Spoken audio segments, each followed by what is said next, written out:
live. So, okay. So, I guess a quick recap. I mean, well, we know what happened with tinfoil last time, and then there was Drumstick had already So tinfoil kind of caught up to Drumstick last time. Drumstick was already.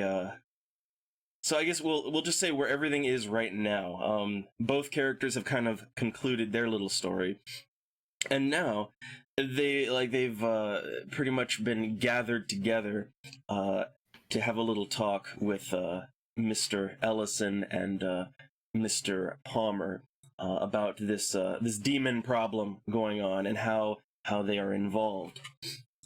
And for tinfoil, I'm just gonna say because tinfoil kind of left off going to the police station last time, so we're gonna say that he went through everything there. And he's kind of been brought up to speed as to what's going on, and they want him because he's such a badass combatant. Yeah, like that's why they want him, and they want Drumstick because he can see demons naturally. He's got a little bit of that going on. So and also his involvement in everything. So that's why the characters are here and not silenced and put in a gutter somewhere or something like that. All right, so it is. So we're gonna wind time forward a little bit, and let's say it's the preparation night, as it were. And you've been relocated, the both of you, to a bit of a temporary kind of it's like a shitty hotel in downtown, and you've both been kind of relocated there to as preparation for what is going to happen the next night. And so you're both kind of sat down on a couch, and Mr. Ellison and Palmer are both of them are kind of giving you a little bit of a talk right now. So that's setting the scene. All right. So okay. I guess anything before we get started then. I don't have any particular questions out of character at the moment. I'm ready. Okay. Drumsticks? I'm ready. Okay. All right then. So all right. So Mr. Ellison is he's just kind of standing around, and he's going over exactly how this is going to go down and why. So the plan is that the next night they think they have a good idea that all these possessed, that they are beginning to gather around the mall. Everything points to the mall, and actually, as it turns out, the bloodbath that was tinfoil, your character's night at the mall, that actually seems to have accelerated things.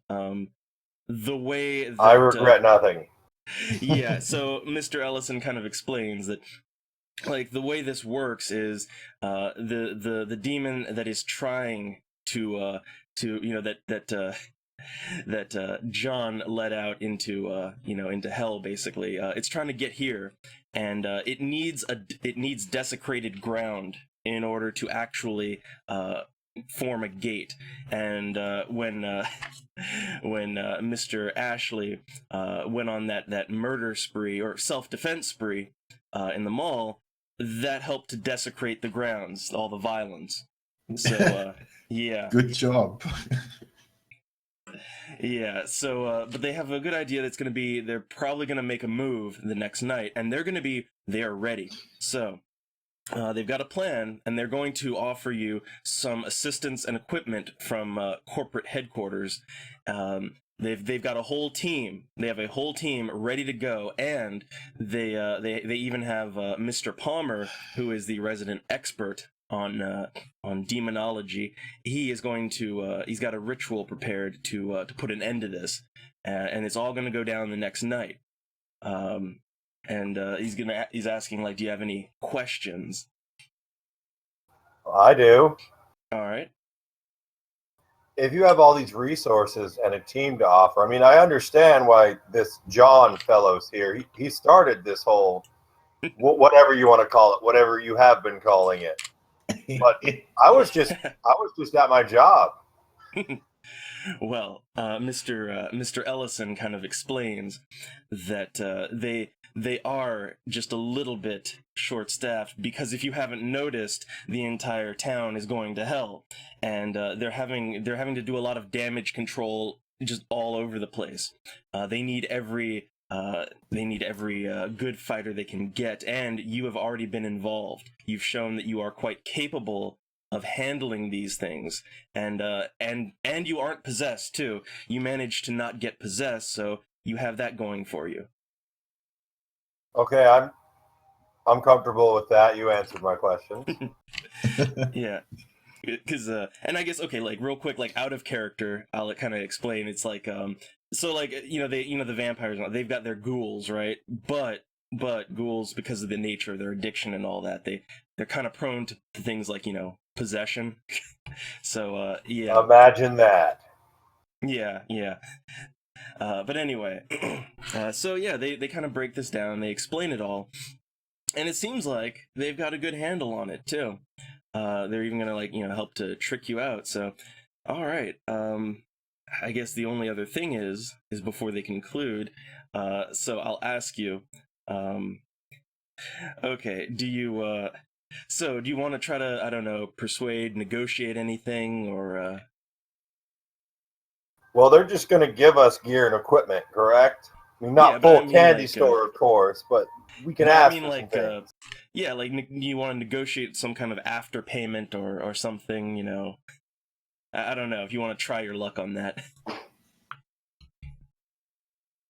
I don't know. I mean, they did have the pull and at least got me out of holding. Because Oh yeah. I know after all that business at the mall, if it wasn't for them, my life would have got interesting even in the South for a Yeah. while until it went to court and everything. Yeah, I guess well, okay, I guess if you don't want to try to push your luck, does the drumstick, do you want to try to play hardball here? Of course. I want payment. Monies. All right. So okay. Let's see. So go ahead and give me like a manipulation plus. I guess you can either intimidate or persuade to try to do this. And I guess your skill is about the same either way. Just depends how you want to play it. Let's go for intimidation. All right. Oh, you got one success. Okay. So I guess you can with one success. I will let you just you might get something, but you can't go too big. So what do you wanna ask for? I want a rare artifact. Ooh. Well. So okay, like Mr. Palmer, who kind of handles that sort of things, he kind of looks at you and well, he's okay. Like first off, he's a little bit suspicious of you in the first place because you grabbed that jewel off of him last time. No, I didn't. But he says he may have something after all of this is done. He might, and that's about all he'll give you. Better. Yeah. All right. So with that said, that little bit is going to conclude unless you have any more comments or questions for the situation. Yeah, anyone. I'm curious about what they think our success rate's going to be here. Well, okay, out of character, I assume that when they debriefed us, they did show us the fact that the town and I bet the region is starting to get popping. And yeah. they're already told us they're stretched thin, and Drumstick's character is no way, shape, form a combat character. And though I had good luck, I'm still middle aged, and I'm just legitimately, what do they think our survivability rate is? What is the end game here? What's the backup plan? All right, good. Well, for this one, okay. How about it's gonna be a little bit to get a straight answer out of them. It's gonna take a little bit of the intimidation or persuasion from you. Oh, fun. Okay. Something I don't have a whole lot of. Like it'd be a 1 if you're going for persuasion, or 2 if you go for intimidation. I'm gonna go for the one that has more of a chance of success. All right. So give me a 2. Oh, fuck me. Well, like, yeah, so I guess you're trying to, you're being very stern here, trying to get an answer.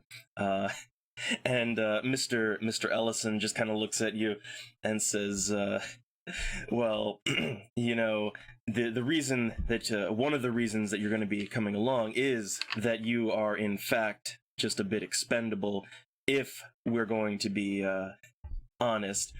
However, we're going to equip you very, very well with the finest we have to offer, and you will have a full complement of backup of what we can spare. I think your chances will be quite good as long as you can help Mr. Palmer to seal the demon before it has a chance to get out. You'll be fine, is what he says. That really inspires confidence. Yeah. So, okay then. That's all then. We'll go next scene. I guess Drumstick doesn't want to, doesn't want to try to, I don't know, do something stupid. I already won. Okay. It's like, just please, no, don't try to, pickpocket him right in the middle of the room. It's like, oh no. Okay. So, yeah, the little meeting in that shitty hotel room that they got you, that concludes, and you both are left to your own devices for a little while, which they kind of suggested you should probably get some good sleep, because the next night things are gonna get real, right? So time advances, you both presumably you both get some decent sleep, at least half decent sleep. And suddenly, you were planning to wake up kind of late, because it's going to be a night mission, as it were. But then, very early in the morning, you're both kind of woken up by some very, very loud banging on your door. Oh. So again, Tinfoil gets the first go at things. So, well, I'm already sort of up and about, not fully awake, but have a pension, thinking about making coffee. I'm gonna go. I'm going up to the door and gonna swing it open, not angrily, but a little bit firmly, and ask, "What's going on? It's not time to go yet." All right, so I guess not gonna peephole or anything, but it's all right. So yeah, if you open the door, so before you is a rather pale and kind of it's a guy that looks like he's kind of well, I guess first off, give me a wits and composure just to see if you notice everything about him. Yeah, so 6 for 8 dice. Well, 8 dice for me and what, 6 for Drumstick? Well, wits and composure, so it's 6. Me too. Well, no, Drumstick, I guess this has all been in Tinfoil's turn, but if he's the one answering the door, then Tinfoil's the only one that needs to notice. Yeah, my bad, Drumstick. I'm not quite human yet. Okay. All right, so, yeah, this guy, he's pale, and he's kind of he looks, to be blunt, he looks kind of like he's addicted to something. He a little, kind of scratching his arm, but he looks at you and he's like, oh man, it's you got to get out here right now. It's corporate sent me. We got to fucking get moving now. That's what he says. Fuck off, junkie. And Drumstick, what do you got to say? I'll stay in bed. I ain't doing shit yet. And okay, so this guy, he Yeah, he's like looking around kind of nervously. He's like no, the mall, the thing, the thing, Mr. Ellison, he sent me. We need to get moving now. Shit is going down right now. There's no fucking time. That's what he's saying. Ellison told us nothing about you. And can I see some ID? Okay, well, Where is Ellison? Yeah, this is a good one. So how about you can actually like detect if he's lying or not. Which is I believe, let me think, that's it would be like a subterfuge.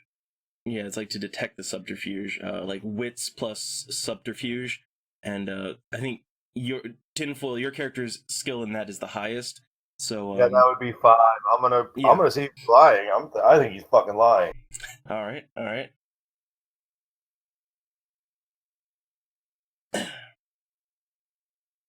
Okay, good roll, good roll. And oh, I just kind of looked over at the chat there. Oh, we got people in the chat. Hey there, welcome to the game.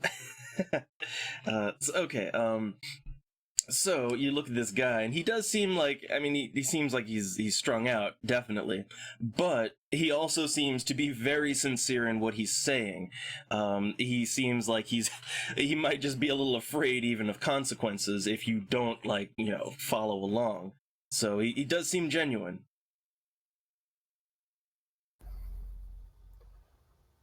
Fine. Do you have a car and do you have all the gear we need?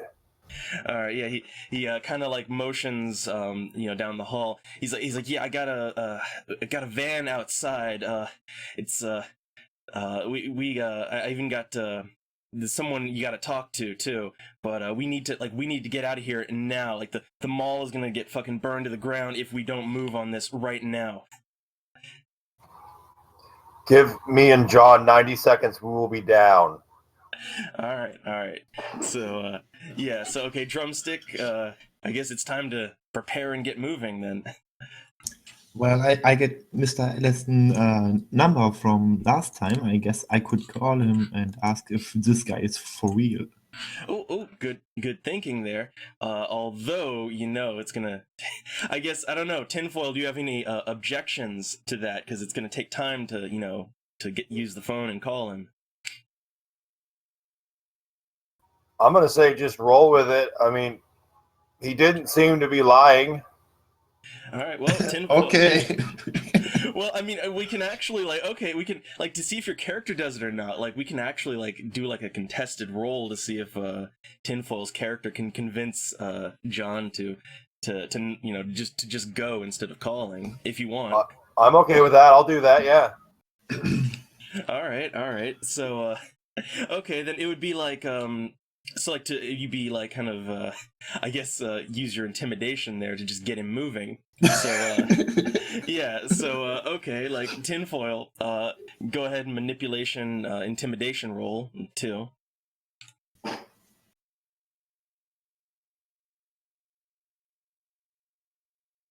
Okay. Oh. And then it's going to be contested. So then Drumstick, your character, to see if you can stand your ground, it would be like composure plus resolve. So 5 for you. I ain't scared. Oh, Yes, you are. Oh. So yeah. So Okay, Mr. Ashley. Yes, we are hurrying. Please don't hit Tinfoil's me. character he convinces you that no, it's probably best to just get moving. Social combat. It's that social PvP.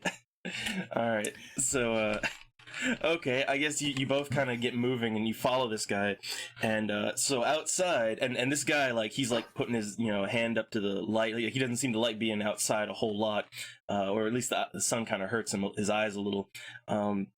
And he's he's pointing to this van. So there's a big black kind of it's almost military grade van with tinted windows. And he motions for you to go around to the back of it. So Tinfoil first. I'm still feeling a little bit hesitant about this, friend. Why don't you open the back doors first? All right. Like, so he kind of this guy, he's like looking so nervous and so like he wants to move now, but he goes ahead and he very carefully, like, he kind of like cracks the back doors of the van open a little bit, peeks inside, and then kind of nods, and he opens up the door. And then inside, there is a woman inside, you both see, who's just like fully like in head to toe in tactical body armor, and they just motion to get in. Yeah, they just motion for you both to get in. Okay. Okay. I'll get in the van. As I'm getting in, though, I ask her, "Fine, you're with Ellison. Do you have all our gear in the van? I asked for certain things." Yeah, and well, actually, you can give me like a wits composure real quick for something too. Tinfoil. I know 6. Yeah. Oui. Woo! Ooh. Now, let's see if you get a critical, because your character will like notice this real fast. Not No. Okay. 4 is still good though, but like, okay, well, I'll say this: like, as you're even like getting in, like, you just look around, like around the whole van. So there's like some seating area in there, but also, any spare space in this van is like it's just there are weapons, like military grade weapons, just kind of stacked up. There's even like some bags full of some what looks to be like it might be explosives and other things. This van has a lot of shit in it, is what you notice as you're getting in. They just kind of nod and say, "Yeah, get in the van." Okay. All right, and Drumstick. Of course, I'm going into the van. All right. So you both get loaded up in there. The pale guy, he shuts the doors behind you, and he gets around in front, and quickly he kind of gets the thing going, and you just pull off, heading towards the mall. It'll take a while to get there. It's not that far, but it'll take a few minutes. So once in the back, you're all just kind of seated there, surrounded by all this hardware. So what do you want to do here? I want to ask the girl, just ask the badass girl in tactical gear, what exactly do you have here vis-a-vis explosives and possible crowd control? And please say you brought pump shotguns. Nice. Okay, and also, like, I guess we'll handle this at the same time. Like, I guess Drumstick's character, do you anything you're going to be doing or saying too while this is going on? I will try to flirt with her. God damn it. Okay. So we'll handle tinfoil first. So like, yeah, so this woman, she's like, yeah, we've got a few things. It was short notice here, as you might be able to figure out. So bad news first. There's not going to be any backup except for me. That's the bad news. The good news is we do have some explosives, some plastic explosives, a couple other things. We have shotguns, we've got rifles, and she kind of reaches over, and next to her there is just just what looks to be like a very large and modified assault rifle with a clip loaded into it. They're like, yeah, we're about as prepared as we're going to be. And then to Drumstick. We'll handle that. Okay. I want to get on her good side. This is one of the few times, Drumstick, I would rather you steal things. Nice. Okay, so like, I guess for Drumstick, you're committed to this now. So it's gonna be presence plus persuasion, which is 3 for you. Let's see how. Oh. Yeah. She just kind of. Good night. Yeah, she just kind of looks at you and just it just kind of messes with her gun while looking at you. Which, oh yeah, by the way, she's just got like a full like helmet and everything, so you can't really see much of anything. But anyway, yeah, that. So again, back around to tinfoil. What else do you want to do during the drive to the mall? I want to, well, start putting on a flak vest because I assume if they say we're kitted out, we have flak vests. Yeah, there's I some want to bulletproof vests and all that good I want to stuff. start putting on like a flak vest. I want to grab a pump action shotgun. Okay, I you're want going with the shotgun. to grab a pouch to hold ammunition. I Okay. want to grab a small uh, haversack or satchel and start putting plastic explosives, and Ooh. especially blasting caps or like Ooh. fuse type things. More fuses and shit than I need, just handfuls. Because, yeah, I mean, explosives are Okay. good, but fuses and things to set off primary explosives are way more important. Okay. Well, let's see. Okay, so we're gonna do some modding to your character sheet here for this one. So okay, the first off the armor. It's gonna be. Let me just add that to your character sheet. So it's gonna be standard stats for some bulletproof armor, which is like one regular defense, two ballistic defense, and it also like any bullets you take to the vest, or to the jacket, it's gonna, instead of being lethal, it's just gonna be bashing damage. So that's going to work out pretty nice. And then, okay, let's see. Let me add let me just stat and add your shotgun real quick. Hold on. And I guess oh yeah, do you want like a sidearm too? Like a pistol or something? Yeah. I'd very much just like another 38 revolver, even though I know I'm in this van with all this tactical bullshit. Okay. Well, let me again, this is gonna be a little bit of character sheet editing, so give me a moment to get all that set up and statted. So this is where my notes come into play. Which the shotgun, so like okay, it's like five, five is what it carries plus one, in the chamber, all that stuff. So okay, that's the ammo. Can I bring up an in real life point I have about Okay. the shotgun? All right. Now, out of character, I think that if they showed up with all this like tactical shit in a van and military grade weapons, Yeah. that the shotgun at the very least would be holding 7+1 and probably 8+1 because it would be a trench gun extended magazine. That's just my opinion. True. But like I just go for weapons. I go for just like the standard book statting, just for convenience and keeping things simple. Okay. Yeah. So let's see.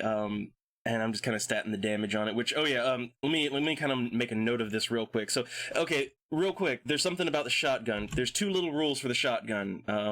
One, it requires two hands to use. Pretty obvious. The second thing is, you know how you can, like, when you roll a 10, that you can roll again, shotguns have 9 again. So if you roll a 9 or a 10, you can roll again. Okay, cool. So they potentially can do a fuckload of damage, basically. I like that stat. That makes sense. I've shot things with shotguns. Yeah. Okay, let's see. And the size of it is 2. So okay, we got your shotgun, and then let me add just kind of a light revolver as your sidearm, and let me stat that real quick. See, this is the preparation phase right here, getting all this out of the way. So for that one, it's pretty much same stats as your last one. So 2 damage, clip. Let's see. Hold on. Clip size 6. Okay. And oh yeah, all these weapons do have a strength requirement, which when we get to drumstick, that might be an issue. But for you're good. You're good on this. So okay. So we got the guns, and okay. What were the tools? So I can add those. Like I said, a haversack full of some plastic explosive, a lot of blasting caps / fuses, things to set off explosives. Okay, so I'm just gonna say like explosives equipment, basically. Yeah. And I'm gonna make so like to keep a kind of a limit on how much, because we don't want to be too crazy with it. And it is slightly, it's a lot, but there's not an infinite supply. What I'm gonna say is that you have enough in total for like 20 individual explosives, which may seem like a good amount, but it's like that's like 20 individual explosives, rolls you can make. Or you can combine them to like, you know, double up the effects. So does that sound about good? That works for me. Okay, so that's just all in total. Just explosives equipment. And is there anything else? I'm gonna ask again, badass tactical girl. Look at the loadout. What else do we really need? Especially me. What are we missing? Anything for this particular shindig? Well, okay, we'll get around to that question right after. So, like, while you're kind of like, I guess, to first off, because you're, you know, gearing out, then we go to Drumstick, and we'll get to your question next. But it's like, Drumstick, what do you want from this candy bag of murder toys? First, a rule question. When I take aim, does the bonus disappear after I shot, or does it stay? Yeah. When you after you take your shot, the aim bonus resets. Okay. Do I need strength for sniper rifles? Oh yes, you do. How much? Oh, yes. It's like 3 strength. You've only got 1. So like if you try to, you can still use it, but like you'll get such a penalty. It would be like you're just shooting with, you know, like a BB gun basically. So yeah, you want like I'm just looking real quick, and I think for you like goddamn, even like a revolver has a strength requirement of 2. Hold on, let me even see what your character can use. Like I'm trying to think what they're gonna give you, right? Like I'm gonna die. I'm gonna die. Like it's like, hold on. You're wearing a flak vest. It's fine, probably. Like I think actually like the best I could give you is like even a light. It'd be like the smallest, lightest weight pistol possible, which would only do like 1 lethal damage. That's like the most your character can successfully wield. How about dual wielding?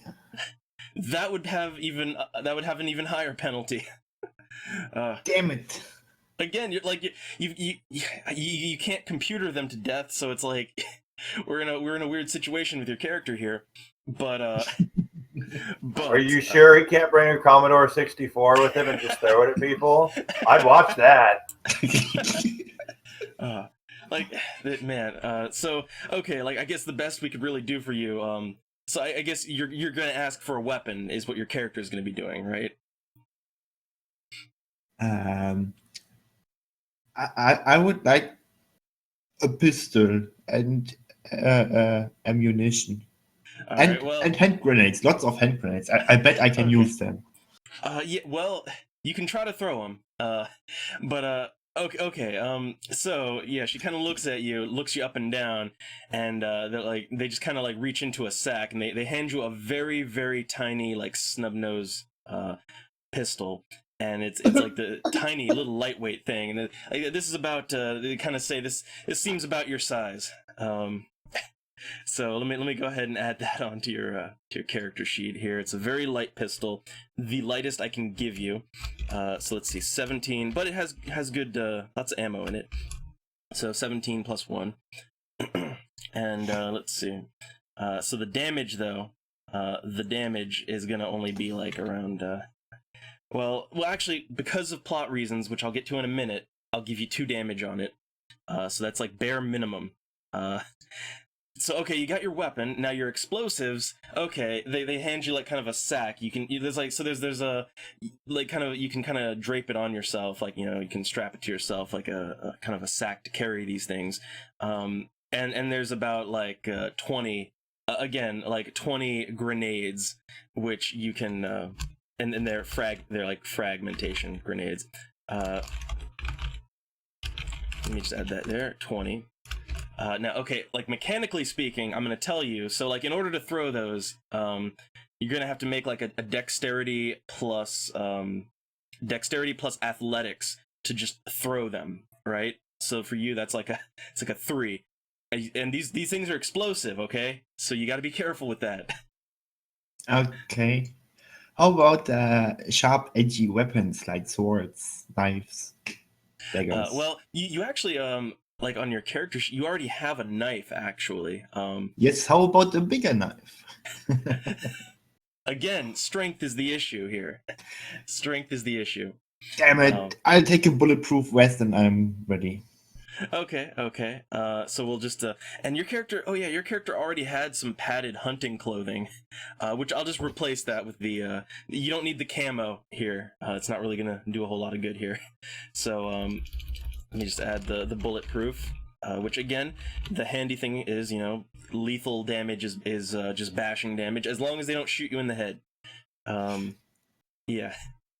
So okay. It's early in the morning right now, right?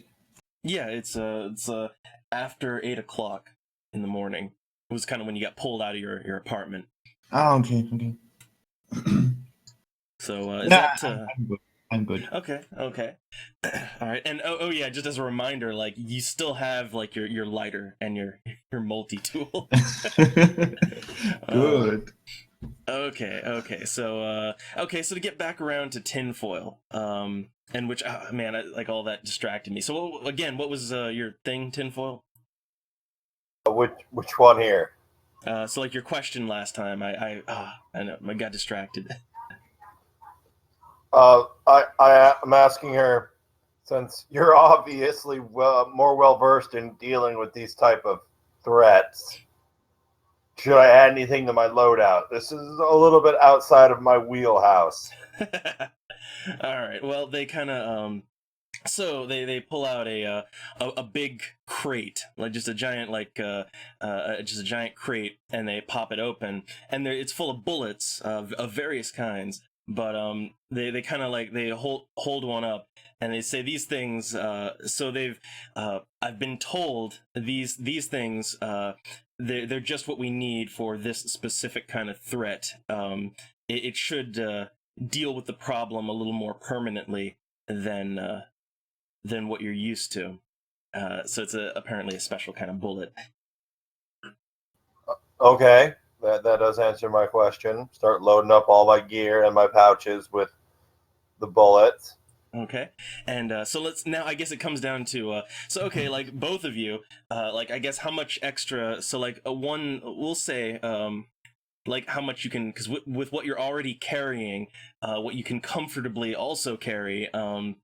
With what you've got, and again, to be fair, let's say how about for okay, like because you're carrying two different kinds of weapons, tinfoil. Let me make two different notes here for two different kinds of ammo. So for each type of like you're gonna need like shells for the shotgun, ammo for the revolver. So I guess like how much do you want to carry of each? For the revolver, I'd say, especially since it's the same type of weapon I was using during my night at the mall, yeah. I would carry, already loaded, and I would carry 4 speed loaders on my belt. So we'll just kind of say like 4 reloads. Yeah, so 24 rounds in total plus what's in the gun. Yeah, okay. So we'll just say like 4 different, all right. Or not rounds. Hold on. Yeah, just mechanically. I'm trying to like mechanically get everything down here. So 4 loads for the revolver, and for the shotgun. Full load in the mag and the chamber, of course. Yeah. And in real life intrudes here again. I'd say comfortably, you could carry about 30 rounds in like a belt pouch. Okay. Or on like the tack vest. All right. So okay, and I guess now to go back to drumstick, because you didn't specify. I guess you're gonna want to carry some ammo. And now remember, now drumstick's character, your character's not very strong, so you cannot really carry like as much as tinfoil's character. So like for you, I'm just gonna say like what you can comfortably just kind of have in your pockets. And you've only got the pistol to worry about. So how about this? Like I guess. Actually, like I'm just gonna say like the max you can probably carry in comparison, we'll say you can have like enough to reload your pistol twice, basically. That'll be, how does that about fair? How's that sound? I guess. Okay. So just like two reloads worth of the pistol. Okay. It's just kind of like just mechanically getting everything worked out in advance. So I guess I guess to the both of you, again, there's still like you're getting nearer to the mall. So is there anything else before you get there you want to go down with? I'm gonna sit my ass back on the bench in the van, put in a dip of Red Man, and just sit there and try to suck myself up. Nice, working the addiction in there. So like I guess like I was kind of thinking like Drumstick's character. He doesn't have a cup of coffee that he can sip like a badass. So I guess what does Drumstick want to do? I'm stuck up on everything, so I guess I just gonna lean back and watch the floor. Okay then. So all right. You kind of make it to the mall around. Let's see. So okay, you make it to the mall around 9 o'clock in the morning, and so what you see as you start pulling into the mall, which again will roll like the highest of either of your wits composure. So like let me see who's got. Let's see. I guess out of the both of you, yeah. Tinfoil's character has the better wits and composure. So like if you're together and you need to notice something, we'll always go to Tinfoil's roll for wits and composure, basically. That's kind of how I work it, is like between the two of you, if it's something you would both like do or notice, I go to whoever has the highest roll. So give me a wits and composure, Tinfoil.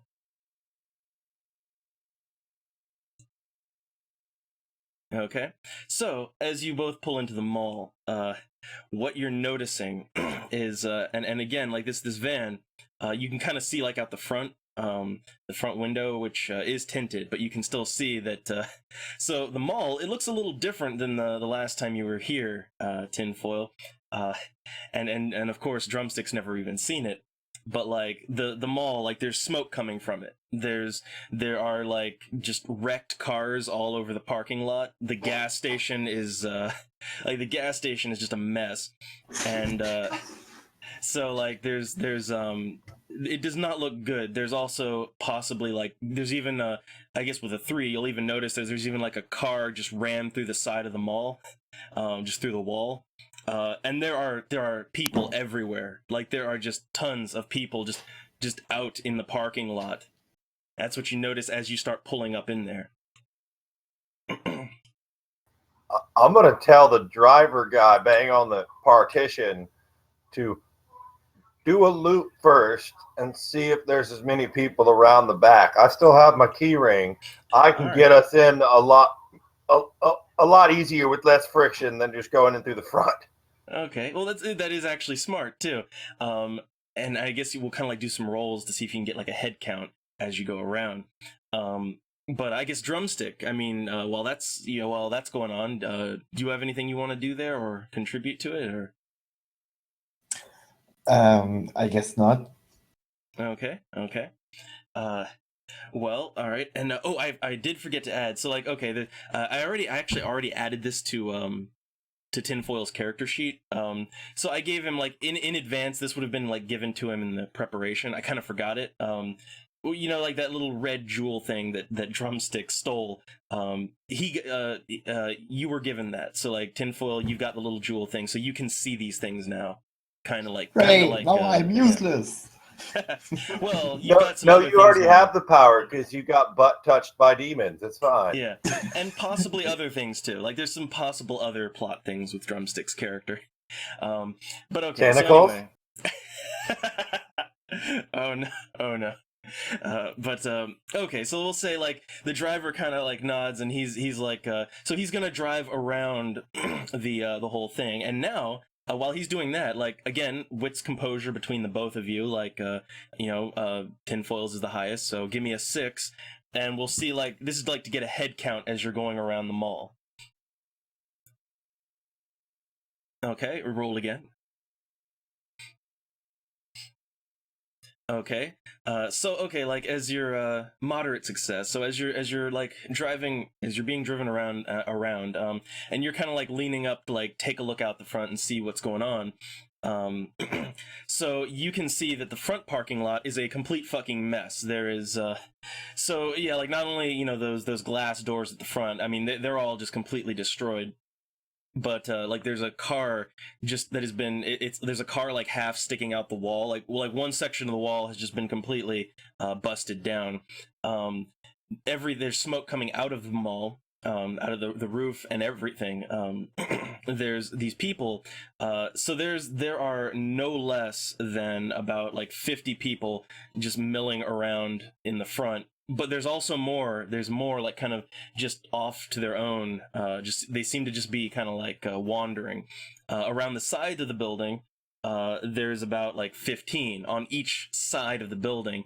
They're just kind of like slumped against the wall or just beating like baseball bats on anything they can find. And then around in the back, there's some construction equipment. Which also in the front, there's two like there's three like huge semi-trailer trucks. One of them's been kind of turned over. That's what's in the front. Now around the back, there's some construction equipment like a bulldozer, a forklift. The forklift has kind of been turned over, but the bulldozer looks fine. There's around 20 people in the back, just kind of, some of them, it's hard to get a count because they're kind of like going in and out of the building and just some wandering around, just, aimlessly away from the building. But that's about what you can gather from just like a casual look around. I'm sort of worried. That's over 100 people. Yeah, and that's, again, you don't know how many's inside and you don't know how many are just wandering. I'm gonna glare at the fucking mall ninja girl. Are you serious? There is no backup. Yeah. This isn't a few people. This is a goddamn riot. This is a mob.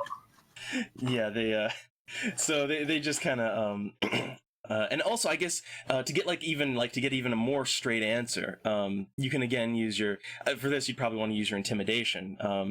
I guess give me a 2 to get like an even more straight answer. Oh, you got a roll again. Nice.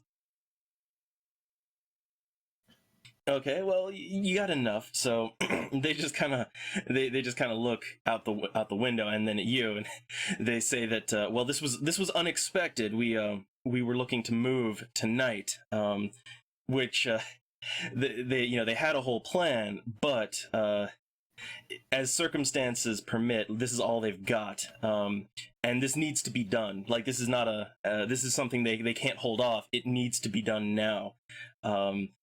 And they also kind of, because of your role, they'll also say that so Mr. Palmer, who was gonna help deal with the problem, he's not gonna be able to make this.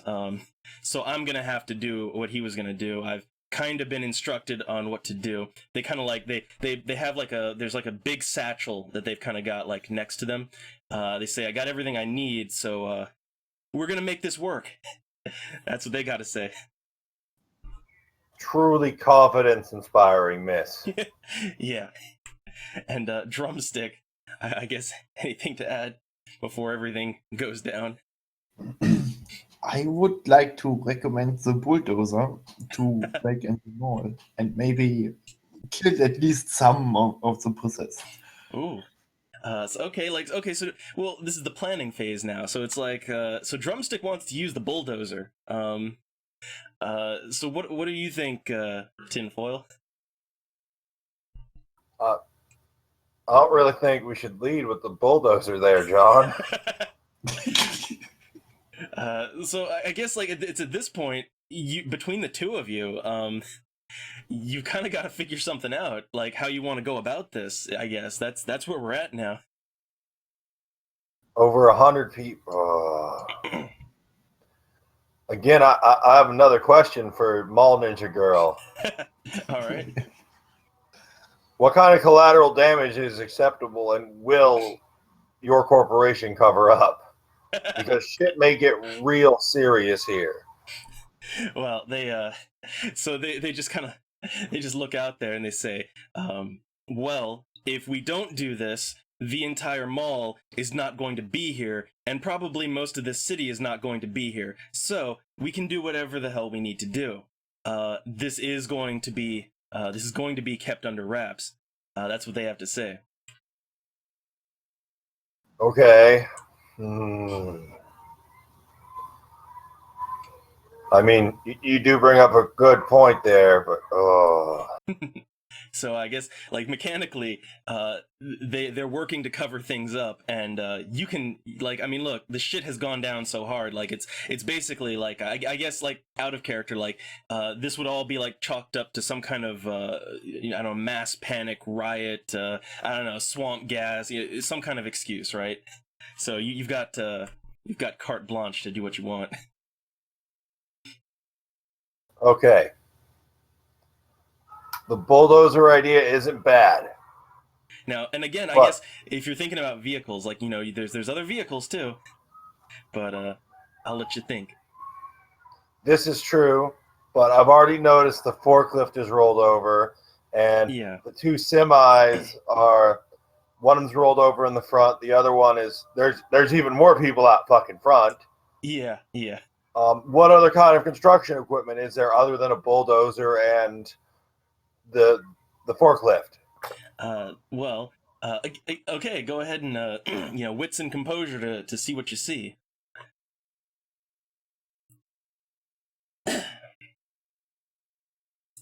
Everything. Well, critical. Don't even need to roll again. I did anyway because God wills it. Force of habit. Well, so even though you did a very nice roll, I will say that that's pretty much it, because that equipment was just sort of parked there. Because there's like off quite a distance away. There's like a building under construction, and they were just kind of parking some of their equipment there. The rest of it's going to be like parked back, company stuff. It's just some of them were lazy. But there's not really a whole lot else in the way of construction equipment. Does the bulldozer have a sealed cab? No, it does not. Okay. Yeah,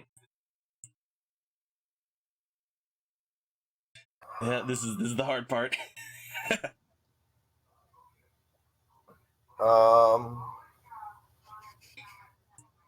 Okay. Here's what I think we should do, because it's very important that you, since you're the one that's been at least partially trained in demonology myths, to get there and solve this. Yeah, and that reminds also Drumstick's character. His character actually has occult ritual summoning, so his character can help out with this too. And so the archdemon to the mall, yes. So it is critical you both get to the area. Here's my plan. All right, let's hear it. I know how to drive bulldozers. I know how to drive heavy equipment. Yep. I can drive the bulldozer into the mall, but I'm going to do it by myself. I'm going to be the distraction. Ooh. All right. Where's this going?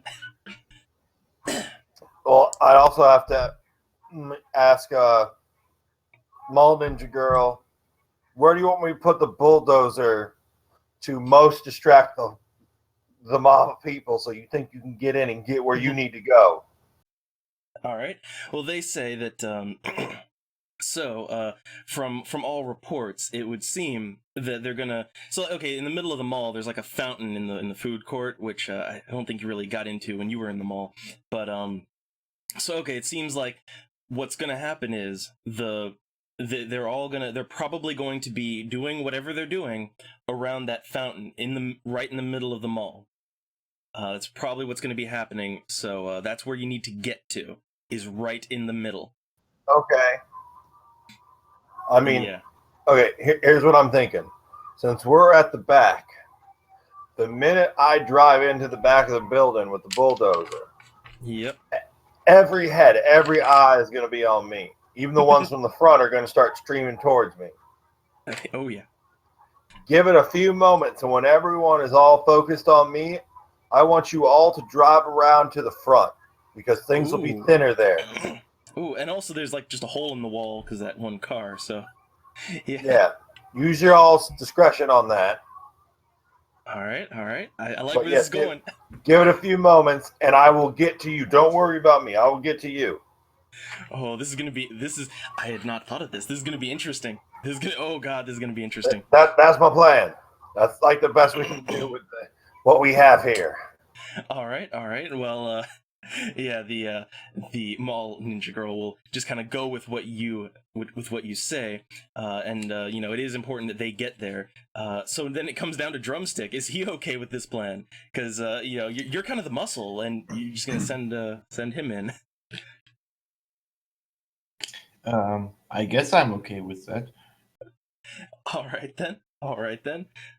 So we've got a fucking plan then. I'm totally passive right now and just wanna see what ideas the others have. All right. Man, this is one I thought a lot of ways I thought this could play out. This is going in a whole new interesting direction, and I like it. So okay then. So with that plan in mind, I guess you're gonna go around. The van's gonna kind of pull up around back, with enough safe distance so you're not just right in the middle of them to start. And let me again, I got my map and I got some other notes I'm looking through. So give me a second here. All right, let's see. Okay. So around back. All right, I guess first things first. There's let me get some things set up on the combat tracker here, and let me get some things for the enemies. Let me get their stuff out. Wait, I still have a good idea. How about planting some bombs on the bulldozer, and when you leave the bulldozer, blow them up? That does give me an idea. Oh, okay. Again, you're just planning right now, so we are still in the van bullshitting. Yep. I have an out of character question. Can I use even though my crafts are basically chemistry, could I still use crafting or my drive skill to let's say rig the bulldozer, because the bulldozer will just drive straight. Yeah. I don't need to be on the bulldozer. Drumstick's character has a good idea with the let's just put anti-personnel mines on the bulldozer. Yeah, and I guess to help you out with this too, you could make you could kind of I don't know, pull the horn on pull something on the bulldozer and make a lot of noise, so it's very alluring. But I like where this is going, and yeah, if you wanted to do this, it would be to arm explosives and set them up.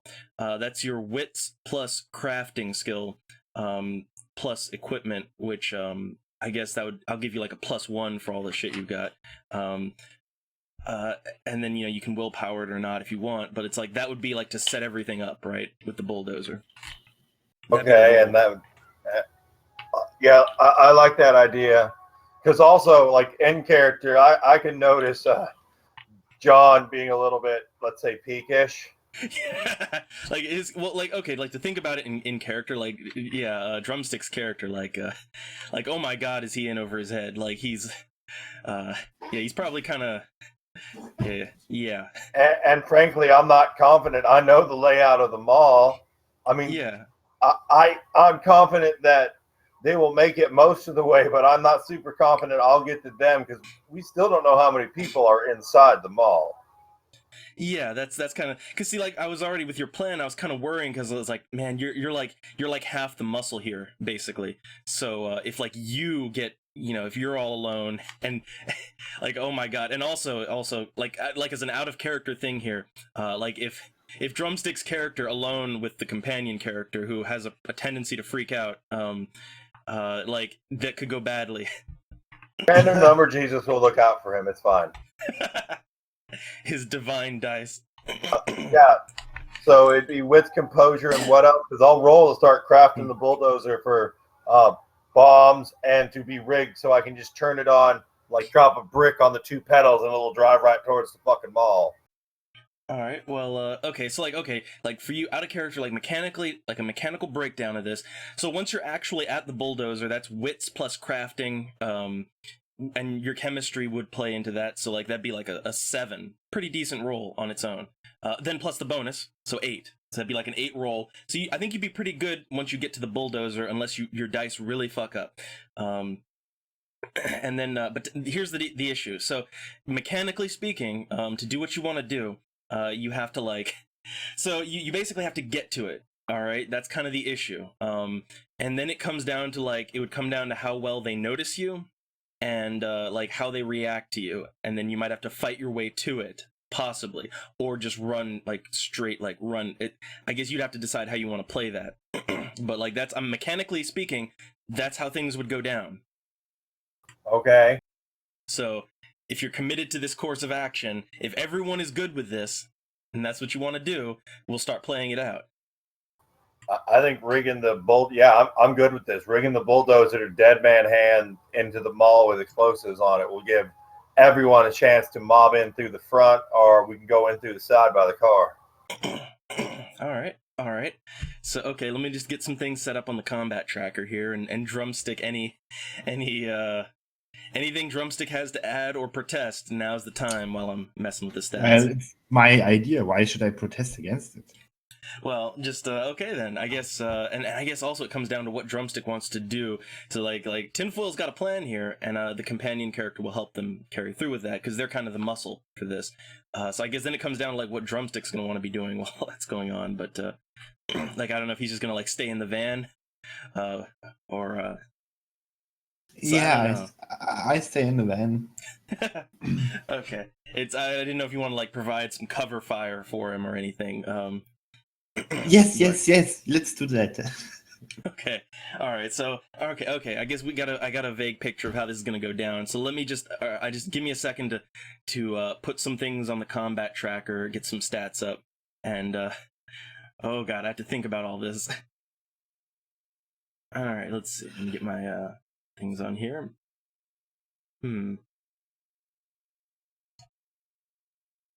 Okay.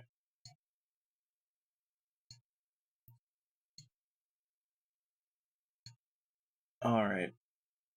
So okay, first things first. So you kind of like, the van kind of pulls up and back, with just a bit of distance too, so you're not just right in the middle of them. Unless, actually, okay, I didn't really ask. Unless you like want him to drive the van right up to the bulldozer, I'm not sure how you want to play this. I would like him to drop me off next to the bulldozer if he needs like, to move. There's people, because there's people in like you'd have to go through some people to get there. That's why I ask. I'd like him to drop me next to the bulldozer. Okay. So that's gonna make rolls interesting. If he has to drive away afterwards, that's fine. Yeah, because that's kind of what I was thinking. Just do some loops, and then when I get everything rigged up and the bulldozer's rolling, come get me, and then we'll queue up by where we want to enter the building. Okay. So here's how this is going to go down. So with that in mind, I guess the first thing I'm going to roll is, let me just get the sheet up for these guys. Okay, first thing I'm going to roll here is, okay, let's see, I need to roll their, to see how well this crowd notices you. So let me just get the dice going here, and let me clear the dice pool real quick. Okay, so I'm going to do their wits and composure. Okay. Ooh. Let me get a roll again. Yeah. Okay. So yeah, like, okay, as you all's van, as you're kind of like the guy driving is just like, he's just gunning it. He's just speeding it in there. Which is making some noise. Like, it's not really like, it's not alerting all of them, but like the ones nearer to where you're going, they're kind of perking up and looking, just kind of looking at you, at the van, and they're just kind of getting in front of it, going towards it. Which now, oh god, hold on, let me stat something else real quick. This wasn't something I had right in mind, so let me just get something out here. Okay, so this is the fun part. We're gonna see how well tactical van versus human body does. So it's the fucking A-Team van. It better do okay. Yeah, but again, everything has structure and durability and also damage. So let's see. Hold on. So okay, let's see. I'm gonna factor in the driver skills. Let's see. Okay, I got something here.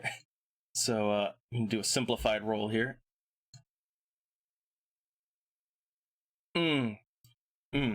Okay.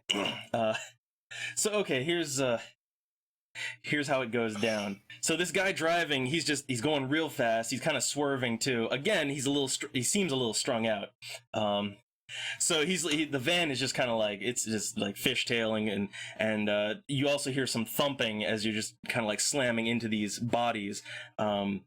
But yeah, he does manage to get the van. Like it swerves around, and then the back of the van is facing towards the bulldozer. So he gets you there. All right.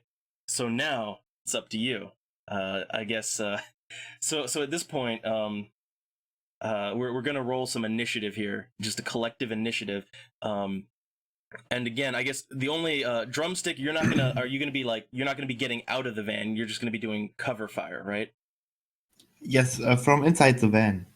Okay, so your initiative is gonna go kind of behind. So it's really all on tinfoil here. So I'm assuming you've got shotgun in hand, right? Or are you going like Shotgun's on a sling right now. It's ready to be used really quick, okay. though. And because you're quick draw, so you can for your initiative you can add your firearm skill to your initiative because of that nice merit that you got. Oh yeah. Yeah. So okay, you just roll. So how you roll this? You just roll. You just roll one dice. All right, just one dice. That's God. But okay, we add your 3 onto that, so that's 5. Plus your initiative, your initiative mod, so you have initiative of 11. So now let me roll collectively the crowd's initiative. Okay, let's see. Hold on a minute. Okay, let's see. They rolled 1 higher than you. So okay, they get initiative. So you're gonna start here at a little bit of a disadvantage. Yeah, the rolls didn't really go so well for that daring maneuver overall. But okay, so like you know, just to start things, you pop open the door of the van, and there's like again, they haven't all like, you know, they're not all interested in what's going on because I guess they don't really even know what's going on exactly. But you see five like no less than 5 people just right in front of you at the door. And they're like just sweating. They look sick. They don't look good. But the good thing is that none of these guys seem to have any sort of weapon on them. So but they're focusing on me. yeah, they're looking at the inside of the van basically. So that's just kind of a basic initiative there. That they're just there in front of you. So okay. I guess they're kind of like, for their turn, it was just like getting to the van, like just getting to you, just running up to it.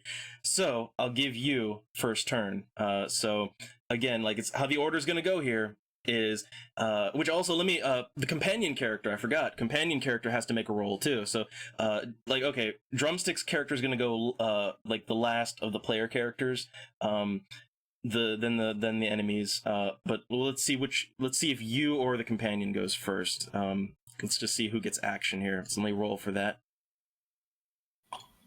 Let's see, 9. Okay, so you go first. You go first, then the companion, then drumstick. That's the turn order here. Okay, so they're running at.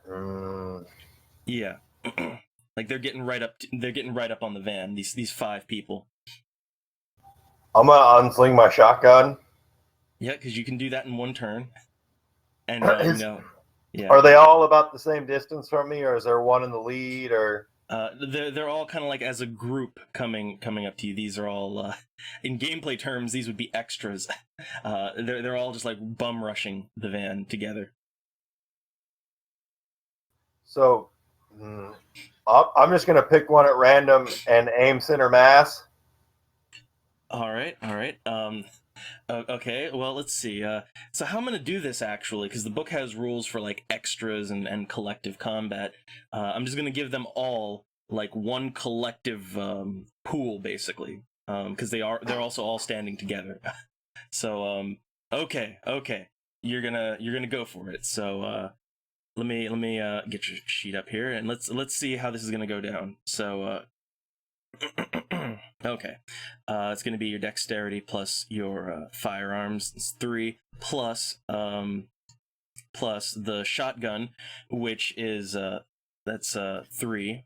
So okay, you got like 9, and okay, so yeah, you get a roll of 9. Okay, 3 in a roll again. So roll again. Oh wait, and actually, hold on. Remember it's 9 again. So you actually get 2 roll agains. Plus, you also got because yeah. You got shotgun. Yeah. So okay, I you got like 4. More roll then. So 1 more roll. Yep. Oh. All right. Well, it's still okay. So again, these are all like counting them as extras. They're collective. So with that roll of 4, okay, like you just kind of like they're a crowd. You look at them. You just shoot. You just fucking shoot as they're coming at you, and well. You kind of hit, like, you managed to hit them all with that, actually. So yeah, they kind of like they just kind of stumble and slump over. These guys, like, again, they weren't really looking like they're in the best of health to begin with, and it seems like that shotgun really really got them. And again, they're just extras. So okay. Now also there's something you might want to notice here too, because I guess this is the first time your character is really going to be seeing this. So like, give me a wits and composure real quick, just real, like, a reflexive notice. Yeah, because this is the first time Tinfoil's character is actually even able, like, he's dealt with these guys, but he hasn't been able to actually see the thing, you know? Okay, so yeah, like, as you shoot these guys and they just slump down, you notice, well, first off, again, they look real sick, but also, and again, this is the first time you're seeing this, actually seeing it, you can see, like, some kind of, like, shadowy, like, just a distortion, and it's like, you swear you see, like, some claws or tentacles or something just crawling around these guys and just flailing and squirming, and then they just kind of, like, they seem to, it's like they slip off these people and just kind of sink into the ground. And that's what you notice. So as you shoot them, but you've dealt with the guys, the immediate crowd coming at you. And I want to continue to walk to the bulldozer. We got shit to do. Yeah, it's, I guess your character is just like, huh, that's different. All right, so it would be more like those tall, pale motherfuckers weren't kidding. Yeah. So okay. So mechanically speaking, you've dealt with one little crowd of people, which like, as a, like, okay, I guess I should say this. Mechanically speaking, when because the book details extras, or like, you know, like extras crowds, they only get like 4 hitboxes basically. They're extras, but there's a lot of them. That's the deal. So okay. So you're making your way to the bulldozer now. Because of that shotgun, some other things are going to be noticing, which let me do a quick roll here to see how much they notice. Okay, so you're making your way over to the bulldozer, and I guess you'll kind of see, because we'll just kind of add it to your wits composure from last time, like, that maybe a few of them are perking up, but they don't really seem to be, like, organized. They just seem to be, like, kind of gathered around, but not really organized, as it were. And they're taking interest, and some of them are starting to, like, you know, hobble over towards you, but they're not, like, it's not like the whole place has been alerted. So now you're kind of getting to the bulldozer. So and I guess Drumstick, like, I mean, do you want to do anything here? Well, the threat is gone. I would have said, "Ooh, I'm in a van with lots of ammunition. I'm gonna burst fire everything and just gonna reload from what's in the van." But well, I'm just gonna sit there. Well, let's say, hey, let's say that you're not just sitting there. Let's say you're aiming. You're aiming carefully, so you know, rack up some bonuses to your shot if you need to shoot. Yeah, let's do that. Because just in case you do have to shoot something, you'll be ready. And we'll say the same for the companion character. They're basically just watching your back, but they like no one wants to draw extra attention, so everyone's just in the van aiming. Okay, back to tinfoil. You're at the bulldozer. What are you doing here? I'm slinging my weapon. I'm digging around in my explosives bag. I'm making about 5 charges up. Okay, let me get to your sheet here. So we're just gonna okay, and remember too that like you can kind of, I guess, like every so here's the mechanically speaking how it works is like, you know, we'll say 1 charge does a certain amount of damage. So like you add another one, so every time you kind of like add an extra charge, it adds like 1 onto that. So and you got 20. So we're gonna go with 5. Yep. Okay, let me just take 5 off of there, so I'm down to 15 total. All right. So okay, now it comes down to rigging this thing up. So in order to do that, and it's gonna like to get everything set up, you're gonna need to achieve a certain number of successes over time. So okay. So basically, everyone's gonna have to guard you while this is happening, depending on how fast you are. So I'm getting a number in my head for exactly how many it would take for you to set this up. Okay, let's see. The difficulty. It's not that difficult for what you've got. Okay, so it's gonna be a wits plus crafting plus equipment. So again, you know, it's like your 3, your 6, 7, 8. So you have 8 dice.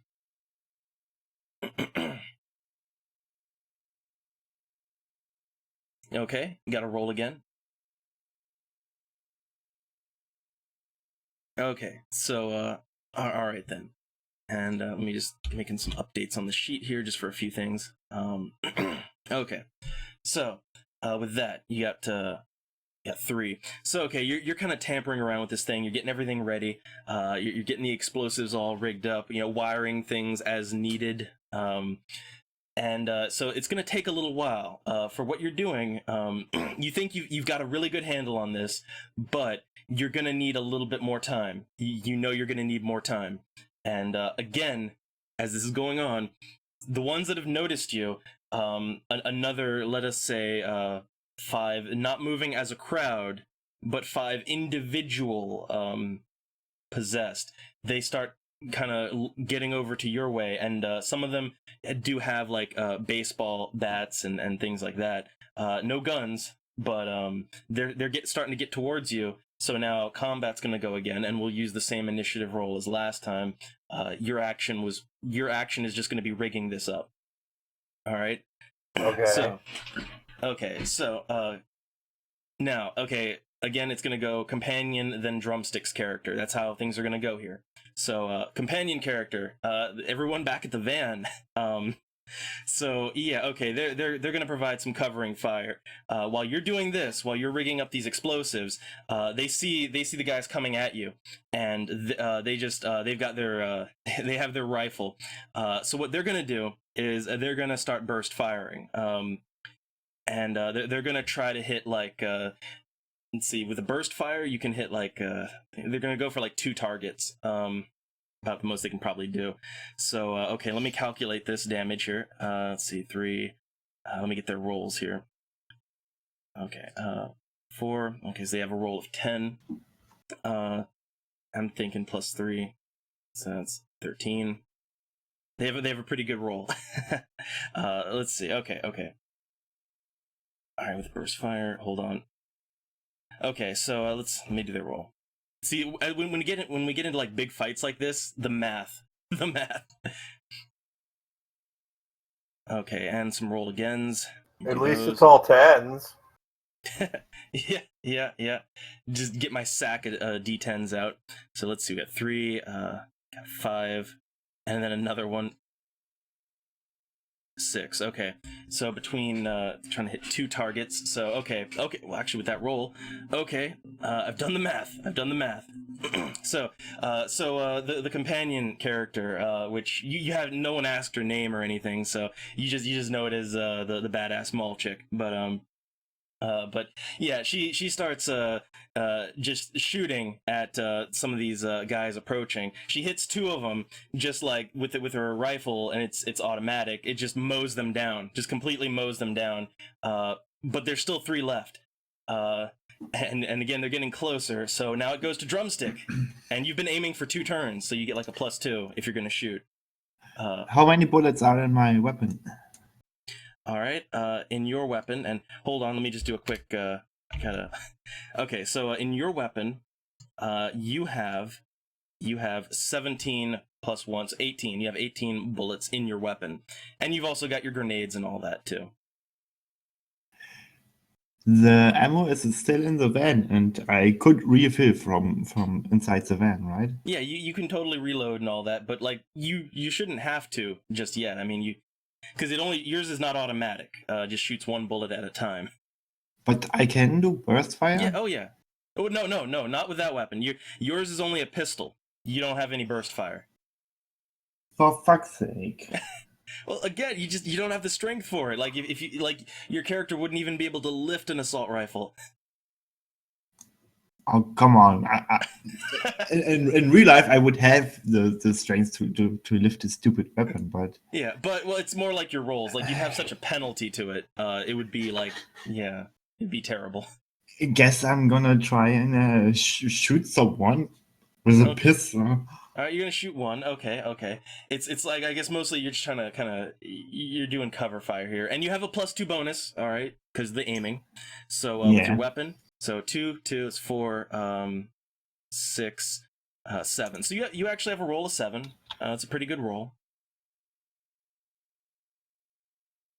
Okay, you got to roll again. Oops.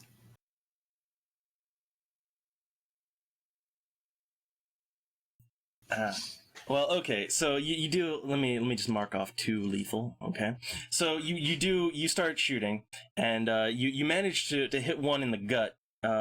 And it starts like they start bleeding, and instead of looking at Tinfoil's character, he starts turning towards the van and going that way. So yeah, one of them kind of breaks off and goes after the van, and another one also follows. So you've drawn some attention onto the van. There's only one still actively going after Tinfoil's character. So now let me do their rolls. Now it's their turn.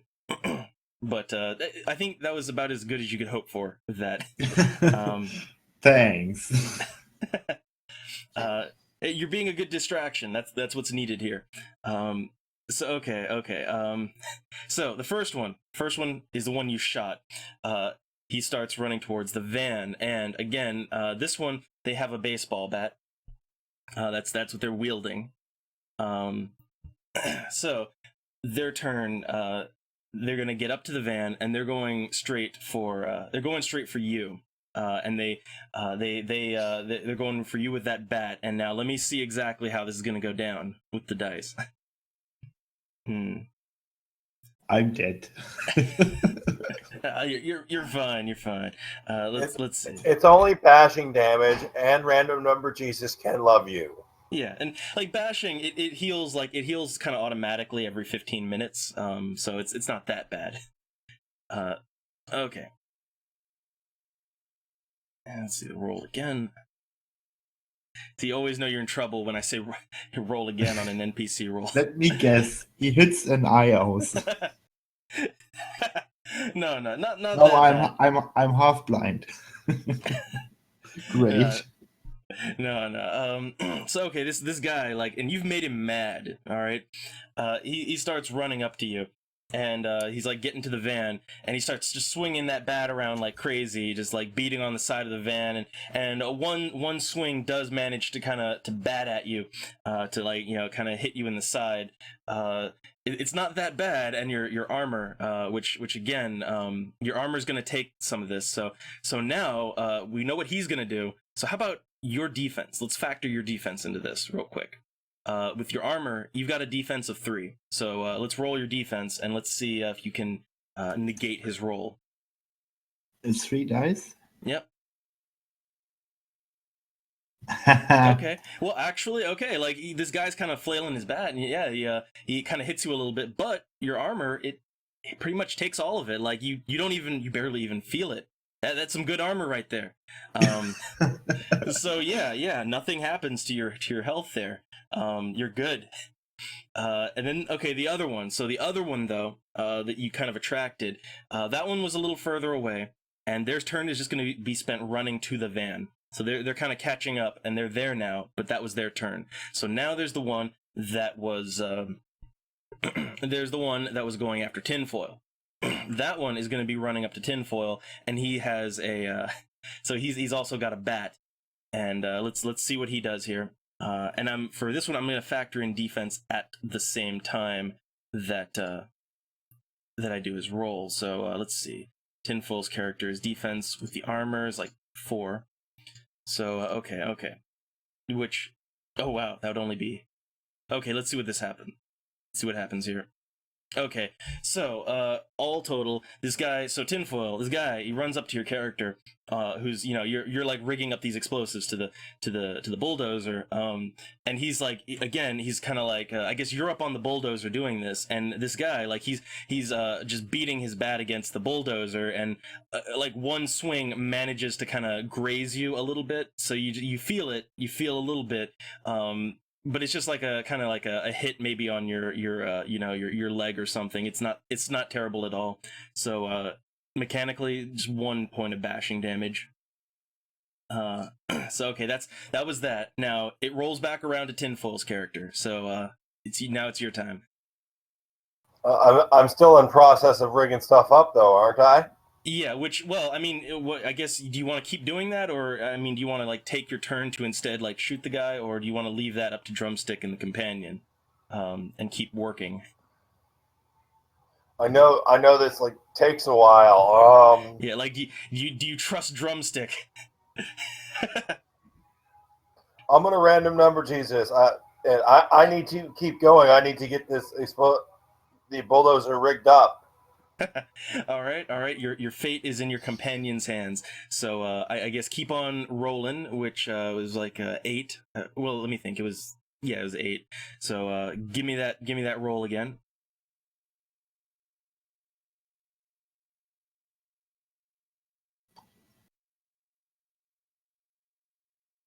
Okay, roll again. All right. Well, I can tell you though. Okay, so like your character, you're working on this, and finally you've got it. You've got it. You were actually pretty quick. So yeah, your character, being the expert, skilled as he is, he manages to fashion all of this together, and you think you've got it. So now that's done.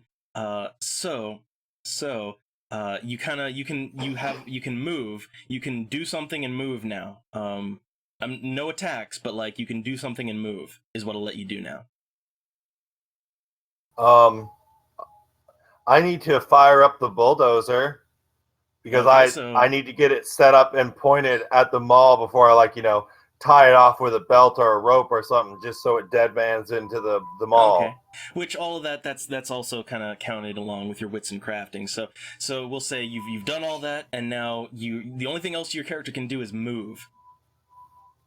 So the bulldozer is pointed and ready to go? Yeah, that was all factored in with your rolls. I'm going to, hit the go button on the bulldozer so it starts moving and jump off towards the van. All right. So, okay, then your your turn is basically just getting the fuck out of there. So, okay, then you're running back to the van, and now it's back to so it's gonna take you like the next turn you can get there. So you're just, that turn is getting back to the van. So now it comes down to cover fire again, which we're gonna say for the companion character, we're gonna say they do the same thing. Okay, so they're gonna shoot 2 targets, and yeah, they're gonna shoot for 2 targets, same roll. So. Okay, and roll again. All right. Okay, so the companion character here, they just start spraying into all these guys. Well, they're going for 2 of them and being careful not to shoot you, Tinfoil. So they managed to the guy that Drumstick's character had already kind of shot in the gut. That guy, he just like a bullet goes right through his brain. He's gone. He just falls down, dies. And then the other one, he takes a couple of bullets right to the torso, and it's slowing him down a lot. And then the other guy who was just kind of at the bulldozer, like he's a little ways away. So like he'd have to even catch up to you. So he's not really in the picture here. So now it comes back to Drumstick. There's only one guy left at the van, and he's like bleeding from the chest now. So Drumstick, what do you do? How much of a threat is he still? Well, he doesn't have a weapon, but like he's trying to get in the, you know, he's got a bat, but he's trying to like get up in there, and he's being a problem. Okay, like he's gonna be a problem. He's Okay. like right, you know, there. Can I aim and shoot like 2 actions?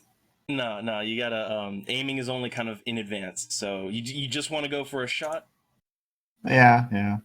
Okay, I guess another option would be like to try to kick him away from the van, but no, that'd probably go worse for you. Yeah. So okay, without your aiming bonus, without that, so let's see, 2, 3 plus the okay, so yeah, 5. So you get 5. He dead. All right, and roll again. Okay, well, all you needed was 2 because he was already injured from the burst fire. So yeah, your character's kind of like you're like kind of trying to, again, with your little tiny pistol, you're trying to be the hero here, and you're aiming, and as Tinfoil's character is running towards the van, you aim, and then you pull the trigger, and just bam, this guy's right through the head. This guy just falls backwards, and he's gone. So now the van is clear. Okay, the van has been the shot to the van is clear. So it's gonna again, the guy at the bulldozer, his turn is just gonna be like trying to follow Tinfoil's character, trying to catch up to him. So now it rolls back around to Tinfoil. Okay, is the guy that was harassing me on the bulldozer closest to me? Well, that's the only one left that's in the way, and he's behind you. You're running away from him to the van now. I'm just gonna keep running. Okay, then, well, so we can just sum up the combat here, because there's no reason to stick around. Yeah, like you run for the van, and because you're ahead of him, yeah, you leap into the van, and the companion character, they close the fucking doors, and they just the driver like just pulls off, just wheel spinning, pulls off out of there. And that's so you've kind of gotten out, you've done what you wanted to do, and you're kind of starting to get out of there now, and the bulldozer's going forward, so you've got a second here to catch your breath. Yeah, we have about 90 seconds or so till the bulldozer hits, and another 10 or 15 after that till it goes boom. Yep. So let's see, I'm just kind of messing with some character sheet stuff here. Okay. All right.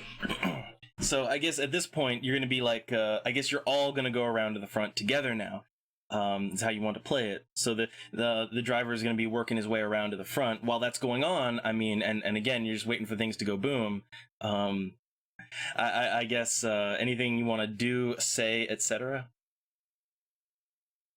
As we're driving along, could I roll to notice if the car that is like halfway through the wall, if there's enough room for us to weasel around it? Because with my knowledge of the mall, I know that's closer to where we need to be. Okay.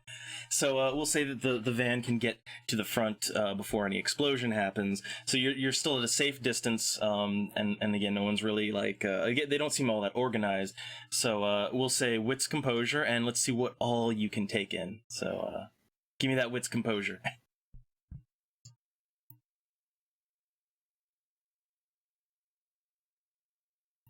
Okay, the roll agains. Okay, pretty good.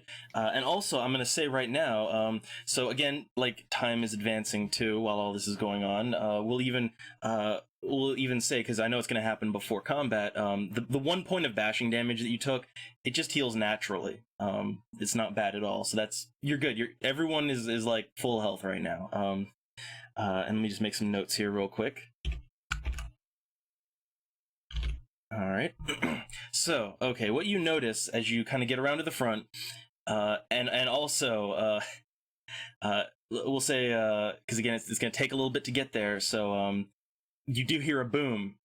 All right, you do hear a very loud boom, and you can even see like the fucking fireball and the cloud, smoke cloud coming around back, and they all start like okay, like all of these guys that are out in the parking lot, they all just turn and they start shuffling and kind of making their way into the mall, like they're all going into the mall, presumably, like to see what's going on.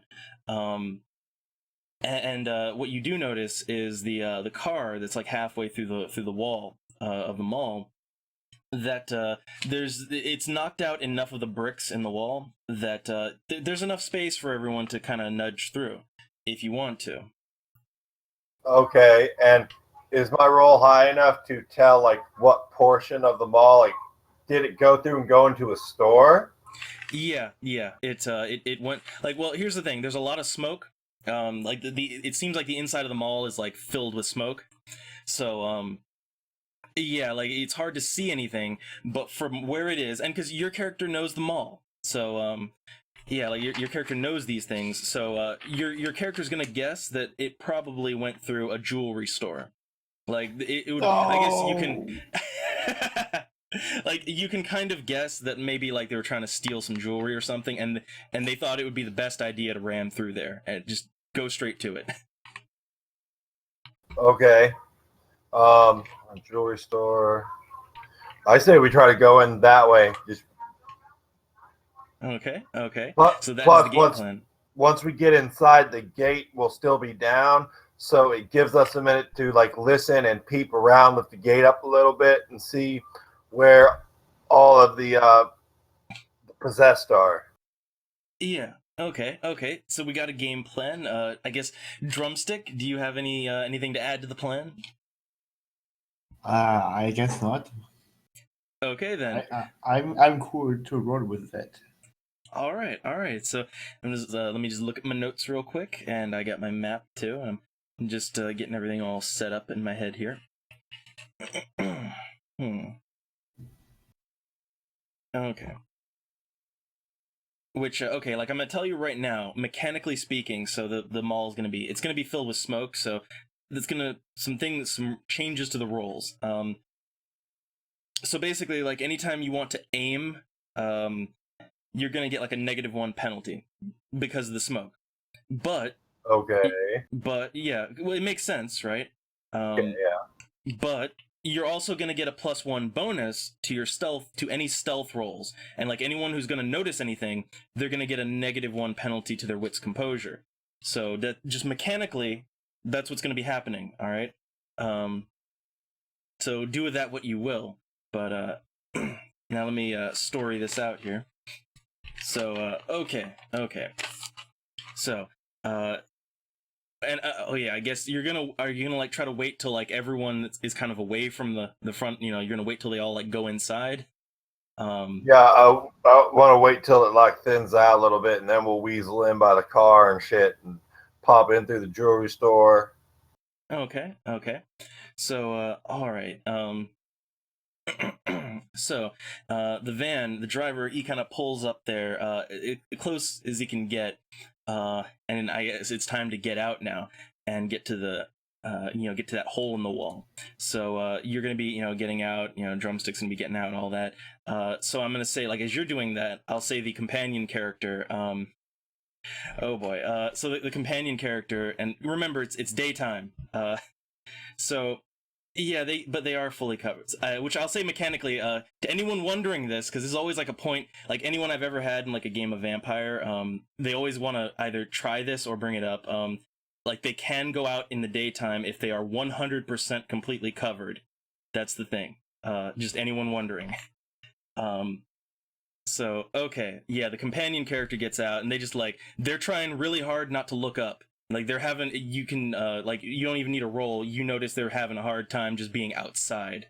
They're getting like a little nervous there, but they're getting all their shit, carrying it with them. That heavy satchel, which no one's asked what's in there or anything, but yeah, they're getting all their shit, and you're starting to get towards the that opening in the wall. So again, back around to tinfoil.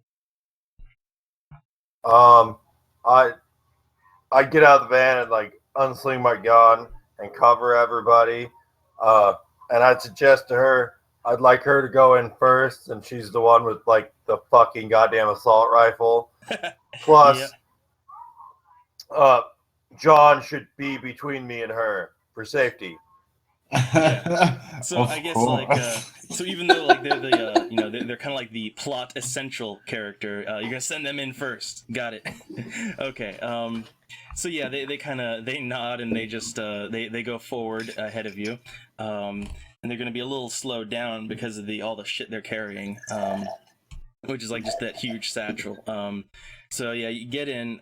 They get in first, and they give you like the all clear, and then you now can go inside. So once inside, the shutter is closed. No one's like cut it open yet. I guess they figured they can go in through the front. The jewelry store, there's jewelry just everywhere. Like you don't need a roll for it because there's just like glass cases have been broken out. There's jewelry all over the floor, everything. Yeah. So I want to grab some. yeah, I was gonna make you do like a resolve composure to see if you could like resist the urge to steal, but okay, let's do it. So yeah, I guess then it's just gonna come down to like, okay, here's what the wits resolve will be for, right? So let's see, because this, your character does kind of have an issue with the greed. Let's see if how much of this you're willing to put in your pockets. So give me a resolve plus composure roll, which is 5.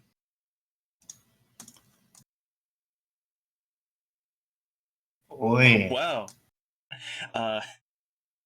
Okay, so what that so means, close. but yeah, close to a critical. But what this means is that like you're not gonna. So if you like failed that, I would have said like your character's so greed filled, like you just like you even like take a grenade out of your, you diss your grenades so that you can stuff your bag full of jewelry, right? But no, you manage to resist that, and you just fill your pockets completely full. Your pants are like weighted down, but yeah, like you just stuff as much into your pants as you possibly can. And I'm gonna make a note of that on the character sheet here. Just pockets full of jewelry. Okay. All right. So okay, that's what drumstick does.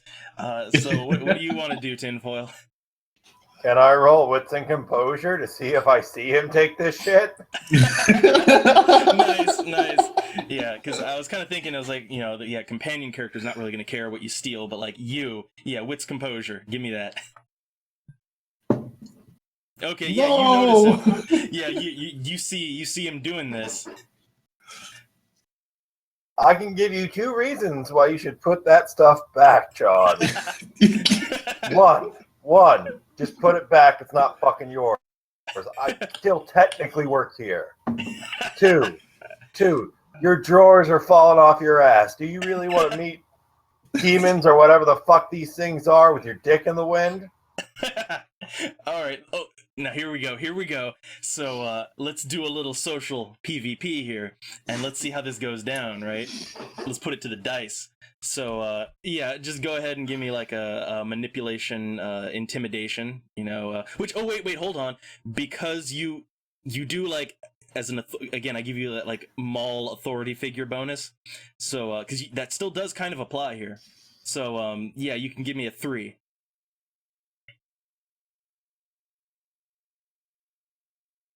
All right, you gotta roll again. Okay, so you got 3 successes. Drumstick. Now you get to counter roll, and I guess to see if you can stand up to him. Resolve and composure. So give me a 5. Oh, come on. Oh wow! Roll again. But it's a tie so far. Yeah. Oh my god! So Drumstick, your character, you are not having, you are standing your ground, and you refuse to take a single diamond out of your pocket. All right, that's what's going down here. Hey, if they are stealing, why it's a bad thing when I do it? And I'll say, like, now in between, like the companion character's just staring at the two of you. So okay, like now back to tinfoil. You know what? Fine. Keep them. You know what? Yes. But remember, it's not a joke. You want your fucking ass to be in the wind when you're fighting demons when your fucking drawers fall down. That's fucking fine. We don't got time for this bullshit. See now, okay, now I'm imagining Drumstick, because Drumstick's character is really good at running. I'm imagining him just running away, like holding his pants, and like they're falling down, and jewels are just popping out, like. I would also turn back to collect them if I run and let them drop. All right, so Drumstick's character, he is indulging in his vice, which I will remind, like mechanically speaking, like greed and violence and fire, like that's what's fueling this whole thing. So he's kind of contributing to it. Well, hey, we can all chalk it up to the demon. Anyway, I guess the companion character, who again no one's asked her name yet, even, so that's just all I can call her. So like she's just kind of like, are you two done? There's hundreds of demons here. We need to do this. And back I'm to aware tinfoil. of this. Okay, so now I guess you need a plan. I want to go up to the gate. I want to unlock it and very, very carefully raise it up, let's say 4 or 5 inches, so I can lay prone and look underneath of it and see if I can get an idea what the fuck's going on. Okay. So let me just look at some notes here that I got. All right. Okay. Yeah, I just got a lot, got like 4 pages I got to look through here, just on paper. All right, okay. So, in order to do this, it's going to be a bit of a contested, well, I guess first off, I'm going to see if they even notice anything at all. So, because, you always have to see, if someone, anytime you peek, it's like, does anyone notice you doing that? So, let me check some dice here. Okay. And then with the penalty. Okay, so it's going to be a contested, stealth roll here. So I guess go ahead and give me let's see, who has the highest stealth here between the two of you. Let's see. I got 1. Yeah, I'm just kind of looking, okay, it's probably going to be dexterity and stealth. It's 4 for tinfoil. So tinfoil, it's going to be your stealth roll, that's the highest between all of you. Which, oh wait, you get 5 actually. Just count, you got lucky, that roll doesn't count. You get to roll 5. Oh, yeah, I'm sorry. Yeah, because of all the smoke. Thanks. So you lucked out there. You get to re-roll. Okay, and a roll again. Okay. Well, how I'll play this is, so you kind of slide the shutter up a little bit, and it's hard to see because of all the smoke.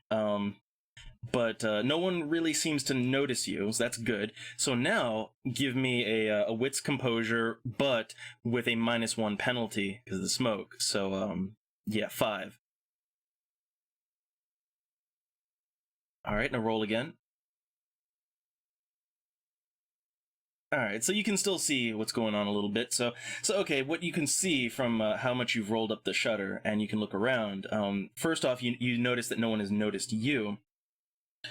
But what might immediately pique your interest before anything is you see some kind of weird shadowy distortion thing just several of them actually just kind of crawling along the floor. No guy or anything. Just these things are just like crawling along the floor, just kind of skittering about, not really noticing anything. But you notice that first off. And the second thing you notice is there's people. There's like a lot of them. There's again, because of the smoke, it's hard to get an accurate count, but there's dozens of them. Most of them are just milling around. They don't really seem to have I guess you'd almost even equate them to zombies. Like they just seem to be like just lost almost. They're either looting, and like what they're doing is they're like, you see people like looting stores because most of the shutters have been like cracked open.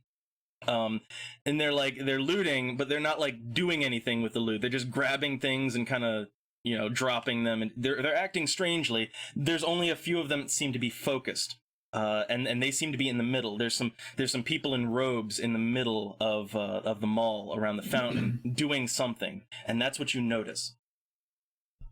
Okay. Wait a second. I don't want to crash our own party, but doesn't he have to do a dice roll to see if he freaks out? Yes. I was gonna get to that actually because of the things he's seeing. His character's seen some shit. So like when you've seen a certain amount of shit, you don't have to roll for it anymore. But this is kind of his first time really encountering these things, like in their natural form. So give me a composure plus resolve tinfoil.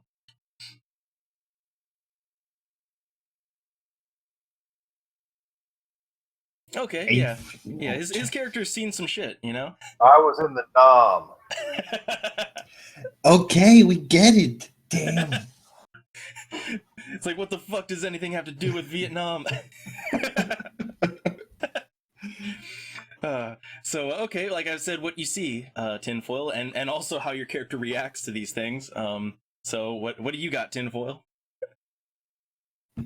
I'm gonna pop my head back in and start asking Mall Ninja Girl.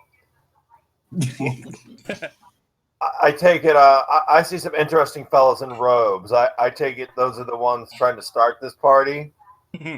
yeah. They kind of nod, and which also at this point, because you are now inside, you're out of the sun, you're indoors, and smoke's fucking everywhere. Like it's kind of dark. It's pretty dark in this mall. They kind of take their helmet off at this point so they can see better, and it doesn't slow them down. But yeah, like they're nodding, and they're saying that those would be the ones they need to go. Like they need to go right now. All these others, they don't really matter, but those guys, that's the issue. And also she says, because she's gonna lay out the plan now. So she says that she's not as good at this sort of thing as Joseph, the guy that was gonna come. But she needs some time. She's gonna need some time after you need to deal with these guys, and then after that, she's gonna need a lot of time to set some things up. And so basically, you're going to need to hold the middle of the mall for a while, is what she's getting at. Okay. I'm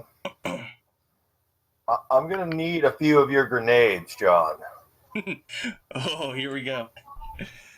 I don't know. Can you persuade me? Oh, gonna make him PvP for it. So, okay. Yeah. Why not? Let's put it to a dice roll. What's mine? It's mine, not yours. Because again, like John's whole thing is greed, and he doesn't want to give anything up. So give me a manipulation. Yeah. So manipulation, intimidation, authority. So give me a roll of 3.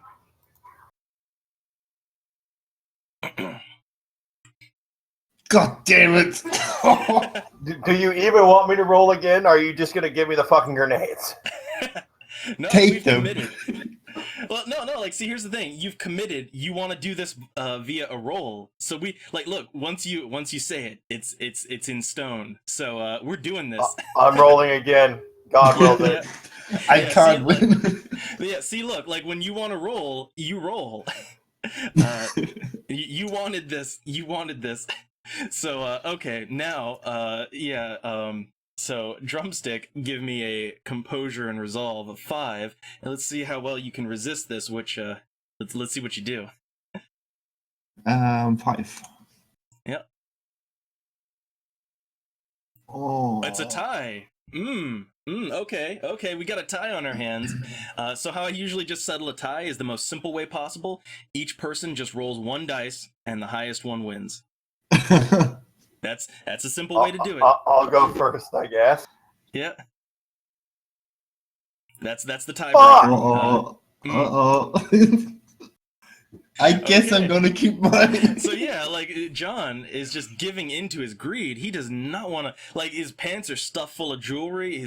Like, he is just weighed down with shit, but he does not want to give any of it up. How about that? You tell me what you planned with those grenades, and I'm gonna do it. Nice. Oh, okay then. If you really wish to, stroll out there and toss them at the robed figures. And like, I'm just thinking, man, Drumstick's character, like, some crying going on. I mean, if you want to do that, John, that's fine. And I just sort of sling my weapon and put in a pinch of tobacco, sort of cross my arms. All right. Okay, so, I'm gonna do that. I'm gonna throw a grenade. Okay. Well, I guess whatever's gonna happen, Drumstick, you have volunteered your character to be the one to carry it out, which and not only throw the grenade, Drumstick, you've got to go out of the store and try to get close enough to throw the grenade, and then there's gonna be some running around because they're still the lesser possessed. Yeah. Well, actually, his character's pretty good at running, actually, so it might work out. It might work out.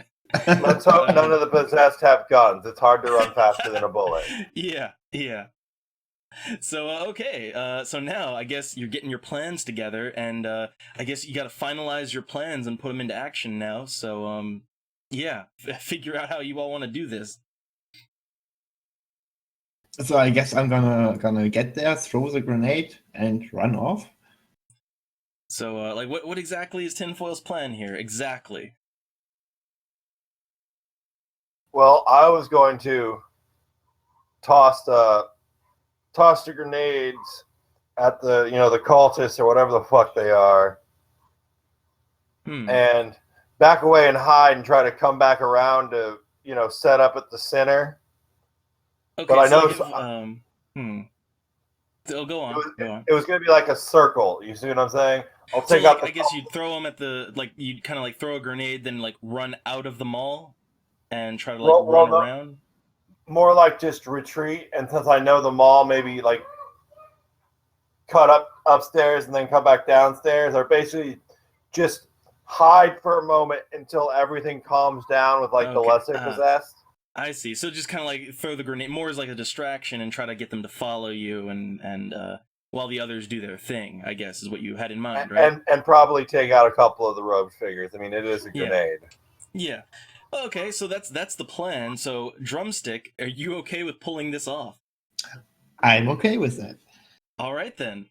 Well, so okay, I guess mechanically and all that. So what's gonna need to happen is Drumstick, since it's all on you now. Your character's gonna need to, you're gonna need to kind of get a little closer, and you're gonna have to make a roll to throw the grenade, and then we'll see what happens. Let's do it. Okay then. Okay, so I guess you're gonna try to make your way a little closer so you can even see them. And now let's see. It's a moment of truth here. So let me see. So for you to throw a grenade, okay, let's see. It's gonna be like 2. Oh god, dexterity athletics. So it's a 3 for you. Willpower. Yeah. I was gonna remind because no one's used any willpower so far. So okay, like with the willpower, that would be a roll of 6 for you to throw the grenade at one of the robed figures. So okay. Okay. Nice. And some roll agains. Okay, 3 and a roll again. Oh. All right, well, 3. That's a pretty good success. So okay, here's what happens. So Drumstick kind of crawls out from under the shutter, and again, no one has noticed you so far. So, but they're probably gonna notice after this. So, so John, he winds up and he just chucks the grenade he pulls the pin, chucks a grenade straight at one of the robed figures, and it clatters to the ground. And like immediately, the guy looks up in your direction. And so no roll for this one. No, they notice this because they definitely notice it now because the grenade just explodes, and it just like that guy is he's all over the mall now. Let's just say. But yeah, there's still there are still like 3 more robed figures. There were 4 in total. It turns out, and so everything notices you, like not just the robed figures, but like all of the surrounding possessed. They all look straight at Drumstick's character. They all look right at John. So well, fuck. yeah. So now, what do you want to do about that? I guess I'm gonna run. Oh, But okay. where? You don't know the mall. That is the thing. Is Drumstick doesn't he doesn't know the mall so well. But we'll see how this goes down. So I guess like the first things first. I guess I'll outline your options for running based on your roll. So give me it's gonna be like wits composure -1. So 3. So give me a roll of 3. Oh, Ooh. yes. And a roll again. Oh, And a roll yes. again. Damn it. Not quite critical, but 4 is like, okay. So with that, here's what you notice and your options. So what your options here are, is you look around and you can see that from where you're at in the mall, like the quickest way out and the safest way out would probably be to actually like, to kind of like, from where you're at to like take a left. And you can actually kind of see like this big, huge, like broken glass doors, which even though it's all dark and smoky in here, you can probably guess that it's like it's the entrance to the mall, and you can probably make a run for that. That would be like the quickest way is to run out of the mall. Actually, that's like your best option with what you notice. Let's do that. Okay, so so now it comes down. Now it comes down to kind of so for this it's going to be like speed versus speed. So let me take a look at their speed and their run speed, and let me take a look at your speed and your run speed. Okay, so what I'm gonna say here is that the bad news is that even with your fleet of foot, even with your fleet of foot, you're basically like it's almost like even match. So it's gonna be a very tight run that you're gonna have to make here. That's no problem. I have plans. Okay, so how I'm going to play it, though, is like we're going to do some rolls along the way just to see if they can catch up to you or not. And we'll just see how this is going to be like a contested. We're like just for a running match here. I guess really it would be like a dexterity athletics versus dexterity, which again would be tied. So, okay, yeah. So you just start fucking running. And towards the exit, you're running out of the building, and they start running after you. Wait a second. Now, oh. How far are they away from me? They're all around the mall at varying distances. But like I said, the issue is speed versus speed, which means that they can basically keep pace with you. So yeah, it's again no contested roll for this first turn, but as you're running, like factors. So we'll get to it when we get to it. Basically, did that answer the question? Not really. Okay, my plan is to run and drop grenades so that when they catch up with me, they're gonna go boom. Well, okay, so like I guess I was assuming you were just gonna run, but so okay, like if you're gonna do that, so yeah, like that's gonna be an action, which means that you're gonna be running at like half your speed, which means they're definitely going to catch up to you because they're full running. So like that's why I was figuring you were just gonna run. Also, in that case, I'm just gonna run. Yeah, because there's also a lot of them. Like you could be dropping grenades for a while and still not get them all. So okay, that's what Drumstick's gonna be doing, and we'll deal with his rolls later. Okay. But it's gonna go back around to Tinfoil and the companion because now they've just been kind of watching this. So now And laughing, probably. Yeah, so as Drumstick is just kind of running, well, and also remember, like, he's got his pockets full of so Drumstick, and because of all that, I'm gonna say that Drumstick is like grabbing onto like his satchel bag and his pants, and he's just grabbing his pants and running, while some jewels kind of fall out, and so that's what you see. So back around to tinfoil. I'm gonna ask the mall ninja girl. You have a sidearm, right? Because I think I'm going to need to borrow your rifle. Okay, well, the bad news is, so she just kind of holds her rifle and she says, "I don't. I've got something. Well, I've got something. If you really, I don't have another gun, but I got something. If you really want, really want to take the rifle." I need the range. I knew something like this would happen the minute he went out there. Okay, so I guess how we're gonna handle it then. So we'll say, yeah, she'll go ahead and give you the rifle. So she doesn't have no more ranged backup from her anymore. Only melee backup. But your shotgun now. So how we're gonna handle your shotgun? Trying to think here, because you can't carry, like, you've already got a sidearm. So I was just gonna sling the shotgun and carry the rifle for now. Okay. Yeah, I guess again, your character has pretty good strength and all that, so it shouldn't be an issue. So okay, you can do that, and you can go ahead and take the rifle. And I guess, yeah. And I would, after that, slither out underneath the door and stand up, and I want to take aim at the cultist he didn't get. Okay. Okay. So are you gonna aim and shoot, or just gonna go for it? I'm just gonna go for it. Okay then. Also a reminder: the assault rifle, you can burst fire and you can pick multiple targets with that at a penalty, if you want to do it. Ooh, this is true. You know Like what? Okay, how the penalty works though, to break it down, like, so if you want to hit like 2 targets, so okay, a full burst gives you a +3 automatically, but if you want to hit like 2 targets, you're going to take a -2 penalty to each target you want to hit. If you want to hit 3 targets, it's a -3 penalty to each target you want to hit. But like, that's how you can play it if you want. And you said there was 3 cultists left? Yeah, there are 3 of them left. I want to target all 3 of them, and I want to use a point of willpower on this attack. Ooh. Okay, hold on. Let me get some things on the combat tracker right here, which you do have the advantage because, again, no one detected you opening the shutter. They're all distracted. So let me go ahead and add some things on to the combat tracker real quick. And just adding 3 cultists on there. Okay. So you're going to target all 3. You're going to willpower it up.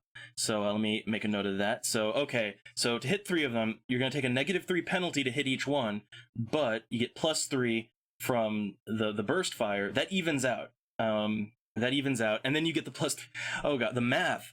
So okay, dexterity plus the firearms, that's 6, plus the assault rifle, which is 4. That's 10, plus and the penalties balanced each other out.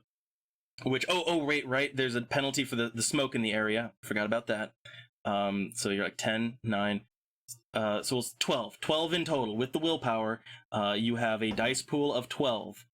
All right. Wow. Okay, I'm going for it. Okay then. Okay. Fuck me, that's a lot of D10s. Oh yeah. Oh my god, yes it is.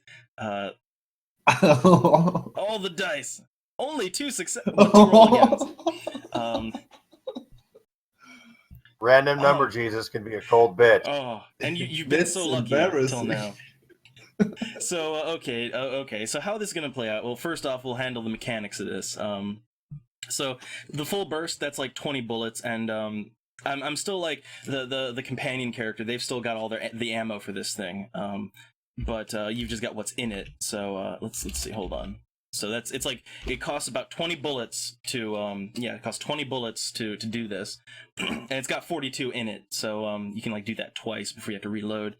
But okay now. So 2 damage mechanically, again 2 damage dealt to each one of them. So and these guys, they're not extras. They've got like full health bars.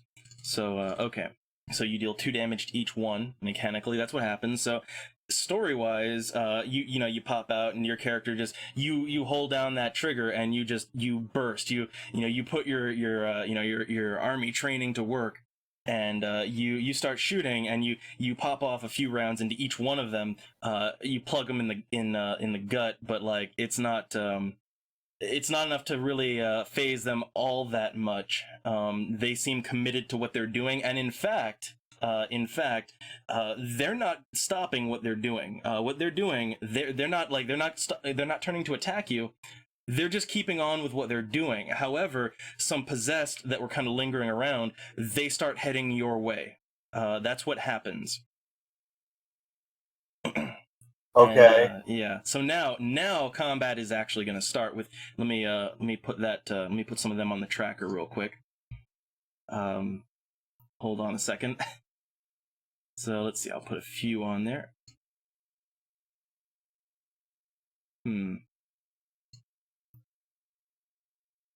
Let's see. Hold on.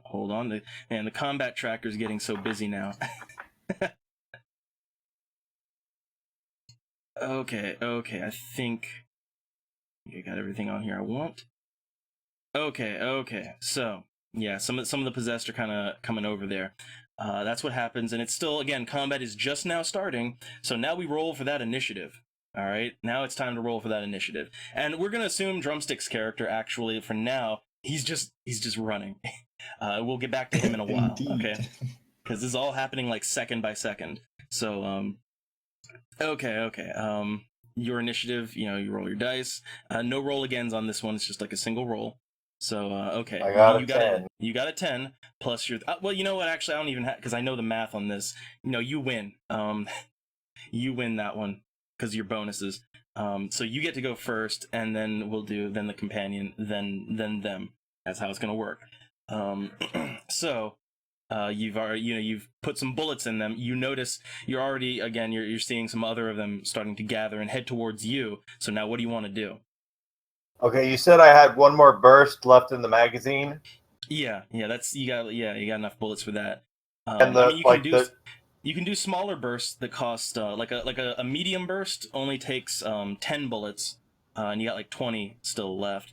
So you can do okay, and there's like how many of the minor possessed are like coming towards me? Like right away, only 2 is what you see, but they are armed. With what? And well, let's go ahead and give a wits composure to see if you can notice it. Because they got some things in their hands. So give me so normally for you it's like 5 because of the smoke.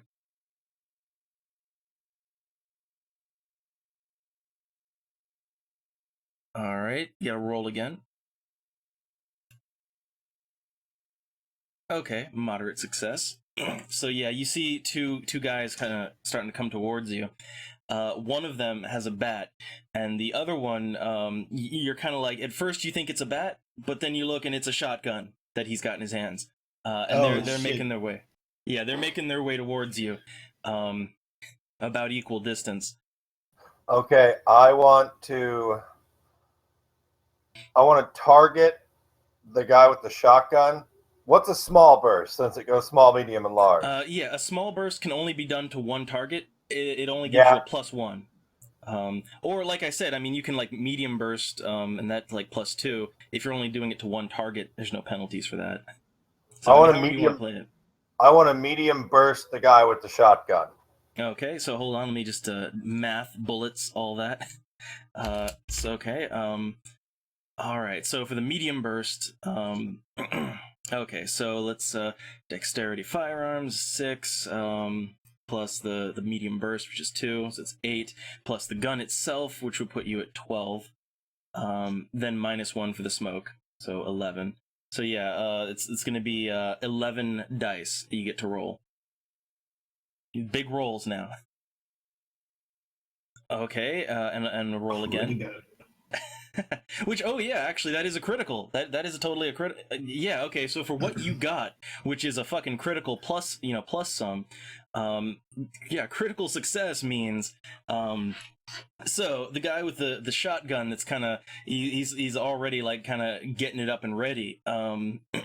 Yeah, like you just pull that trigger and you let off a couple rounds into him, and they pierce his gut, torso, and then it just right up and you know, because the gun pulls up a little bit and it's just right into his head. So like his just brains splattered all over the place. He just fucking falls down, and again, because you're going to start noting now that you have the little jewel, you notice that, like as he falls down, that shadowy, like a distortion in the smoke kind of, you know, it like peels off of him and also kind of sinks into the ground.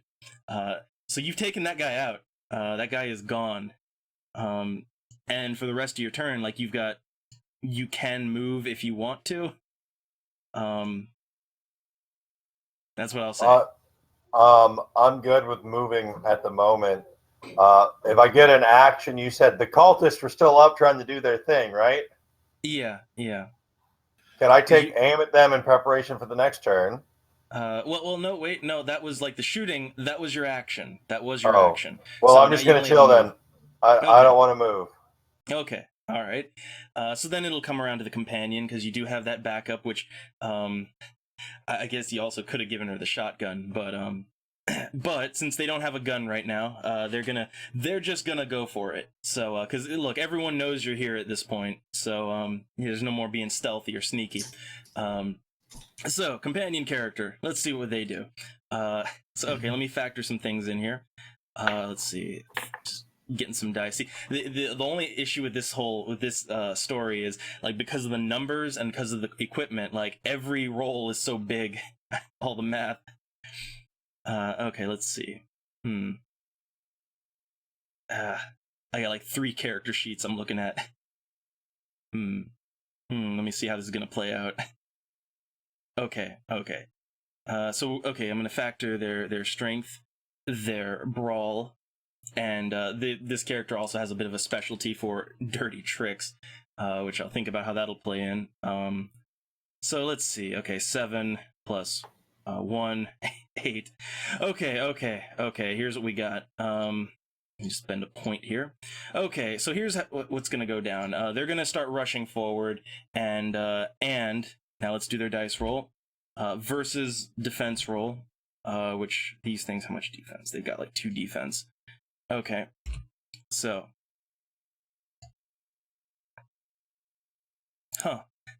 Okay, so here's what happens, alright? So the companion character, they're like watching you do that, they're looking at the thing, and you know, there's only the guy with the baseball bat now that's kind of coming. So they what they do is they just sort of slip their gloves off and they pull out from under the shuttle and run the shutter, and they start running forward, and they just like, so this is something you probably don't see every day. So yeah, like all of a sudden like there's some long extensions from their fingers, which mechanically it's Protean Claws ability. And they just take a swing, just like stab into this guy's gut, which is going to slow him down. So for the next turn, let me do a Wits Resolve on him. Okay, so yeah, that was their turn. Enemy turn now. The cultists, they're still just doing something up there, and they're working fast. That's their turn. Now, so the guy with the bat, his Wits Resolve, he succeeded on that. So now, he's gonna try to make a swing with his bat in retaliation. Okay. Let me get some things up here. Okay. Okay, it's only gonna be 2. Okay, yeah, he's just like, again, he's stabbed through the gut, and he's just like flailing his bat around, not really accomplishing a whole lot. So that's what he does. Now, before we get back to you, Tinfoil, Drumstick. Yes, I want to know what's happening with Drumstick. Yeah, Drumstick. What? He's been fucking running, and I guess unless you want to do anything different, we're gonna do some rolls to see how well you stay away from these things. So like just general, what are you doing, Drumstick? Am I outside the mall? Yeah, you've made it outside. Your speed is good. and you're being chased by like a horde of like dozens and dozens of these things. Is there any simple way to get back into the mall? Well, hey, why don't you go ahead and give me a wits and composure? You're outside now, so no smoke penalty. Yeah, give me a 4. All right, and a roll again. Oops. Okay. No, that's enough. That's enough. So okay. What you notice, so okay, like as you're running out, like you've run out into the front parking lot basically, which is a mess by itself. But so what you kind of notice around you, your options to get back into the mall. Well, the closest would of course be to go back around, where the car is, but you don't want to you don't want to bring them all right there. So there's no visible entrances on this side of the mall other than the car where the car broke in, where everyone is. I guess you're gonna have to keep running if you want to find another entrance. So I guess what do you want to do here? I'm gonna try to run around the mall and get in from another side. Or I guess, well, hold on. Like to give you some options here. So it's your option isn't just running. Like so, there's like a lot of mess out in the parking lot and everything. Like there's things you can hide behind. So I guess maybe do you want to try to lose them in the parking lot? Lose them in a parking lot? How? Like hiding like under you a can car? hide. Yeah, like you could try to get a good hide check, and if you do that successfully, then you could slip back in the way the way you first went in the mall. That worked out so well the last Yeah, I mean it's times. your choice. Like you can go for the running, or you can go for the for the hide. Yeah, I try to hide and lose them for now. Okay, I like to give you some more options other than just run. So okay. So we'll say so Drumstick. What he's going to be doing is he's like, again, there's like flipped cars and shit in the parking lot. So he's going to try to hide behind something, and so let's see how well he does. So that's going to be a dexterity plus stealth. No blend in bonus for this one. So yeah, so it's going to be 3. A car. Well, it's going to be 3. Yeah, okay. Okay, you got 2 successes. Hides in trash earns his Indian name. So okay, you got 2. So now it's going to come down to again, it's always contested. So let's see if they notice you trying to hide, and if they do, then it's back to running. Zigs and zags, Babu. Zigs and zags. Serpentine. Okay, let's see.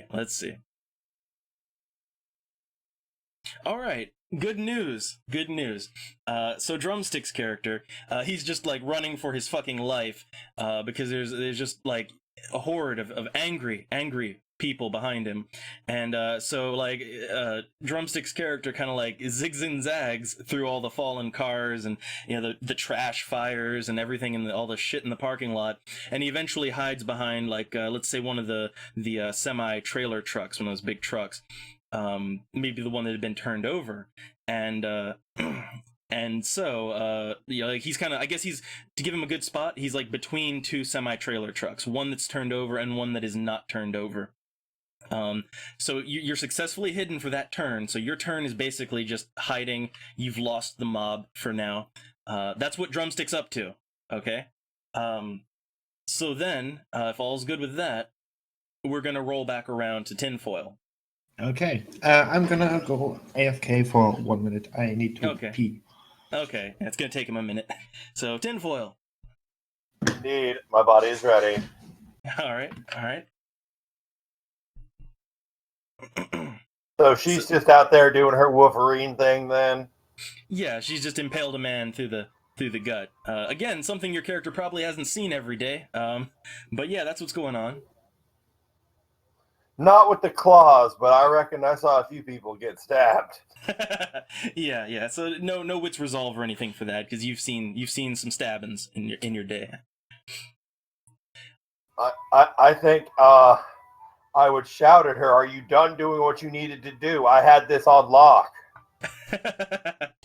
Well, it's like hey, like you took her gun, so, and you know, so you want to deal with the problem. So yeah, like see, I guess so. What she's kind of doing is like she's trying to deal with this guy because the cultists are still doing their thing, and she doesn't have a gun, to like snipe them or anything, and you do. So I guess yeah, again, it's your action here. Well, I'm with the cultists being the way they are. I'm about to give her back her rifle because it seems I need to get up close and personal. Well, yeah, again, you can. Plus, John is off doing his own thing, so I want to take my action, I guess, to toss her gun. Okay. And so okay, you can do that. Which actually, And while I toss her gun, I do want to say, get back in there and prep whatever you have to prep. Okay. You're literally the only one that does this. Yeah, but it's like, well, you have to get rid of the cultists. I think like the focus here is you have to, like she said earlier, like before she can do anything, you have to make sure that area is clear. Like that's the goal right now, is just clearing the area basically and stopping them. That's like number one priority. So I guess you still want to use your action to toss her the rifle. Her gun and Okay. then use my whole quick draw thing to just draw mine, so I'm ready for my next turn. Okay, yeah, because quick draw is gonna come into play there. So okay. Back to the combat tracker here. All right. So okay, yeah, you do that. So yeah, she takes her gun back. Which well, actually, you know what I should do? You should have to make a roll for that to make sure you toss it successfully. Because that's the thing. Okay. Yeah, it is. Which it's gonna be like a dexterity plus athletics. So 4.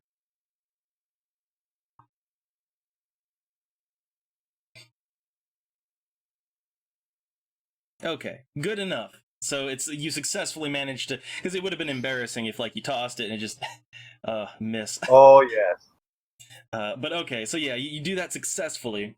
She grabs her gun, and since that was your turn, rolls back around to her. Which since she's got the gun in her hand now, okay, let's see. Let me go back to her character sheet.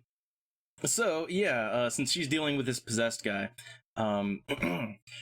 she is going to and let me do something with the tracker here. Okay, so what she's gonna do is she's gonna prepare that gun. It's in her hand already, so she's gonna shoot, and she's gonna let out a burst, a medium burst. So again, math time.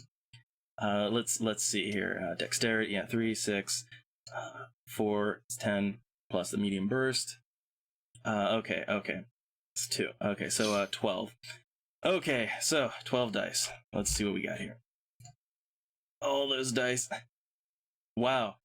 Okay.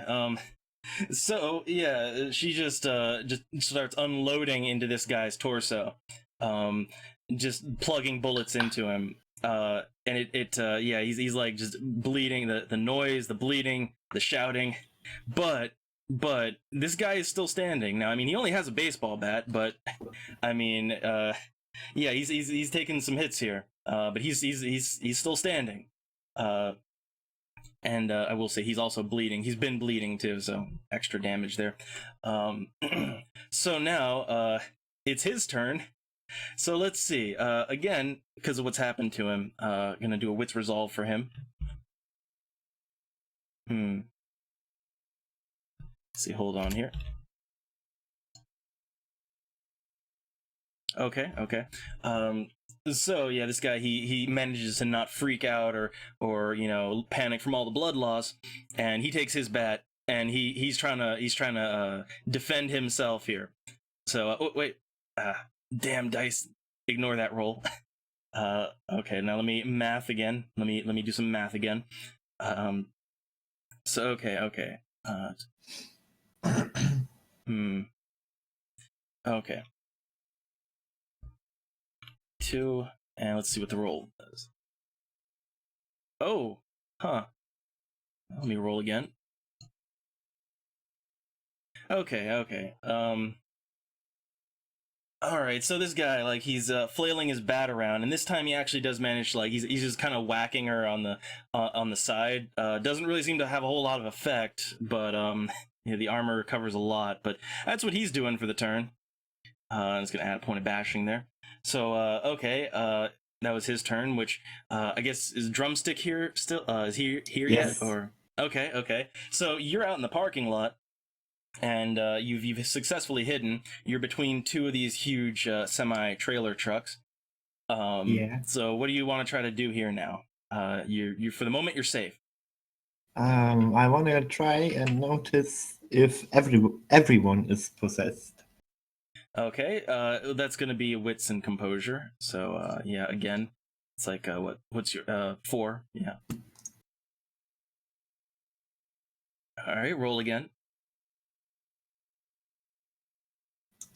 Okay, well, what you notice as you kind of like peek out, and it's chaotic enough. I'll give it that nobody's going to notice you really, because there's a lot going on in that parking lot.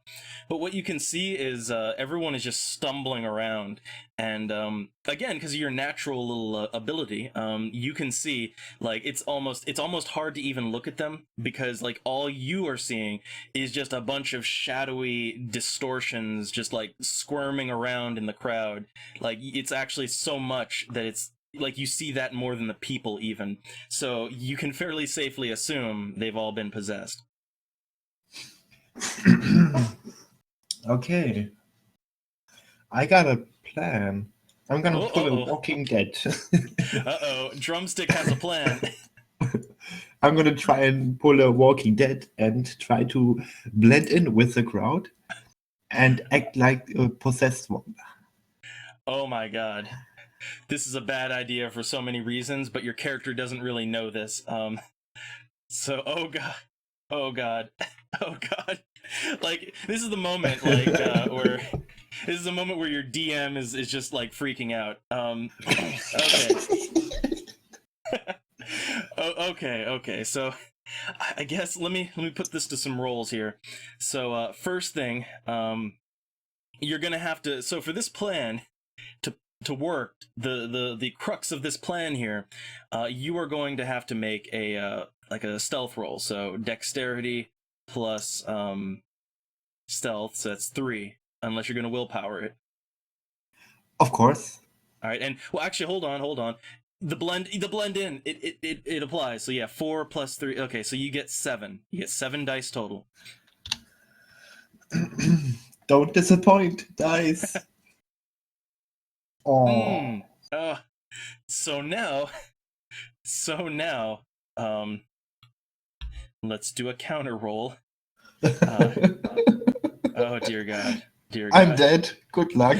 Well, it's going to end so fucking poorly. Yeah, it is. Damn it.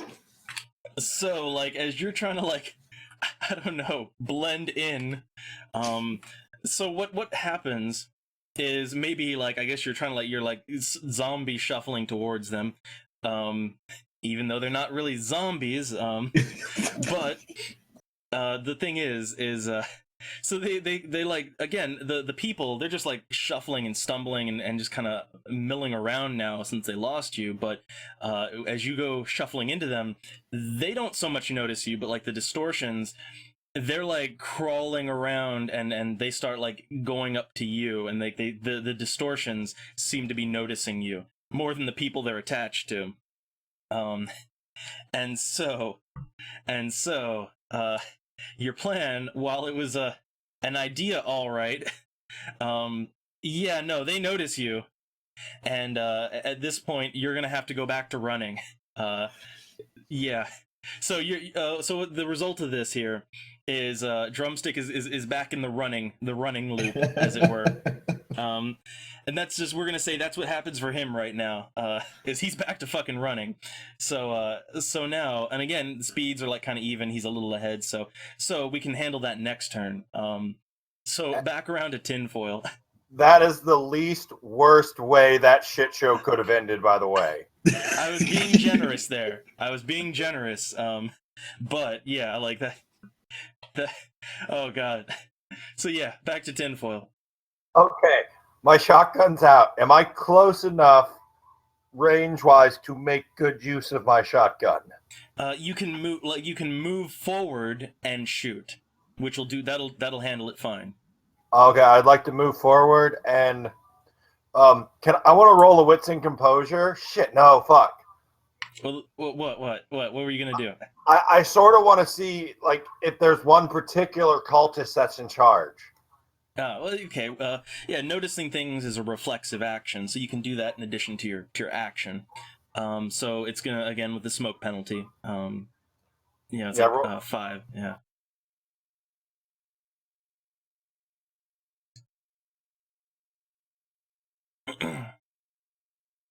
Hmm. Fucking random number, Jesus. Yeah, it's like, man, last time you were just like Dirty Harry all over the place, blowing people's faces off and doing great. Tonight, So, okay, yeah, you don't, like, you look over, you take a little quick glance over there, but the smoke's so thick, and, like, all you can really tell is I guess the only thing you really get is that they're scribbling something on the floor, and that's about it. You don't really get any leader or anything like that. They're just doing their thing. Okay, it's just back to move and shoot then. Yeah. So, who you gonna move and shoot? I want to move and shoot the cultist closest to me. Okay. So let's see. Hold on for your shotgun. So let's see. Your dexterity 3. Okay, 6 plus the shotgun. So it's 9. Okay. So you have a roll of 9. Go ahead. Oh wait. Hold on. I forgot with the smoke penalty because aiming is hard 8. in all this. Yeah, 8. Yeah.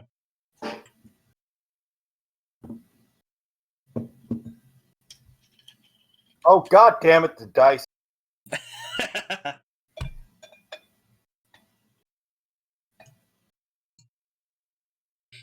Okay, now wait, hold on, because it's a 9 again. Okay, no 9s. You get to roll again though.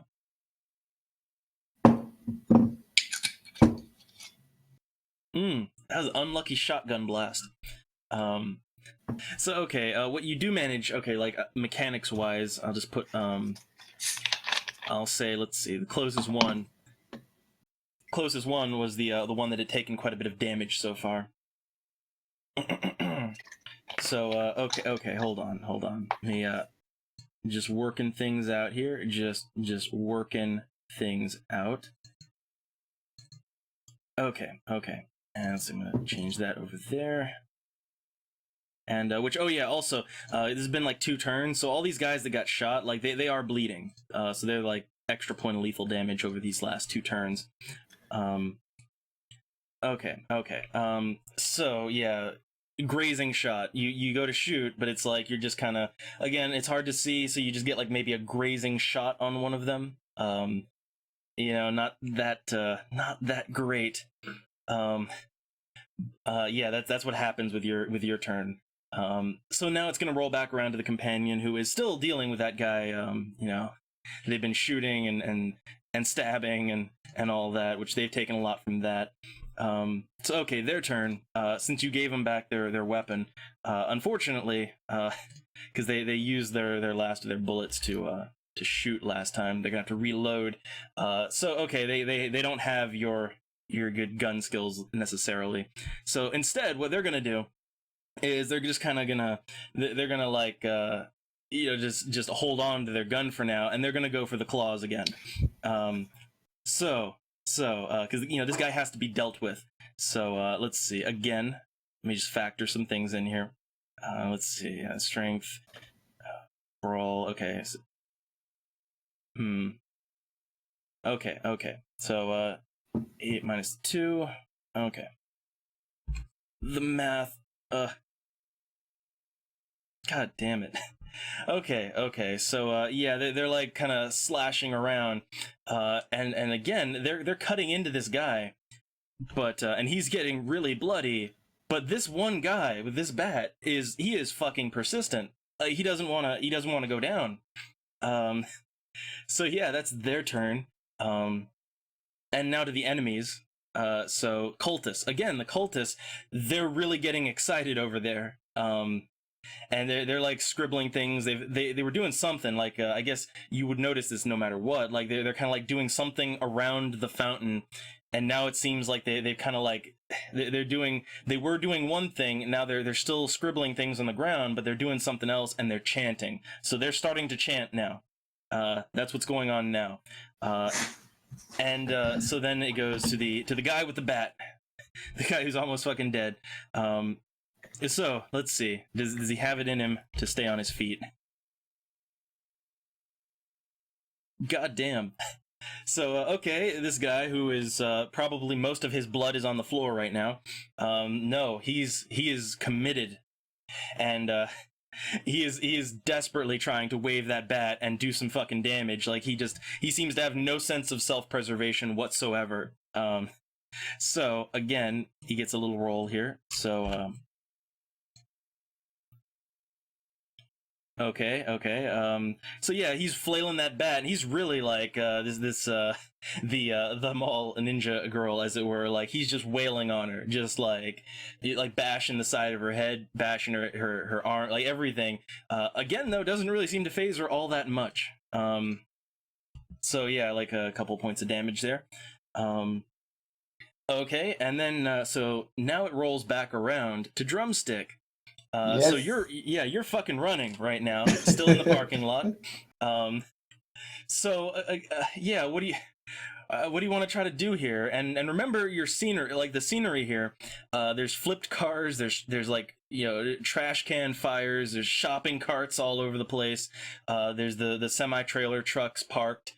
Yeah, you're just kind of in the middle of all of that with these guys. So what do you want to do here?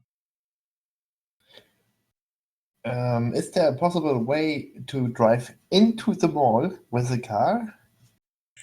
I think I see where. Okay, so like, okay. So you're gonna have to make your way over, and again, because of the speeds, they're pretty close. Like, you've got enough speed that you can make it to one of the nearest, because you were actually kind of hiding where you came out from them. So yeah, like you can get to one of the big trucks, and they're like we're talking like like 16-wheelers. They're big, with the cargo. So yeah, you can get up to one of them. Door's unlocked. So yeah, what do you want to do here? Is it possible to drive into the mall with the truck? Well, there's no keys or anything here, but we're gonna have to. So I guess we're gonna see how crafty your character is. How well can you steal a car? So that's what it's gonna come down to. So I guess you're gonna Grand be Theft Drumstick. Oh man, I love picturing this too. Like he's trying to do this while he's just like, man, all the jewelry and shit he's carrying too. Like, god damn it! Like, that's probably how they found you. Is like you just got like a trail of diamonds falling out of your pockets. So anyway, okay, let me see your rolls here. So in order to pull this off, you're gonna need to do to steal the car. How about dexterity plus larceny, and you're unskilled, so that's -1. So that's gonna be like, it's only gonna be 1 dice. Yeah, that's like a 1. But yeah, you can willpower it. You can indeed. So 4. What do you got? Let's do 4. Oh, great. Okay, so the bad news is you're not very good at stealing cars. But I guess the good news is you're up in this, the cab of this gigantic vehicle. So you doors closed and locked, so you're relative safety for now. I mean, they can't pull you out of it yet. But their turn is going to be spent. I guess their turn is going to be spent getting to you and then trying to figure a way to get in there. Like they're going to be beating on the doors and everything. And we'll resolve that and deal with that next turn. But yeah, that's what's happening. So where Drumstick is at right now is basically he's in this huge 16-wheeler, and he's surrounded like zombie swarm around him. That's where Drumstick's at. So back to tinfoil. Yay! Oh, this has so many ways to go terrible. You took all the grenades with you. Yeah, that's the thing, right? Like, the greed. You could have brought your own grenades, but you didn't. He had to have the explosives. I still have some of. Oh yeah, you still got a ton of explosives. So I want to sling my gun. All right. Oh, Your shotgun. yes. And I want to dig in my bag and get one explosive charge. And rig it and throw it at the cultists. Okay, well this one's it's a quick one, so it's going to be your dexterity and athletics, but also something to remember. Like you can, I mean, if you want to, you can throw like you can rig two of them to get you get more impact if you want, because you still have how many? Let me see. You still got 10. Or 15. Well, wait, hold on. I put 5 on the bulldozer. Yeah, it's on your character sheet. You got 15 explosives still. I'll lash together 2 then. Okay. So for this case, let me do some maths here. And oh yeah, wait, let me dot those real quick. Okay, so all right, so okay, first off your dexterity athletics, which it's 3, 4. Okay, that's a 4 plus the 2, 6 for the equipment. That's just an equipment. So you're gonna have like a base 6 dice to throw successfully. That doesn't account for damage yet. That's just to throw it successfully. I want to tag that with willpower too. Yeah. You don't wanna miss this one. Which would make it 7. Yeah. Wait, hold on. It was a 6. So plus 3 from the willpower. So 9. Okay. Yeah, it's a throw. Yeah. Can you do it? That is a critical. Yes. Okay, I'll say. Well, okay, roll again to see if you can go over critical, like overkill on this one. Okay, so it's just a basic critical, but just regular kill. So yeah, you were just kind of aiming like again. Now the way the cultists are spread out, like, because then like they're all kind of like around this large fountain. So like I guess you're just gonna throw for like nearest one, basically. I was gonna try to throw towards like the fountain in the middle because 2 explosives. Oh, in the middle. Yeah, that's gonna be okay, but like it's not gonna be gonna be a direct hit. So that okay, some of the damage is gonna go down from it. But what I'll factor in, so we'll use your dice roll there, 7, or wait, no, 6, 5. We'll use that as kind of the damage base, and no direct damage hit. So like none of the lethal, but the force of it. So okay, like what's gonna happen here, since it's not direct but you get the force, so okay, like what's gonna happen here, mechanically speaking, they're gonna take, each one of the cultists is going to take 2 points of lethal damage, mechanically speaking. And they're all like pretty evenly hurt at this point, I believe. Yeah.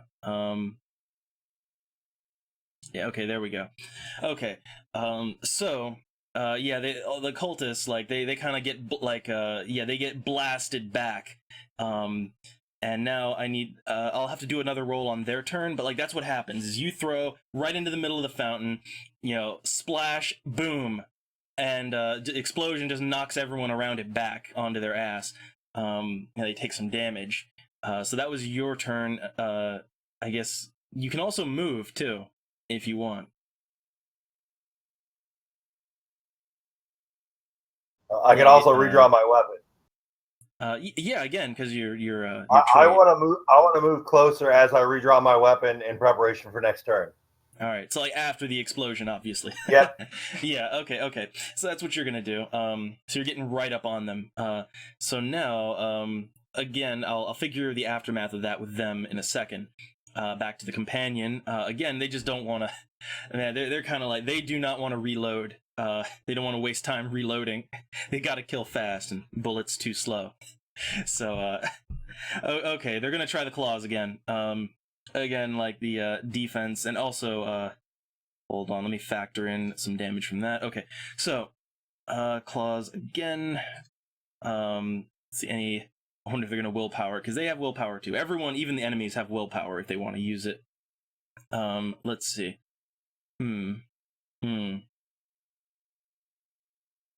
Okay, we'll do the same roll. Okay, so claws again.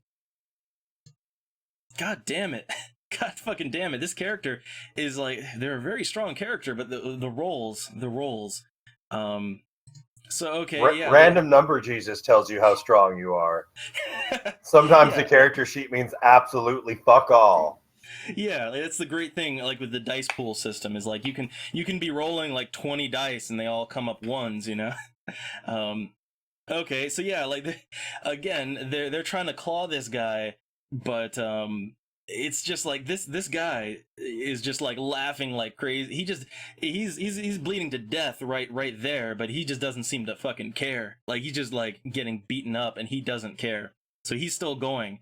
And I'm gonna roll back around to I'm gonna roll back around to him. So enemy's turn. So okay, now we got to resolve some things here. The cultists. So they've been knocked back. Now I need to do a roll to see if they can get back on their feet and do what they're trying to do. So let's see, their composure resolve. And well, actually, hold on, because they do have willpower. So I'll spend a point of their willpower because they need to do, like, they're in go mode. So okay. Because you gotta remember to use.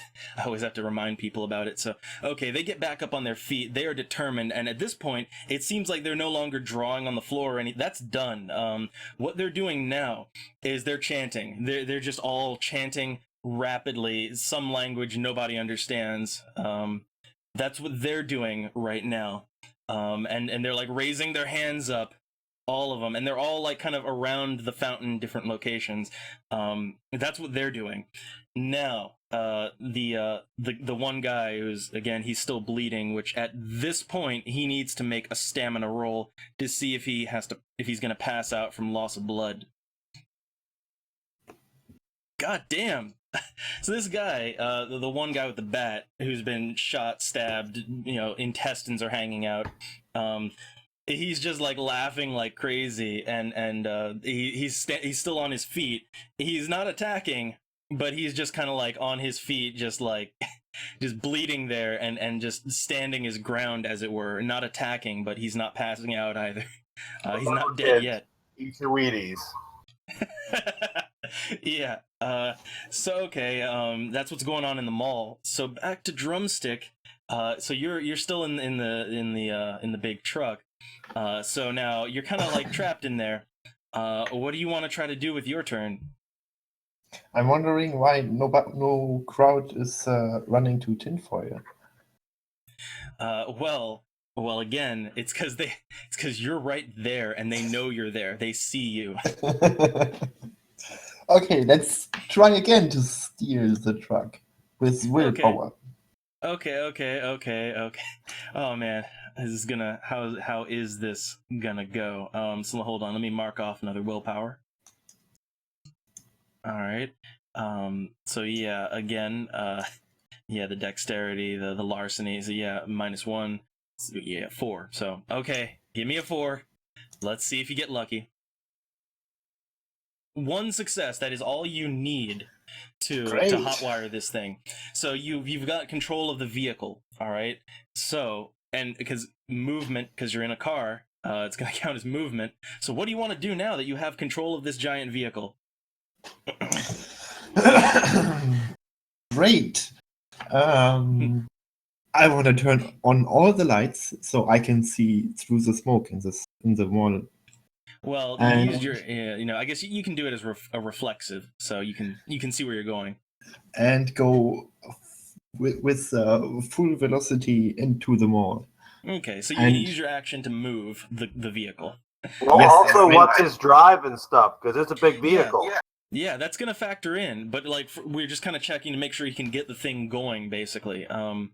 So that'll be his movement, which also, drive is going to apply here, which he does have a point of drive. but then the handling, because he's like, he probably doesn't really know. I'm guessing he doesn't know how to like properly use a big commercial 16-wheeler. So that's gonna give a bit of a penalty.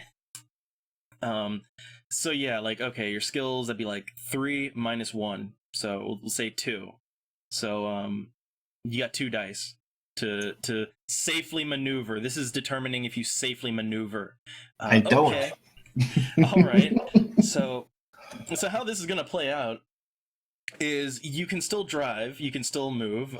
It's not like you just freeze up and do nothing. No.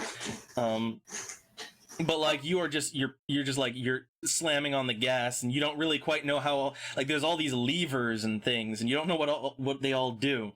But you're just pulling things and like steering, and like that big truck is just like swerving all over, bumping into things, like splatting on these guys around you. But hey, you're doing it, kind of. So yeah, that's again, we'll resolve that next turn. But again, it's gonna roll back around to inside the mall with tinfoil. Tinfoil first. I want to aim at the nearest one's head. Okay. Because you got the shotgun. So all right. Again, And I want to add a point of willpower to this. Well, I'm gonna say, like, this is something your character would even notice, is like, these cultists are all pretty beat up. I mean, you probably want to try that. I mean, but again, it's your willpower. Well, also, I have a question. Oh, okay. Would my vice of wrath come into this? Because I feel like my character would be a little bit pissed off. Well, for this, like, wrath, it would be like if you like, just fighting people in combat and killing them. That's not wrath. That's just gameplay. Wrath would be if you kill someone and you get into it, and like that would be like you torture them, or you like excessively kill them, like just keep shooting into them. Like that would be wrath. Okay. Yeah, just kind of to clarify that, I guess. Willem notices there's sort of. I'll just make a regular shot then. Just a regular old shot. Aim though to the head. Okay. And I'm just kind of counting bullets here. Okay. So to the head. Okay. And well, you're going for an aimed shot then, which is going to incur a penalty. Yeah, I know. Because I mean, again, like, you can even see they're beat up. A body shot would probably do it if you managed to do it, right? But okay, if this is how you want to play it, I do. Okay, so let me math here. So okay, you got your 3, you got your 6, you got your gun, which is another 3. So that's 9 minus 1 for the penalty. For the smoke, it's 8 minus another another 2 for the head. So you're down to 6, and you want to willpower it. Yeah, I've got one more to burn, and still have some left over if shit gets really, really, really real. Okay, then. So you get 9. You get 9 dice in total, and roll them bones.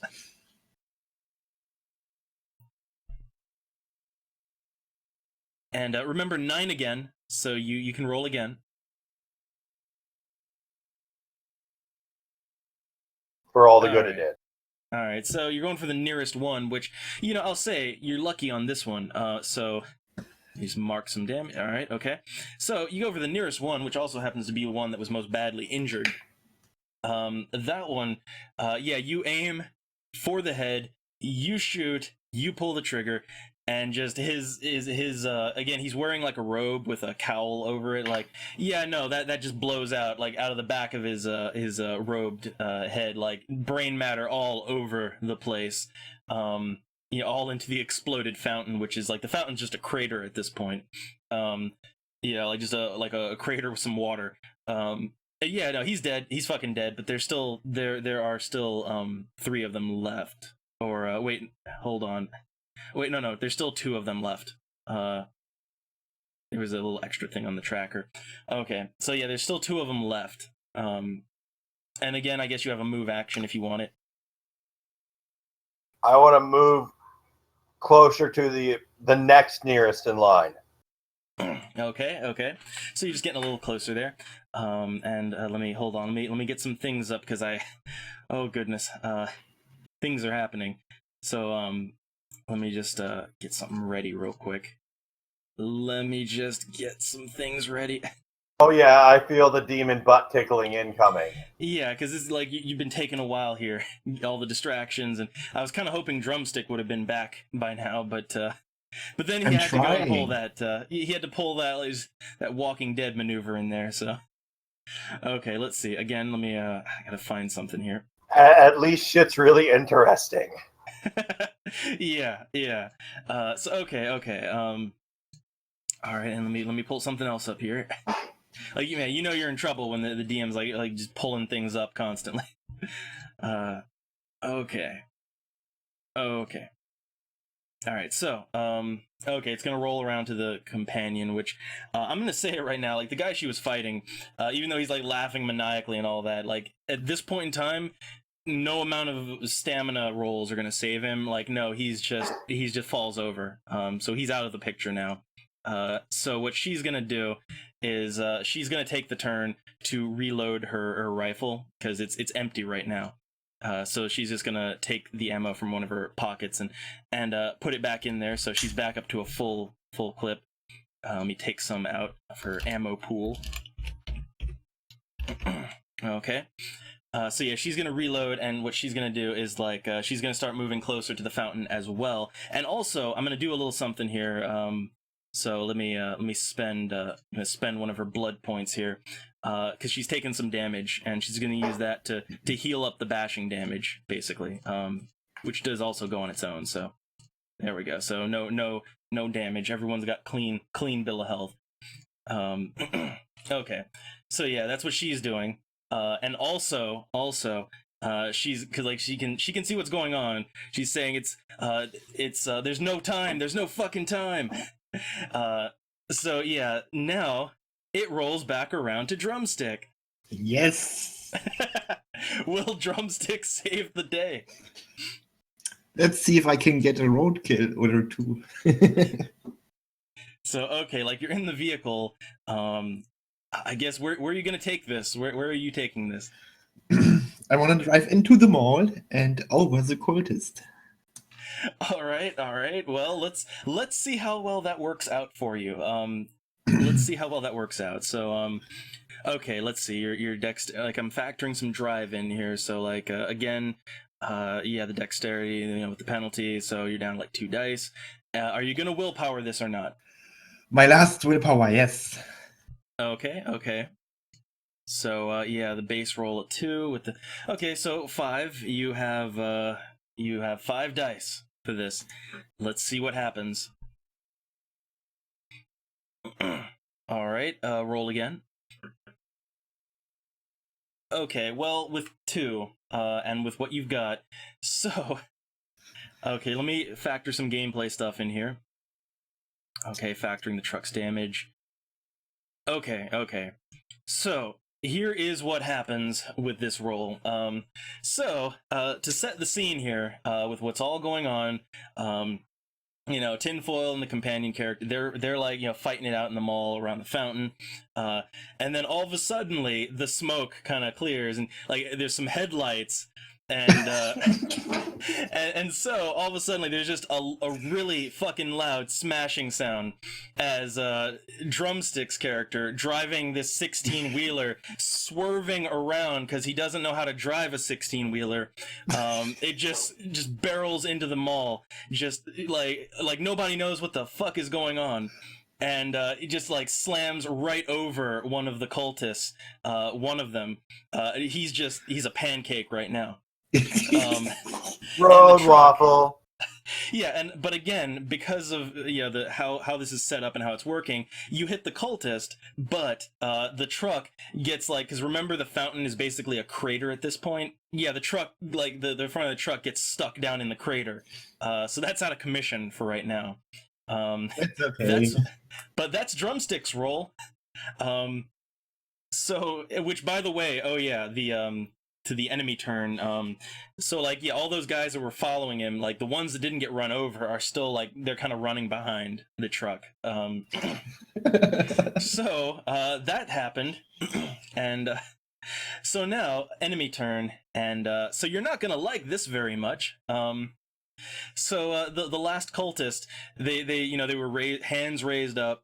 They were chanting loud, and then what he does is in one swoop, the cultist like one hand stays raised, and then all of a sudden he reaches into his robe, pulls out a knife, and he slits his own throat, and he just falls over right there like into the fountain crater, and then you hear a rumbling and you feel a rumbling, and there's something's going on here. Something is going on.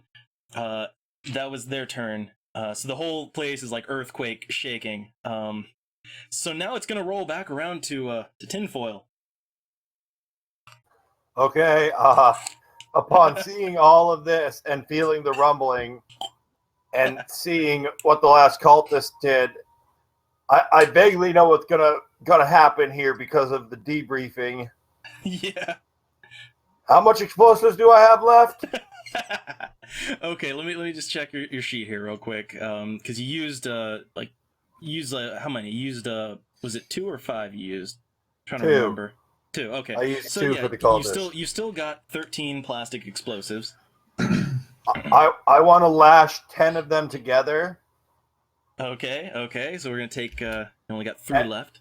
And I have an equipment question. When I was digging through the stuff, is it outside of the realm of possibility? Do I have some sort of remote detonator? We'll say, because again, it was just we lumped it all into equipment. We will say yes. You have something you can rig up.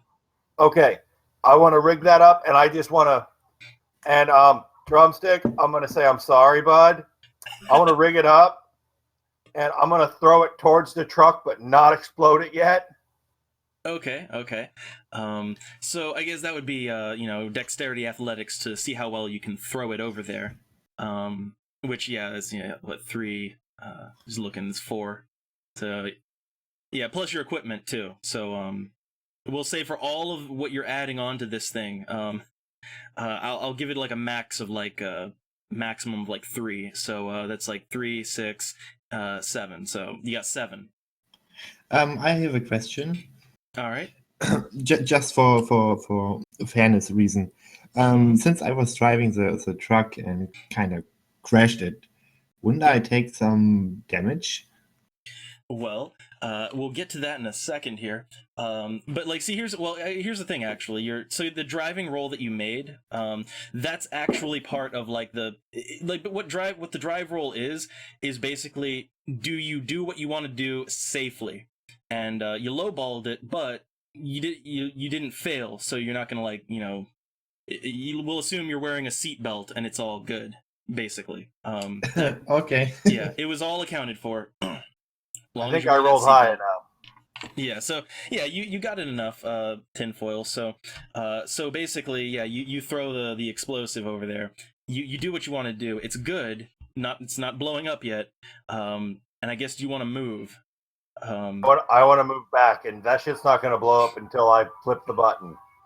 Okay, so yeah, now that's your turn. The companion character, they've already reloaded.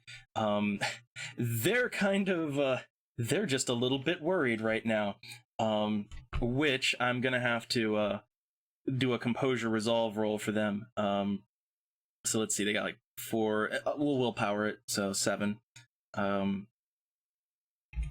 So let's see what happens here. Okay, good enough.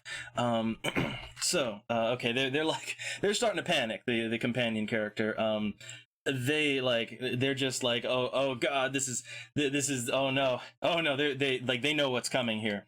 And they've got like that big satchel, which they're still kind of like, they got that like clinging it in one hand. But it's a little late for that. So what they're gonna do is they shout, "Get away from it! Move back! Everyone, get back!" And they just like motion, and they start moving back as well. That's their turn, is to get way back. So yeah, they're like the furthest away right now. And then it's gonna roll around to tinfoil. So tinfoil, or not tinfoil, drumstick. Yeah, drumstick. What do you want to do here? You're still in the truck. I guess I get the hell out of there.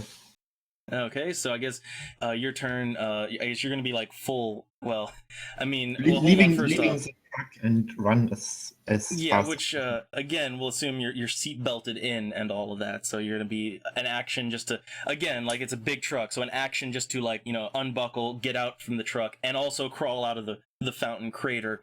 So then a movement. So you're moving just your normal speed basically. Okay. All right. Which that'll give you a little clearance. So I would say, like, out of all of you, like, Drumstick is the closest right now to what's going to happen. So now I need to do some things here. I need to set some things up. He is So- indeed the closest to possible demon butt touching and a fuckload of plastic explosive. yeah. I'm in trouble. Yeah, so like the thing is this story goes in phases, and because you just like you were damn close to doing it, but because you didn't interrupt the ritual, which could have been the end of this, no, we're on to the final phase here. And this is where, so okay, all of this stuff before now, that was just foreplay. Now the shit gets real. So let me put some things here on the tracker and get some things ready. Oh god, I was kind of hoping that it didn't get to this point because it was, oh, okay. So My body is ready. oh, are you? Oh, are you? So okay, let me get this little sheet up here so I have it for reference. Okay. So enemy turn. So again, like there's that whole swarm kind of approaching, the earthquake going on. So what happens now is the rumbling. At first, it feels like just sort of a general, like the whole building is rumbling, but then it seems to kind of centralize around the fountain crater where the truck is. And so what you're all gonna see, and there's no roll for this because you're gonna see it. The truck. So like I guess you're all kind of away, although Drumstick is the closest to see this.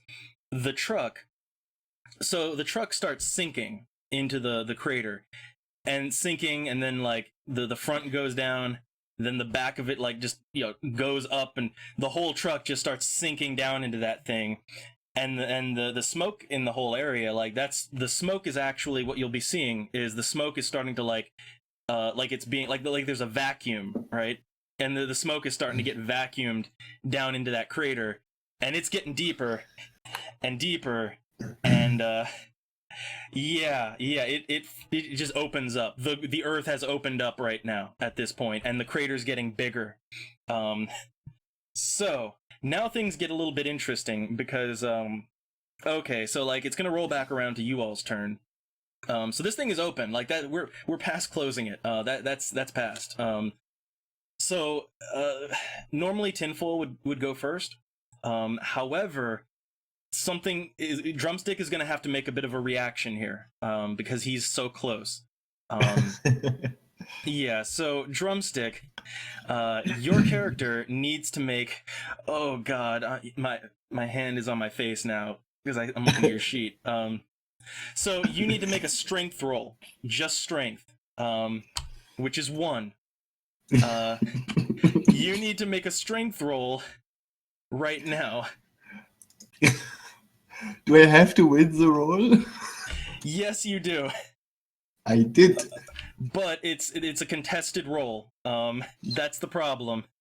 It's a contested roll against, like, I'm just gonna say it, against 5. So okay.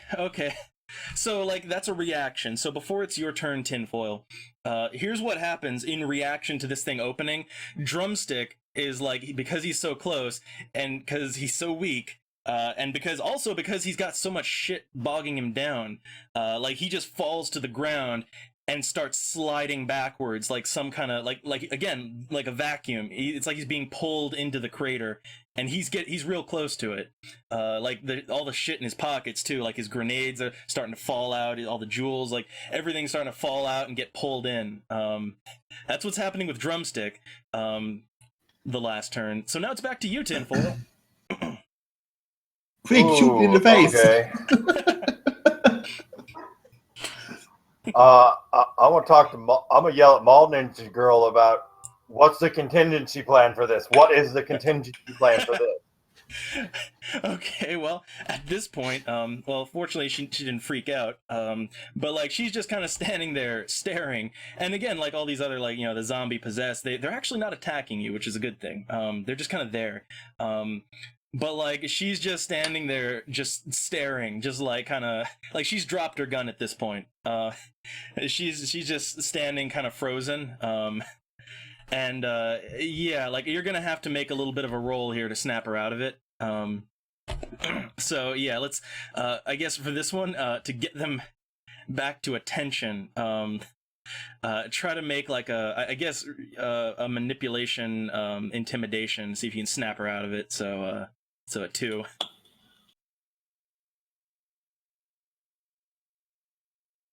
Oh, fuck you, random number, Jesus. Okay, so the only thing you're really gonna get out of her, is she's just like, it's over. I'm not ready for this. Oh god, we're fucked. That's all she's doing. Yeah. So I guess what else do you want to do in your turn? Ooh, I'm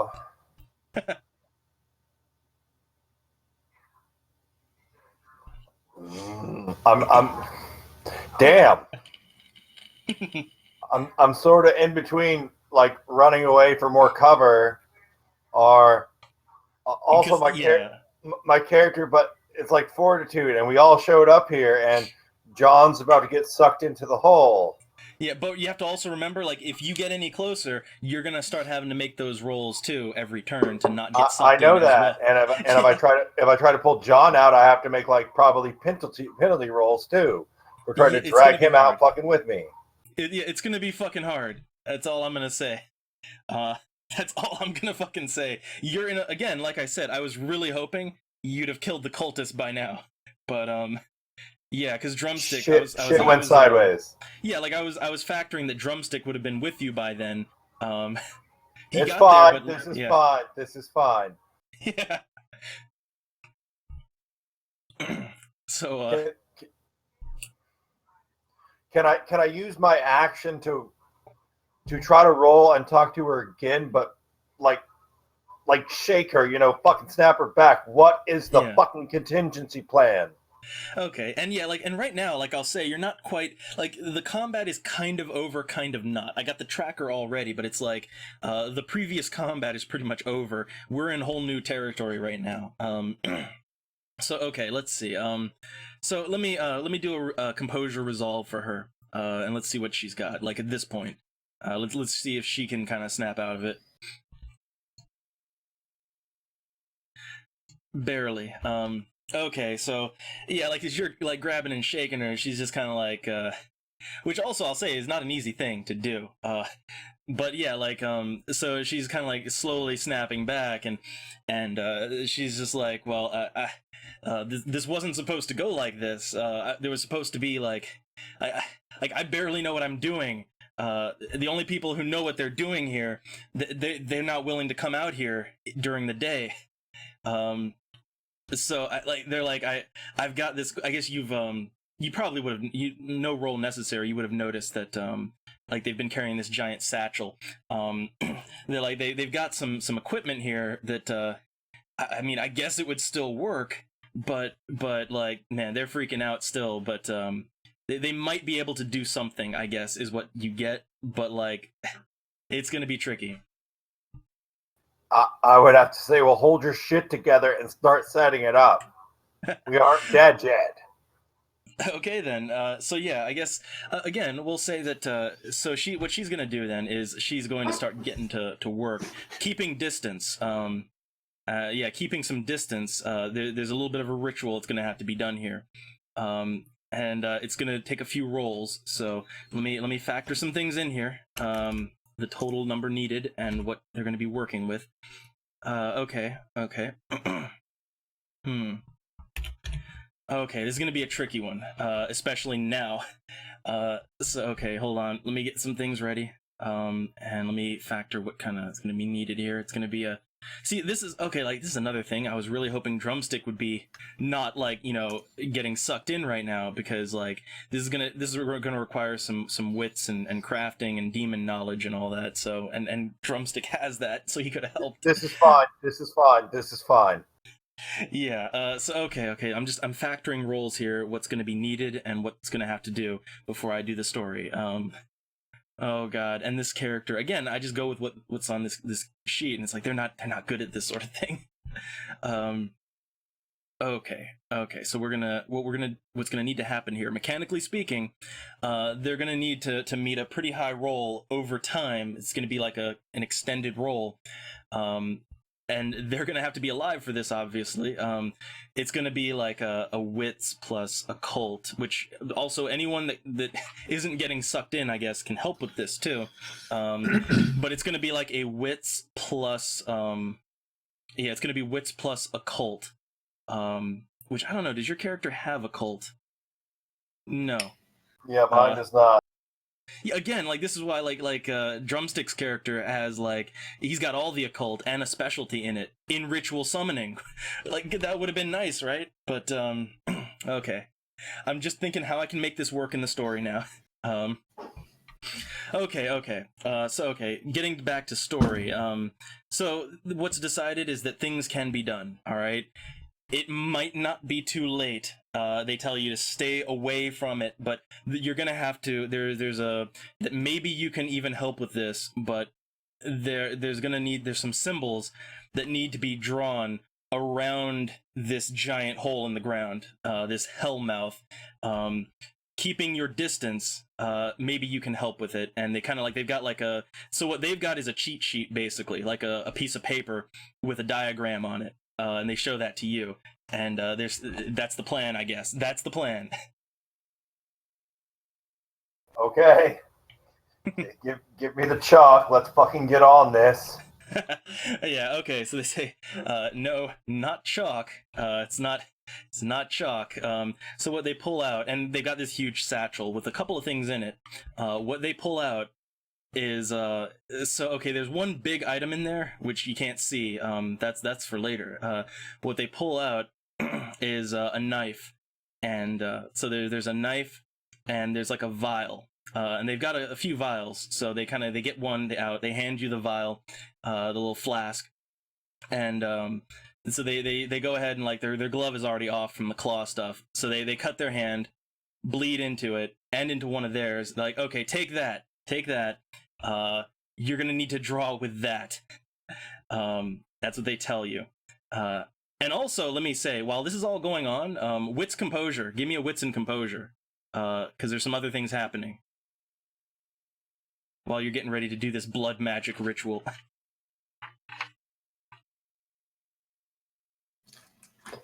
Okay, so what you're all gonna kind of notice. So yeah, remember all those like hundreds of possessed that were still there. Yeah, they're still coming, but they're not attacking, and they're not even really noticing you.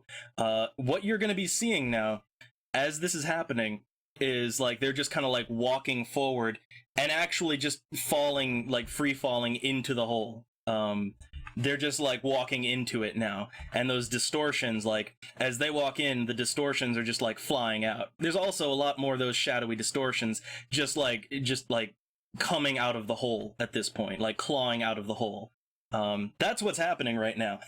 And so before you do anything, Drumstick. So we're gonna say that was all, because again, we're not quite in combat here, but we're going through the actions. So with Drumstick, you're gonna have to make another roll. All right, you need like 5 in order to get out of this alive. So Drumstick, Yes. give me another strength roll. Give me that 1 dice. Is it possible to use the knife as support? So you do have the knife. That is true. And you know what? I'll give you an equipment on that. So that'll add a +1. It will count it as equipment. So +1, so you get 2. Good. But so like, you 2 have dice to not die. Yeah, you have a very short amount of time to do this in, like to get 5 successes. This is not going well. Okay. So okay. Let me make some notes here. Let I me ain't make some dead notes. yet. No, but like you need to get a certain amount of successes in a certain amount of turns, and it's not looking good. So what's going to happen with you is you're still trying. Like you use the knife as some support. That's nice, but like you are still being pulled backwards slowly. You're not out yet. How many tries do I have? That's the fun part. You don't know, but like there's a total you need to meet, and it's in the book. But yeah, just I think it's okay. What I'm going to tell you as the DM. Don't worry about it. Just try your hardest. Well, I can just throw a dice. I can't do anything more. Yeah, like that's when you know you're in trouble when the DM says, "Don't worry, just try your hardest." Okay, so that's what Drumstick's going to be doing. So yeah, like again, so to tinfoil. So yeah, again, you've been kind of noticing what's going on now. So what are you going to be doing? I'm hustling over to try to start writing symbols on the ground for the girl. Okay, so what we're gonna do here is I'm gonna combine you and the companion together. Like I'm gonna combine your roles together. Okay. And there's a total you have to meet. Unfortunately, because it would have been this would have been a much easier roll to make before the shit went down. But yeah, so it's gonna be a big roll in total. Okay, so your skill. Okay, let me see. With mental, you get -3 for unskilled. Which Okay, and it's wits, so 1. So basically, you just get like a chance roll of 1. That's what you contribute, and then it's going to be combined with her roll, which okay, let's see, wits and occult, so it's going to be 4. So together, it's going to be 5. Like in total, you have 5 to work with, just by default. So we're going to go with that then. Or I guess you have willpower. They have willpower. I'll go ahead and I'll save you a willpower here because I think now's the time. So yeah, they're gonna willpower this one. Okay, so sick. Well, so like okay, in total, you all have like yeah. Let's see, you have 4 or 5, so it's gonna be like 8 in total. With the willpower. So like 5 Okay. normally, 8 with the willpower. Okay, so 8. So I guess yeah, you go ahead and roll me an 8. You're rolling for everyone now. Everyone's dice is in your hands. Okay, you gotta roll again. Okay. Oh. Okay, so yeah, you two quickly get to scribbling these things using like the blood from the vial, from the little flask, using like yeah, you're basically like scribbling this out on the floor, and you're just going again like no one knows what the fuck they're doing, and like your character's like you don't know what any of this magic shit is, so and you're just reading from a piece of paper, so it's going slow, it's going real slow, which is not good. So that's story-wise what happens here. And I guess if there's any other like reflex or notice or anything else you want to do while you're doing all of this, now's the time. I'm good. Okay. So now, which oh yeah, I there's another little roll I kind of forgot to make last time. We're gonna slip it in right now. So hold on a minute. Hold on a minute. I'm gonna make this while before Drumstick does his thing. Before and we'll just count, I die. Well, this is gonna be like this is like I forgot to do this on the last enemy turn. So the enemy's gonna do this, then you're gonna act, then they're gonna get a turn again. Basically, this is just because I forgot to do something last time. Okay, so let me just look. I'm looking at some numbers here. Okay. So got a DP of 9. Okay, and let's see, let me make another note. This is kind of going to be a little bit contested here. Okay, okay. So at this point, like while all this is happening, while in all this chaos and frenzy, what you notice is like a big burst of flame comes out of this gaping hole in the ground that's sucking in all the smoke in the room, and like what you notice is like some claws, some really big, like we're talking like half the size of that truck, just some claws start like scraping around the edge of the hole. You can't really see a whole lot, but that's what you're seeing is some gigantic ass claws, kind of scraping on the ground around the hole. That's one thing that's happening.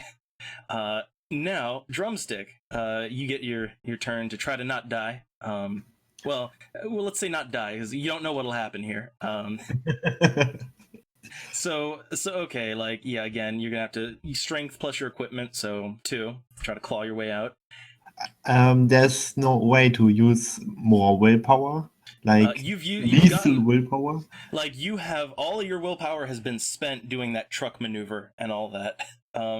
Yeah, all your willpower is gone. Great. Let's not die. 2 successes. All right, you're getting closer. I guess I need one more. The issue. Okay, hold on. I have 4 successes so far. Yes, like I said, you're close. The issue is both that you need to meet the roll and the time is the problem right now. I hate to say. There's like, this is all by the book, and okay, well, you're still trying. You're still, like, okay, like, where you're at, Drumstick, like, your feet are dangling over the hole right now, okay? Like, that's where you're at right now, which, if you were to look behind you, which I don't suggest doing, yeah, you'd see some bad things. Isn't there anything I can grab to help pulling me out? Oh, God, I was kind of hoping you wouldn't do this, because there's an implication. Okay, give me a wits and composure then. I was hoping there's some issues with what you're about to do, but I'm gonna let you do it because this is the game. God wills it. Let it happen. Yeah. So 4. So okay. So you start looking around, and again, you are like dangling off the side of this hole.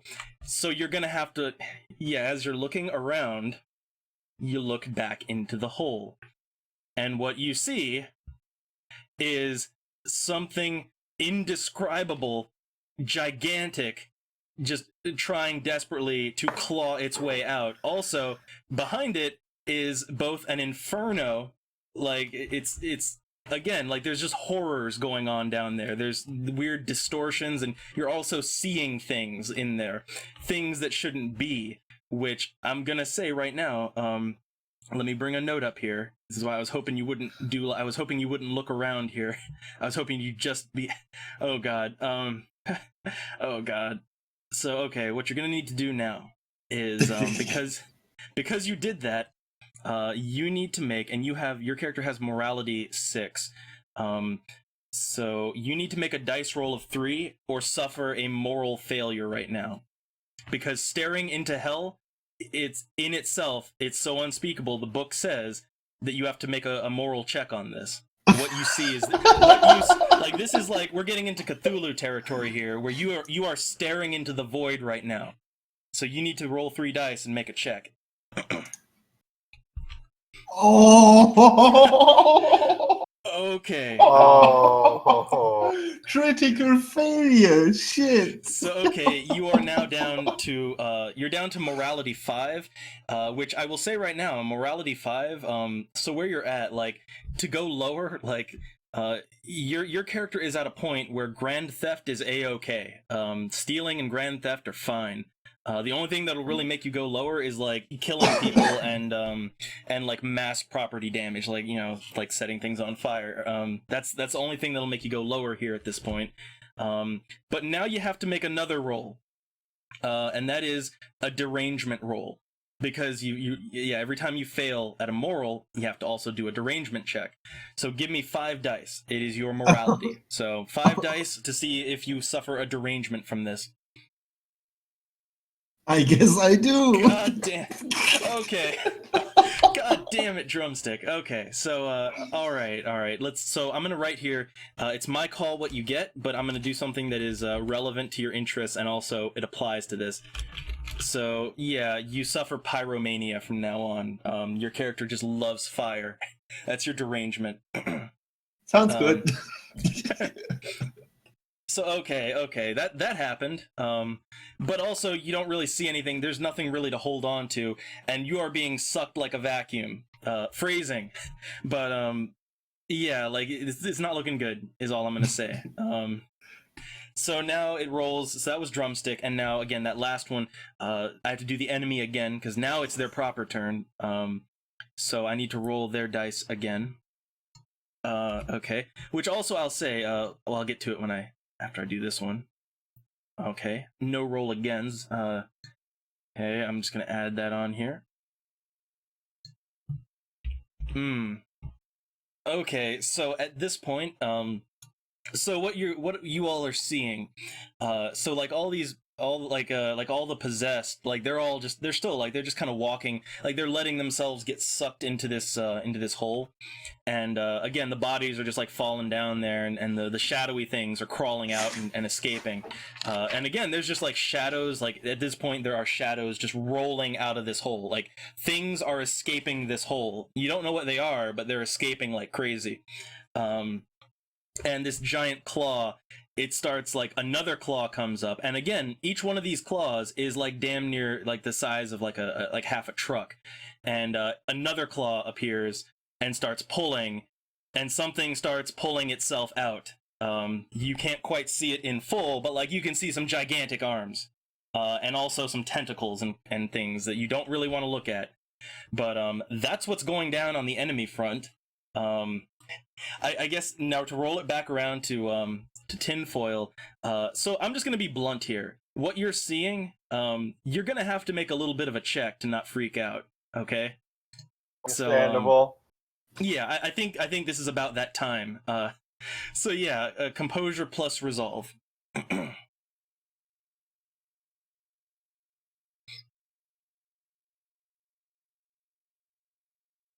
Are you fucking serious, random number Jesus? Man, oh god, this is going terrible. Okay, so I'm like mechanically speaking, I'm just gonna give you a -1 penalty here, so you can keep going. But like, and I'll let you decide exactly how your character is gonna be handling this. But I'm just gonna say you can still keep doing what you're doing. But like, this is shaking you up right now. This is shaking you up. How close am I to done with the symbols? Not fucking nearly. Because again, none of you really know what you're doing here. Like, you're nowhere near close. Nowhere near. Well, I'm going to shout over to Mall Ninja Girl a question. All right. Should I just push the button? Yeah, like, okay, so yeah, they're still working here, but like they're like, what this, no, this is the only way, like this, we're all fucking dead, like this whole continent is fucking dead, like there's not going to be an America if we don't fucking do this. We need to do this now. I guess I'll just keep going then. Okay. So yeah, we'll do another combined roll, and again, I guess now is the time for everyone to pitch their willpower in, right? Which I'm gonna do it for the companion character here. But I'm pitching in some of my willpower for this roll too. Yeah. So let's see. Again, you had like a base roll of 5 combined. So with the penalty, you have a base roll of 4. Base roll of 4 for this. So their willpower, that's gonna be like it's gonna be up to 7, and I guess you're gonna pitch your willpower in. Okay, so that's gonna be 10. So, okay, I've marked that off. So, you have a roll of 10.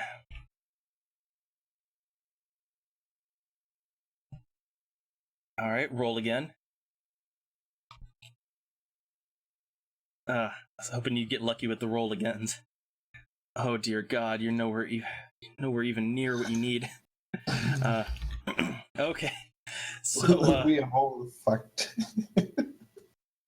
So, okay, now it's back to drumstick, but so this is what I was god damn, this is what I was afraid of. So, the thing is like, you're, at this point, like, you have run out of time. That's like, you're at a point now where no roll is going to save you, unfortunately. That's what I was kind of like dreading, I didn't want to bring up. But, so, we're just gonna say right now, so drumstick, you're hanging off the side of this thing, you're just barely holding on, and then you just fall in. You just fall, and you just keep falling and falling. Well, damn. But again, you're not dead. Oh no, you're not fucking dead. Hell doesn't kill you. Oh no. Oh no, it's way worse than that. Oh yeah. And man, and you've already suffered all these like derangements and moral failures. I mean, oh god. But yeah, no, that's what happens to you. And I hate to say it, but like your character is kind of for the moment, your character's out of commission. That's all I'm gonna say. Sorry. No problem. It's my own. It's my own fault. But again, your character's not gone. I'm just saying for now you're out of the picture. Oh dear God, I was like, this is what I talked to Tinfoil about this. I was so fucking worried that you were gonna like drive a truck straight into the hole or something, and like I was This so is worried. fine. Yeah. This is fine. Just roll with it until Cthulhu comes. Yeah, everything is fine. Don't panic. Okay, so yeah, that was drums. Now it's back to the enemy roll. And again, like just oh god, like your combined rolls are not. They're not so great, and it's doing really well on its rolls, and so let me do its roll again. Okay, and let me add that on. Oh god. Oh god. So okay, like so on the enemy turn, so the yeah, like those giant claws, those gigantic claws, they yeah, and drumsticks got his toilet break. It's that time. So okay, like these giant claws, you see the giant arms, and then you see a head, and what it is it is just like it's odd to describe, but it's fat. It's like it's like this like kind of bloated, just horned, scaly kind of head. It doesn't look like anything you have ever seen in your life, but this thing is very fleshy. It's weird. It's like it's both scaly and kind of charred, but it's also fleshy and like bloated. And it is gigantic. Like its head is the size of like, you know, the front of that truck that went down. It's huge, and it is like beginning to pull its way out now. It's like getting its torso out even. This is like it is pulling out. It is escaping. That's what you see. And again, well, you've already panicked enough. I'll let you have a chance. So, what do you want to do here? It's your turn, Tinfoil. I'm not done with the runes or whatever bullshit. Yeah, it's just I'm kind of wondering, like, at a certain point, if you just want to start fucking running. But this is always an option. But okay. So continuing. A question. All right. The explosive would probably be underneath him at this point, right? Well, the truck actually, like you said, it was basically with the truck. So it was near the truck. Yeah, but like that whole area just sank into the ground. Like it's in hell right now. Yeah. That's kind of the issue. I guess keep doing what I'm doing, and pressing the button won't do anything. Yeah. Also, I highly doubt that the fiery explosives would really be the thing here. So yeah, okay. We'll continue the roll. So with the penalty for I guess again, do you want to you've only got one. Everyone only has one willpower left. I'm saving my last one for. I'm saving it. Yeah, and I gotta say, like, the smart thing, too, I'm gonna save, like, as a contingency, I'm gonna be saving that last willpower on the companion as well. So you just only have 4. You only have 4 dice.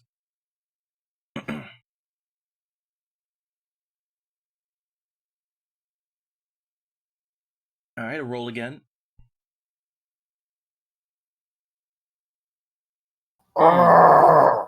Yeah, again, like I said, I was really like Drumstick would have aced this. Like his character would have just gotten them runes done. Like, yeah, it would have been like a 5-minute thing, right? But like, the problem is all we've got left is the muscle, basically. That's the issue here.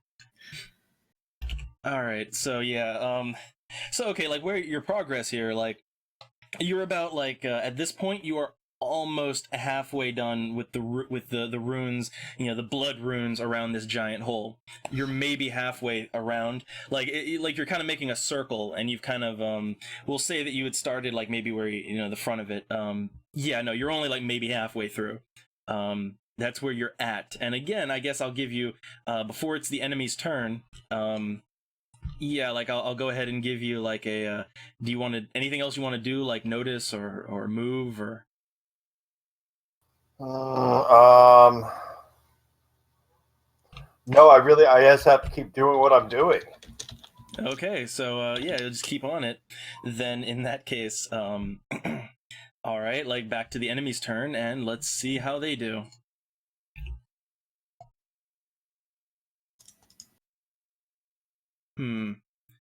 Oh god, this is gonna be. I have a feeling this is not gonna go well.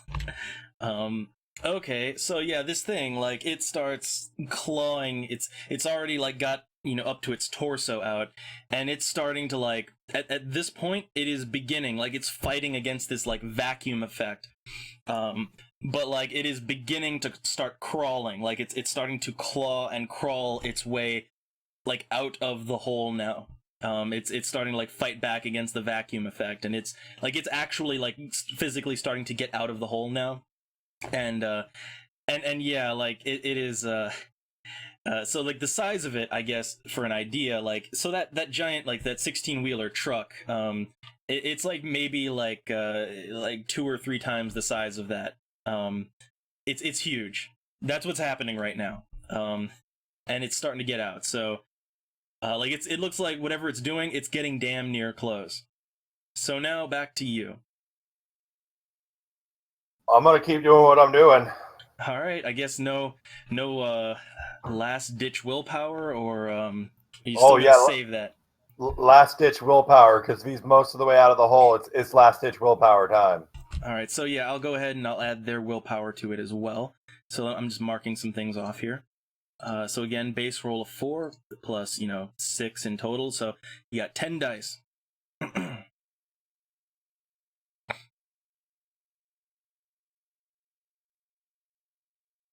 All right, 4 and 3 roll agains.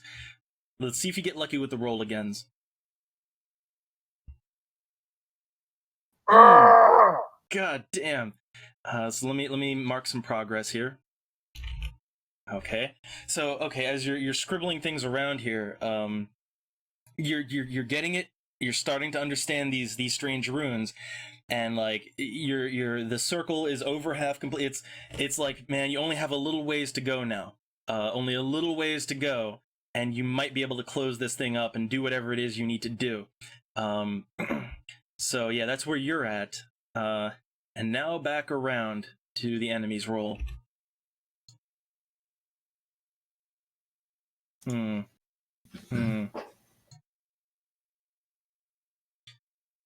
Oh god. So okay, some things are gonna happen here. And also, it's at this point, because of what's happening, tinfoil, or drumstick, I'm gonna give you a chance, alright? Okay. You're not dead. You've got a chance here. So I'm gonna give you a resolve and composure roll right now. 5 dice. Okay. It'll do. So here's what happens. So this thing is crawling, and it is fully out. Like, it is out of the hole now. But as it comes out, and it's got all these tentacles and just claws, it's got like more than one arm. It's just a mess, and an unspeakable mess. And along with it, like when it comes out, so like there's a vacuum effect, right? Suddenly the vacuum just stops, and just the winds reverse, and it just fucking like it explodes. Like the whole the air just pushes out, and oh hey, Drumstick's character just sup bitches. Yeah, like yeah, you just like, so your character, like, your clothing is torn and you are like covered in ash. You don't look good. Like, your character's all wide-eyed and crazy looking, but like you just explode out of the hole with this demon, and that's where you're at. You just kind of fall to the floor near it. but no, the hole is like closed up now. The hole has closed after all these shadows and everything has gotten out, and all the possessed, like they've all just kind of free fallen in there. So it's just, yeah, no, it's out now. So back around to tinfoil. All out of willpower now. Yeah. So what do you want to do here? I guess shout at her is, should I keep going or should we run or All right. Well, let me for them I need to do a composure resolve to see if they can keep their shit together. Okay. All right. So like they're just like they like for a moment they're just kind of stopped and like they're just staring at this giant like disgusting thing that just crawled its way out of hell. And also there's just like, I'm gonna say there's also just shadows everywhere. Like this whole mall is just crawling with these distortion shadow things. A lot got out of there. But like she's just staring and she thinks for a minute and she says, wait, maybe I think we're fucked, but maybe if we can finish this and maybe lure it back into the circle, maybe. That's what she says. I'm gonna keep going then. All right. Okay. So like I guess you two's turn is going to be spent trying to complete this with again I guess like here's what I'll say, like at this point because your fortitude and everything, I'm gonna say like with all that's gone down and because we're in like crunch time here, I'll do away with the penalty because you're focused. All right, you are focused on what you are doing, so you get your full 5 dice. Okay, here it goes. All right.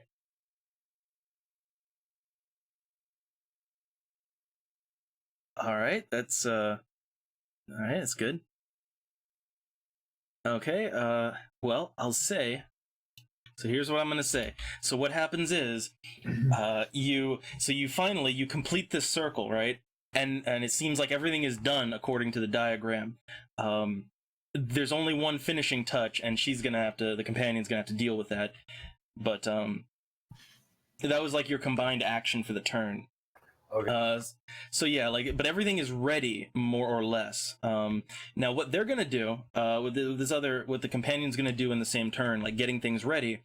So they're gonna finally open up that big satchel, and what they've got inside, like I don't know what you were expecting it to be, the super weapon, right?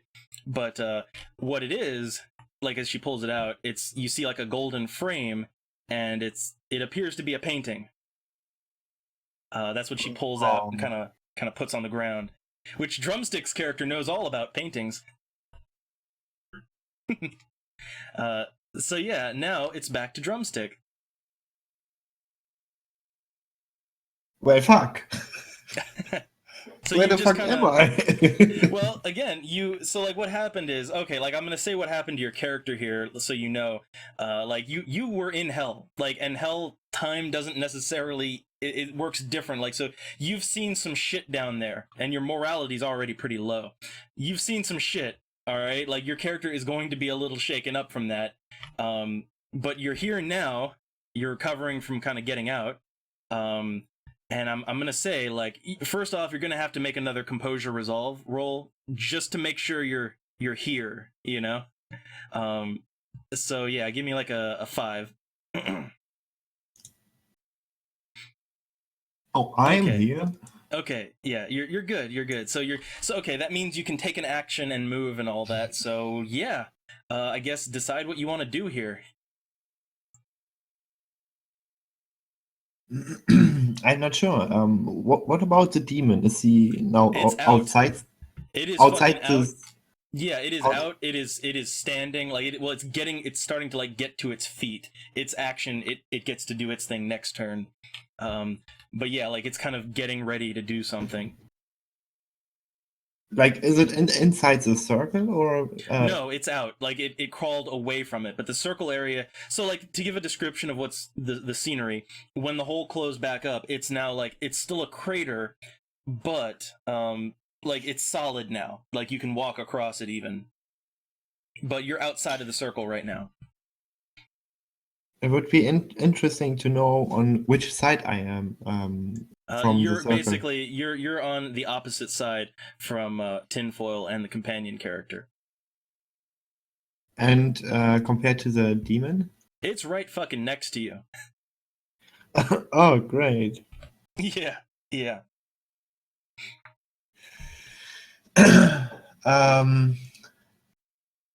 I guess I'm gonna move to tinfoil. I guess you're gonna start running then, full speed, so you make it in one turn. Yes. Okay. So yeah, again, you can easily do that actually with your full speed. So you're just gonna like go straight across that thing. Which also, I guess, give me a wits and composure roll real quick, just to see if your character notices something. Which is 4 for you. Okay, so like as you're kind of, yeah, like as you're getting over near them, and I guess now you're all together, so you can kind of act together. But like what you notice is like you immediately see that painting, and it's a painting. It's a very familiar painting. It's a painting of an empty room. You know where? You know about that. Brilliant. So okay, I think you see where this is going now. Okay, now it's the demon's turn. Before it's you all's turn. So the fucking demon, it's like kind of like unfurling itself, tentacles and many hands and eyes, and it's just like what it is. It's huge. It's also kind of fat too, like kind of like bloated, rotten flesh. But this thing is so tall when it stands up, it's like head to the ceiling of this mall. And yeah, like it just kind of like it seems like it's looking around, just like seeing where it even is, and the first thing it's gonna do is just its mere existence. It has a terrifying presence. So let me do some rolls here. We're like getting into Cthulhu monster type of territory here. Okay, well let's see. Okay, I think you might luck out on this one. So okay, what happens here is you all like this is fucking terrifying. However, you all like you're managed to stay focused on what you're doing. Okay, so basically you got lucky on this roll. And you can still act this turn. Otherwise, you all would have been just scared, frozen. So it's back to tinfoil. Okay. How about high five? I wanna unsling my shotgun and trying to start to get around the back. She said to draw the creature back into it. Yeah, all I can think to do is draw its attention, and that means doing some stupid shit. Okay, so I guess like your action here is basically you're trying to make noise and like draw attention, basically. Yeah, and try to flank behind it so then I can start doing shit that's even stupider. Okay, well, go ahead and just give me like let's see how well your shotgun does at getting its attention. So, yeah, just give me your shot. Let's see, that's like 6 plus what's the shotgun? Let me get your character sheet up here. Plus the okay, so you got like a roll of 9.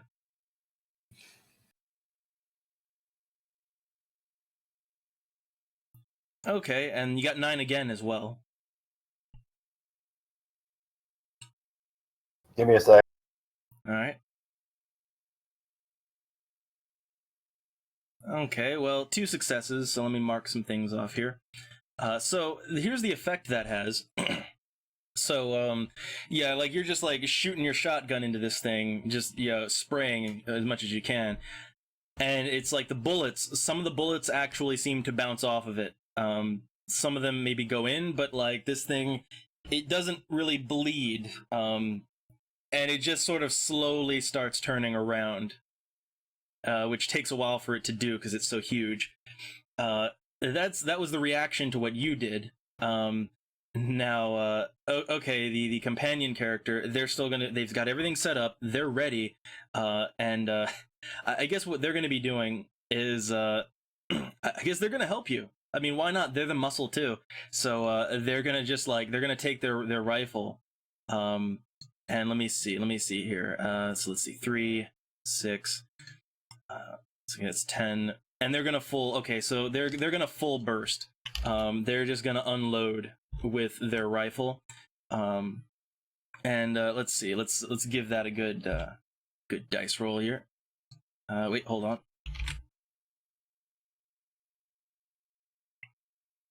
God damn, I don't know how I'm low rolling now. Okay, so yeah, they just start like spray and praying, just unloading bullets into this thing, into the back of it, and making it slowly, like it is slowly turning around now. Which now back to its turn. Or wait, no, hold on, Drumstick, I forgot. Drumstick's out of hell. So what do you want to do now, Drumstick? If we are trying to get its attention, I would say I would manipulation and intimidation and insult him. Okay. So let's see. All right. Give me a. Let's see. That's 3 and 4. Okay, so give me a 4. Give me a 4. Oh. Doesn't work out so well. But yeah, I guess that's what your character's doing. And now it's back around to the demon, and let me look at what it can do here. You do have its attention, though. Good news, or bad news, you have its attention. Okay, let's see. Oh god, there's some nasty things I could do here. There's a lot of nasty things that it can do. So I guess number 1, let me do a roll for this real quick. Okay. So all right, here's what it's gonna do. It's gonna move, and it begins moving into the circle. Like, it's coming straight at you, and it's moving into the circle now. It's getting in there. But also, like, it's trying to do something. It's like it's unclear what it's even doing, because again, this thing's got like 7 arms and like 12 legs. Its body doesn't seem to make sense. But it's like twitching and doing things, and all of a sudden some fire happens. Like, there's some fires that just sort of start popping up around it. Things just start catching fire. But no damage or anything to you. I like that. Yeah, but like it you kind of lucked out on that one. Like, it could have just like incinerated you, basically. But it got an unlucky roll. So okay, and now it rolls back around to it rolls back around to tinfoil. Okay, is he in the circle all the way yet? Yeah, more or less he's in there. He's good enough, because he was real close to it to begin with. I'm gonna shout at her to do whatever she has to do right now, and I'm also gonna shout at John to help her out. You stupid fucking bastard. Yeah, because again, John has so much. He's got all that demon, that ritual summoning stuff. Yeah, and he's been to hell, so he knows what he's talking about now. So okay, and let's see. It's just me jumping up and down, keeping the demon's attention. Yeah. So okay, let's see how lucky you are here. So it's going to be a combined roll. We're going to make a combined roll with because this is a fresh turn. So we're going to combine Drumstick's characters. This is all like wits and occult. So okay, let's see. His wits and occult, which is 4 plus the ritual summoning, so that's 5 plus their skill. Which 5 plus 5 plus 5, so okay, it's 10. No penalties or anything like that. We're all good. So that's going to be like a roll of 10, and I'm going to have, since Drumstick is the one doing it, Drumstick, go ahead and roll a 10. This is your combined might. By our powers combined. Yes. Random number, Jesus. Okay. Aww. Okay. But no, Could here's have the been thing. better. Like, you just needed to succeed, really. So how this works out is like they kind of like what they're doing. So the girl, like, she's tells Drumstick's character, they tell John to hold the painting, all right, to hold the painting and kind of like point it at the demon, and she starts doing something like she's like cutting her hand and doing something with the blood with this and also, like, blood in one hand, bloody hand, one palm, and the other one is like reading off a piece of paper, basically. And they start chanting something, and so it immediately you start seeing some effect with the demon. Like it starts like distorting. Like, so far the demon is pretty solid, like very solid looking, if unusual, but now it starts like distorting. And so it begins. So now now it rolls back around to the demon, and it's kind of a contested thing. So let's see how quick this goes. Let me check its stats, which are all very, very high. Let's see. Okay, so let's counter roll and let's see what happens. This. Okay, well, this is interesting. It's a tie. So, okay. We are in trouble.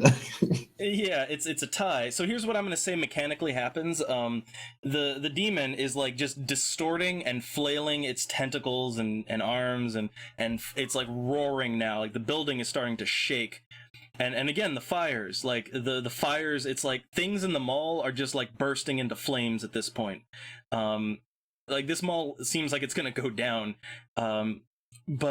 But yeah, it seems to be like kind of stunned in the circle for right now. So it rolls back around to you all, and I'm guessing you just want to do the same thing again. Like, we want to retry this.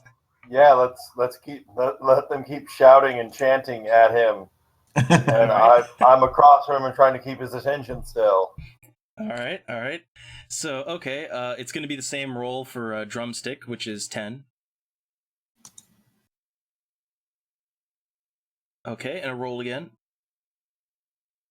Oh. All right. So again, it comes down to a contested roll is the issue here, to see if you can, like, seal it. Well,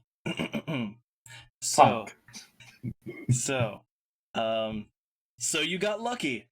The thing is that okay, so like as you're doing this, like the painting starts to, like, it's vibrating in your hands, Drumstick, and the demon is just distorting and flailing, and it starts turning into like those shadow distortions that you see all over the place. And then what happens is, like, it just starts getting pulled into the painting. Like it's getting pulled towards it, and eventually it just gets sucked right into it, and then you're just holding a painting and just standing in the middle of a wrecked mall. So Great. Yeah, all good. I right? got a good idea. We should burn the painting. No.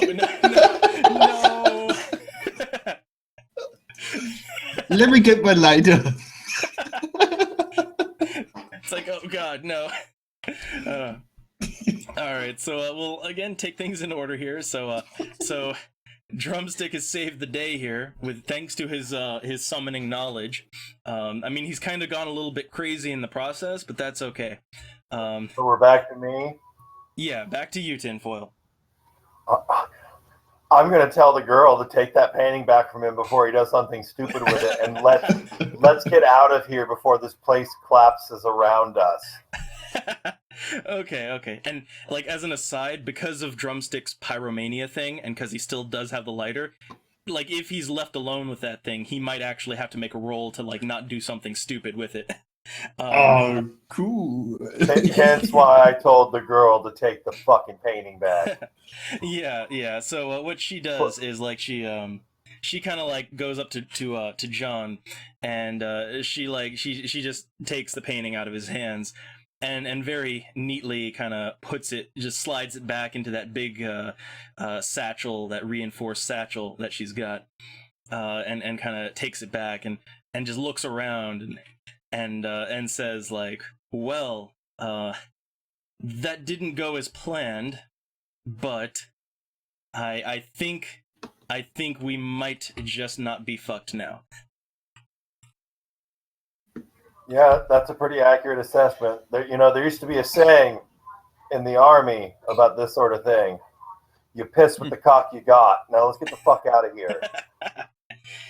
All right, so like I guess you all and also what she's gonna be doing, like she's kind of got like her she pocketed it, like kind of pocketed it, or just had it like hanging off one of the straps. She puts her helmet back on because helmet and gloves go back on because you're gonna start going out. It is still daytime, which all of this like it's I've been a little keeping track of the time. It's kind of like getting into afternoon now. And man, all the goddamn like the mall is a mess now.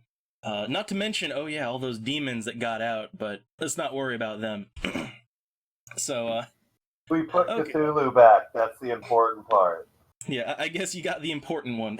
But yeah, so I guess if Drumstick and I'm gonna say like so Drumstick, go ahead and give me a wits and composure roll real quick before you all start moving out of the mall.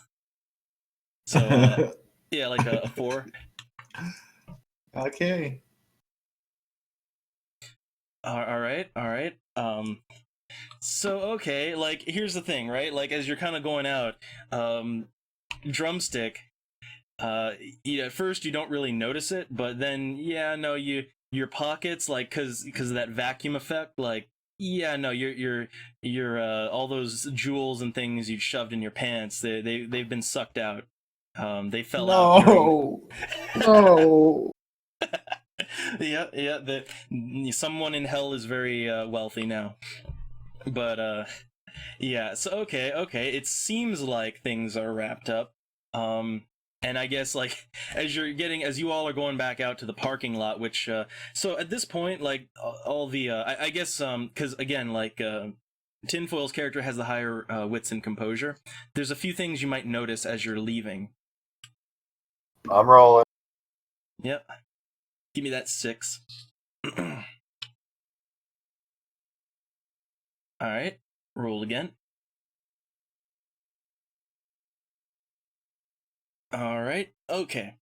So as you all are heading out, you notice that so like okay, first off, the parking lot's a goddamn mess at this point, but there's like okay, so what you can see as you look around, things have mostly cleared out.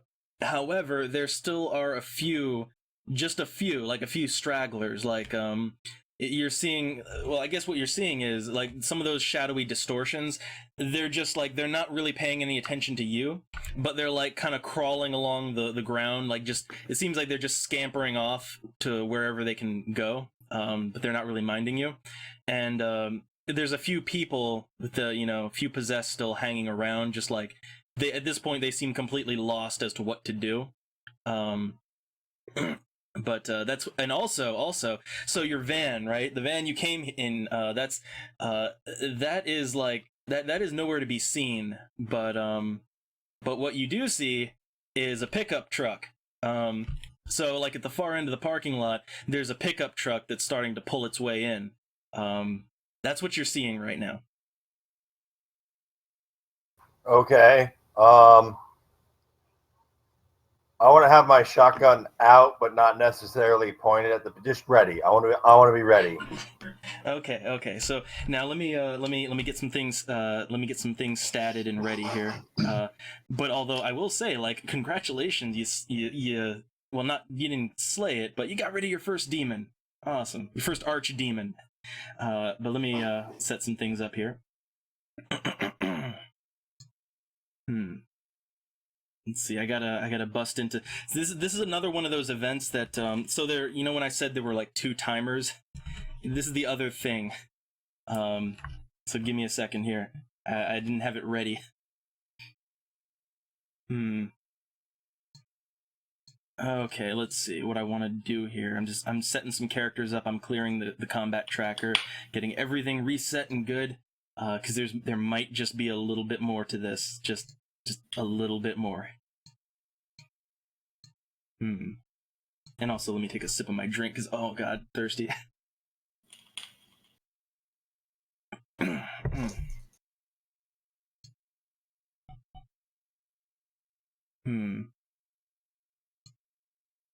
Okay, let's see. I got one. Oh, yeah, I can't find the sheet. I'm looking through all these sheets. I can't find it. Wait, hold on. No, that's not the one. Like, damn it, I can't find it. Yeah, so just bear with me for a second. DM is thinking and sorting through stacks of notes now. No problem. But, aside, like, I'm surprised that, so, here's the deal, like, I mean, although some of you, you went through a lot, but, like, actually, because, like, in the direct combat, you all got pretty lucky, like, no one took a scratch of damage. Just think about that. I'm just glad we didn't get fucking tentacle raped. Yeah, like, like, while I'm doing this, let me just say, like, mechanically speaking, so, like, every time I did a roll for the demon, like, it was thankfully for you, it low-balled every time, but, like, it could have just, like, ignited you on the spot, which for the vampire would have been a really bad thing to happen. Or, like, it's just, like, it has, like, they have, like, terror auras, which could have just frozen you all in place, or just possessed you right there.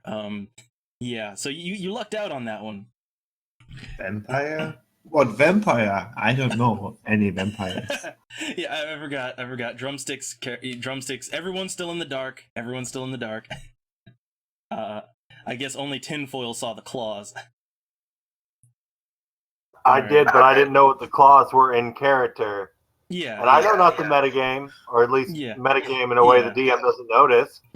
Yeah, it's just like, yeah, that difference between character knowledge and player knowledge.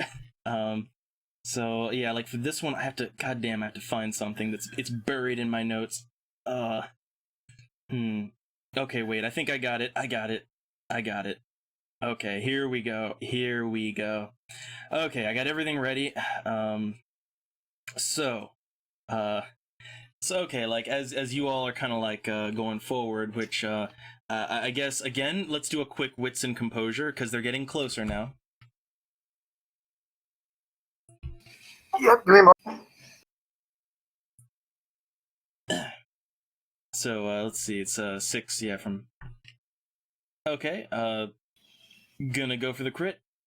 All right, so what you notice as these guys are getting close, like you can hear some shouting and so you can see, like, you can hear some shouting and like maybe even like you even see like a beer can being tossed off the side of the truck. There's like 2 people in the truck, and there's at least like 3 people in the back of the truck, and they're all like they're armed, but there's no like distortions or anything. But they're all armed and ready for something. And they're getting like right up on you now. They're getting close. So I guess any reactions here from anyone? Nah. I just want to. I already have my gun out. You're just keeping it ready, basically. Yeah. Okay. So what I will say, like, let me go your companion character and check something. Do a little roll for them real quick. For something.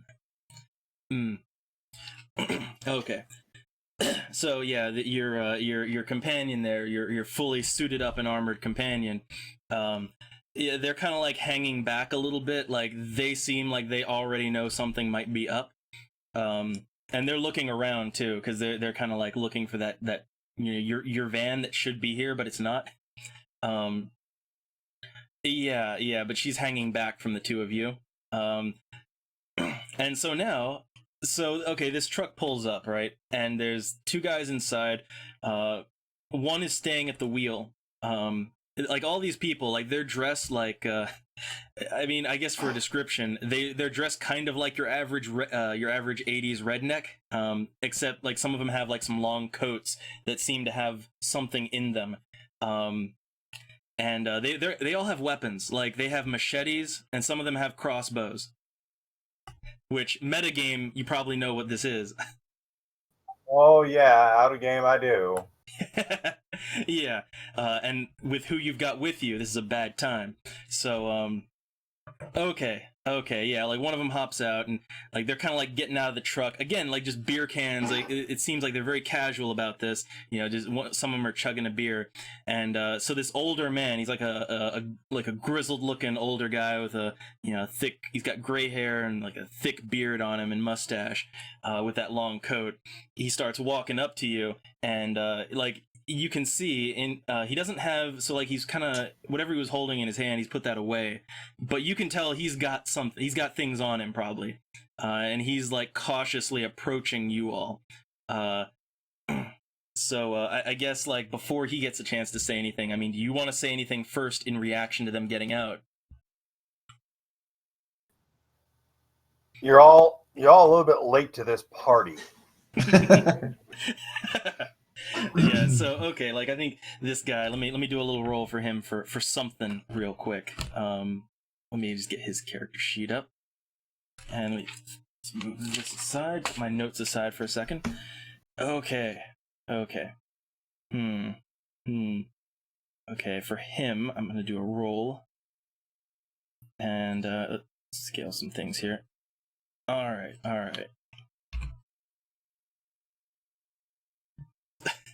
Okay. Well, I think you might have gotten lucky. So this guy, he starts coming towards you, the old grizzled guy. He's slowly walking up to you all, and he's like looking at you. He looks at you, and he looks at Drumstick, who like Drumstick is like, again, he's got like torn clothes covered in ash, and he's got maybe the crazy eyes going on. He looks a little suspicious. I'm rather going for a 200 yards stare. Because yeah, you've just been to fucking hell, But yeah, like he looks really suspiciously at Drumstick's character, at John. But then he also kind of like peeks back at your companion there, who's hanging back, and he says like, so what are you? We know what we're doing here, but what are you all doing here? Your friend looks a little twitchy there, and that one in the back, that's some mighty heavy armor there. That's what are you all up to? Oh, just a normal day at work. Gonna try to badass your way out of this. No, so, okay. I imagine when I said that, I just seemed tired. Okay, well, let's see. For this, a little bit of the social combat going on here.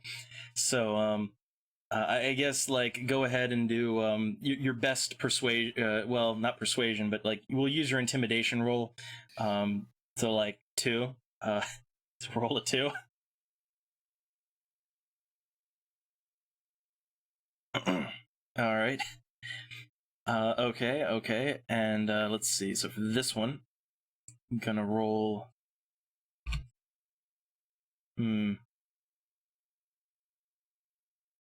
Okay. So this guy, he doesn't seem very amused, and he's kind of looking back at the mall, which, yeah, the mall, like it's falling apart at this point, and it's on fire. Like, the mall is just an inferno right now. And he kind of says, well, we think we got word there was something going on here. We didn't know what, but we might have a good idea now. And again, he's gonna be like looking between all of you, and like he really seems to take an interest in John. I guess because he looks so suspicious right now. And yeah, he kind of gets a little closer to John. And I'm gonna go ahead and I'm gonna do a quick check here. Like this, we're not combat or anything, but I'm just gonna do a little check for something. So let's see. I'm gonna do a. Okay, hold on. Let me get my dice set up here. Okay, so this guy, he walks right up to John, and Great. Yeah, he reaches into his coat pocket, and he pulls out like a flask, right?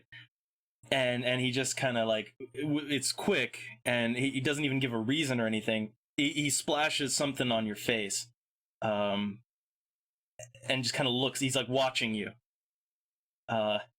nothing happens. And he kind of backs off and just kind of he like looks over to all of his buddies in the truck and just kind of looks back at you, kind of like he's trying to think.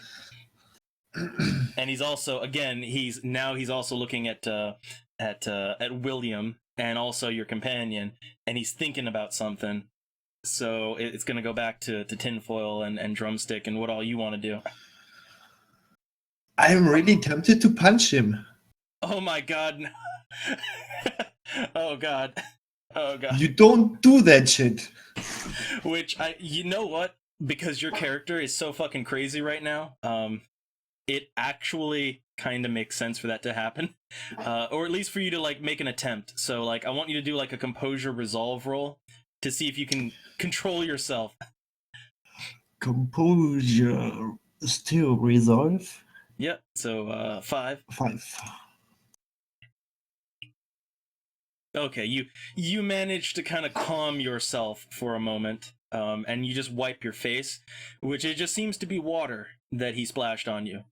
So it's no big deal, you guess. Can I like push him on and go like, what the fuck? Well, again, you've composed yourself here, but God damn it. your character is agitated. We'll say that. And they can tell you're agitated. They don't seem to care, though, is the thing. So, yeah, then I guess Tinfoil, what do you want to do here? Because I guess, well, wits composure. I guess give me a wits composure, like just reflexively. Because your character seems to be the most observant here. Or not. Not today. So yeah, like I guess all you can see really, like what you can make out of this situation is that the guy just seems to be very suspicious of all of you, for reasons. And yeah, so now what do you want to do though? I'm gonna talk to him. You All said you wanted to know what was going on here today. What went on here today was probably things most men are not meant to see. Things they only write about in trashy comic books. And then you come at all of us aggressively. You're late to whatever this party was. If you have a beef with any of us, do it on a different day. Nice. So for this one, I'm gonna because of that speech, I'm gonna give him a penalty on his roll, but he's got to decide something here. So let's see. Let me give him a penalty to this. So, or I guess actually, like we'll do it the other way around. So it'll be a bonus, but it's to go along with you. Let's see. Okay. So this guy, like he hears your speech and he looks back at the mall. And yeah, like he slowly starts walking back to his pickup, and he kind of like he's thinking about it. He's really like rubbing his beard and thinking. Like his boys there, they had like their crossbows and all like they were ready for something. They were ready for a fight, but yeah, he kind of like slowly gets back to the truck and yeah, he starts getting back in and he says, well, I guess you all have this under control then, huh? Well,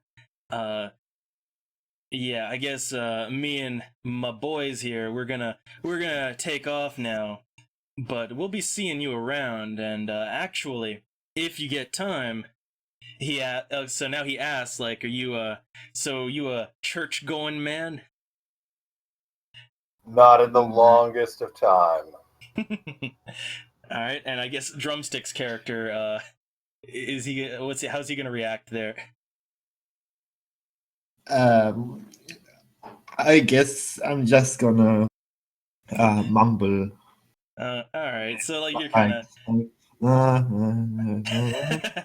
yeah, your character's just kind of mumbling to himself, but yeah, we're gonna need to do some fixing to Drumstick's brain later, but which that might lead into something else, but anyway, so okay, like yeah, he just grins and nods and says, well, yeah, if any of you all, I hear that, but if you ever find yourself if you ever find yourself out at a little place called Dawncrest, there's this church there. It's just a little old place in the backwoods.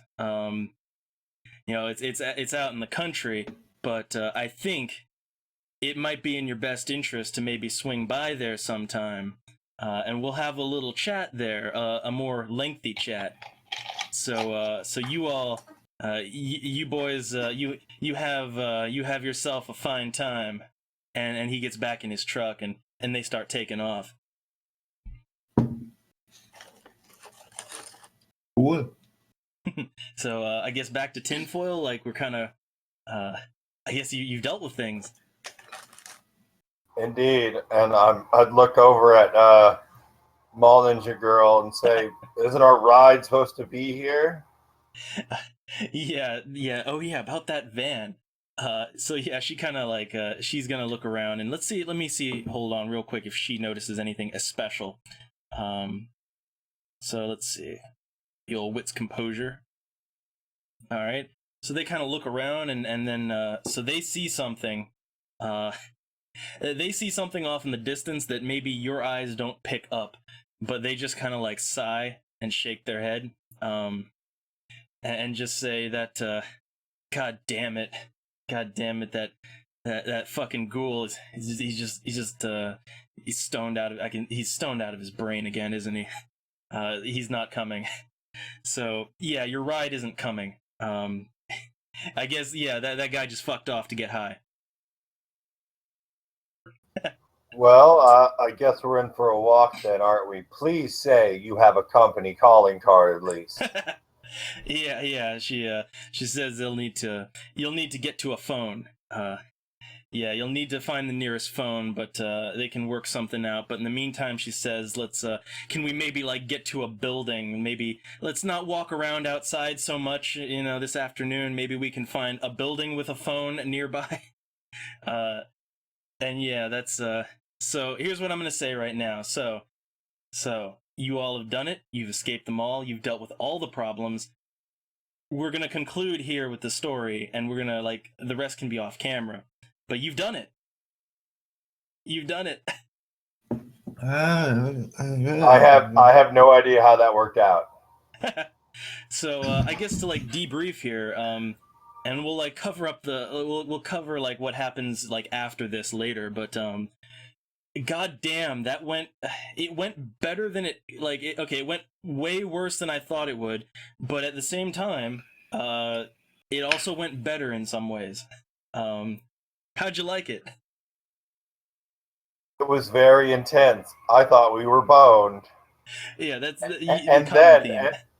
and then, especially out of character, I knew who the people in the pickup truck were.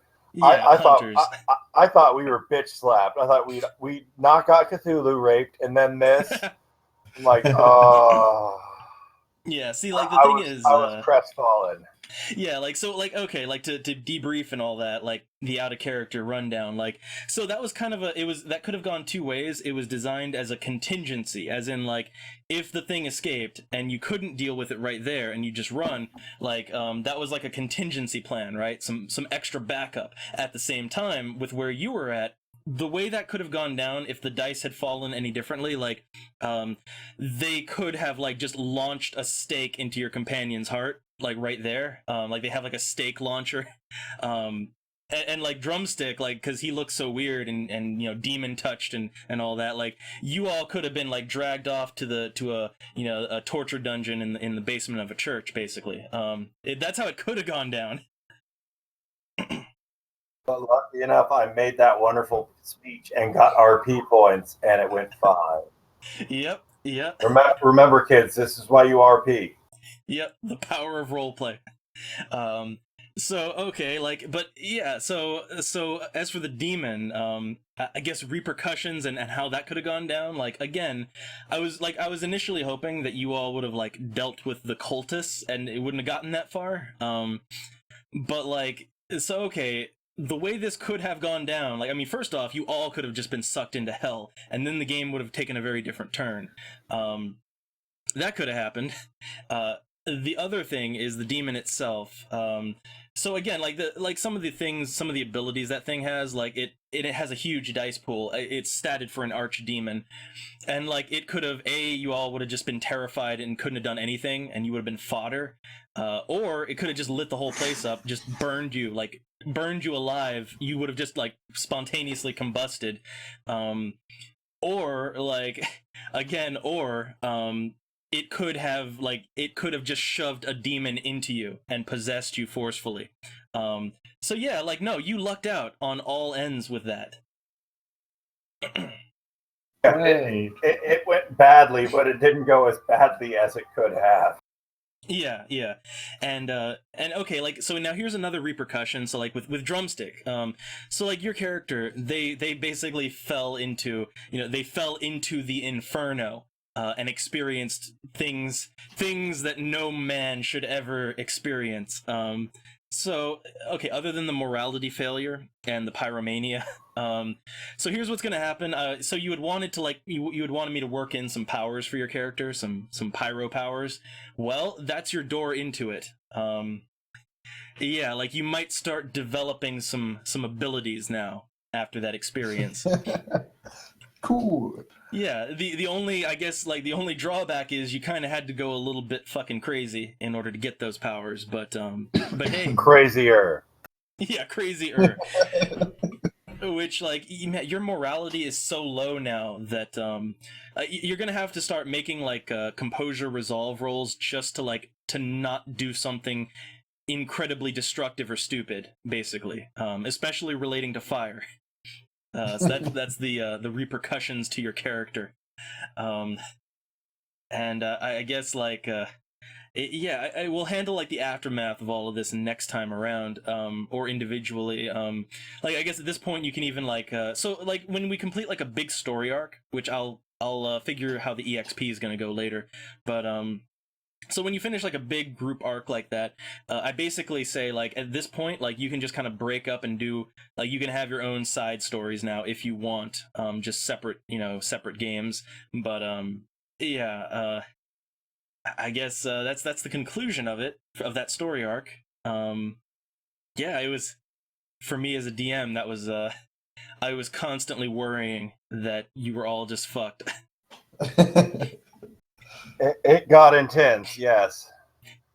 The fear was real, and it was wonderful. Yeah, you might notice that's a common running theme in my games. Is everything shit is always real, basically. I know. I think it would probably be even more intense if you ever ran Call of Cthulhu. I think there'd be crying. There would be crying. Yes. No, you would all like first game, all your characters would just be fucking insane, like just scribbling on the wall in their own shit. But yeah, man, trying to think something here. I was gonna say, it left my brain. The intensity. I feel a little bit proud beating the demon.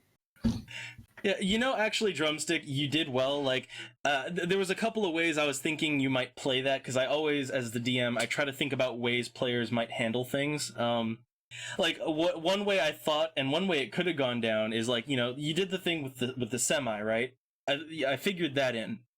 But, I thought maybe instead of running over the cultists, like, I kind of figured that, like, by that point, like, another option would have been, like, so one of the things you could have done is, like, let's say the demon was popping out, you could have, like, gotten the trucks and just, like, driven the truck into the demon, into the Hellgate, just, like, brute forced it down, shoved it back down in there, basically. That was another way it could have been handled.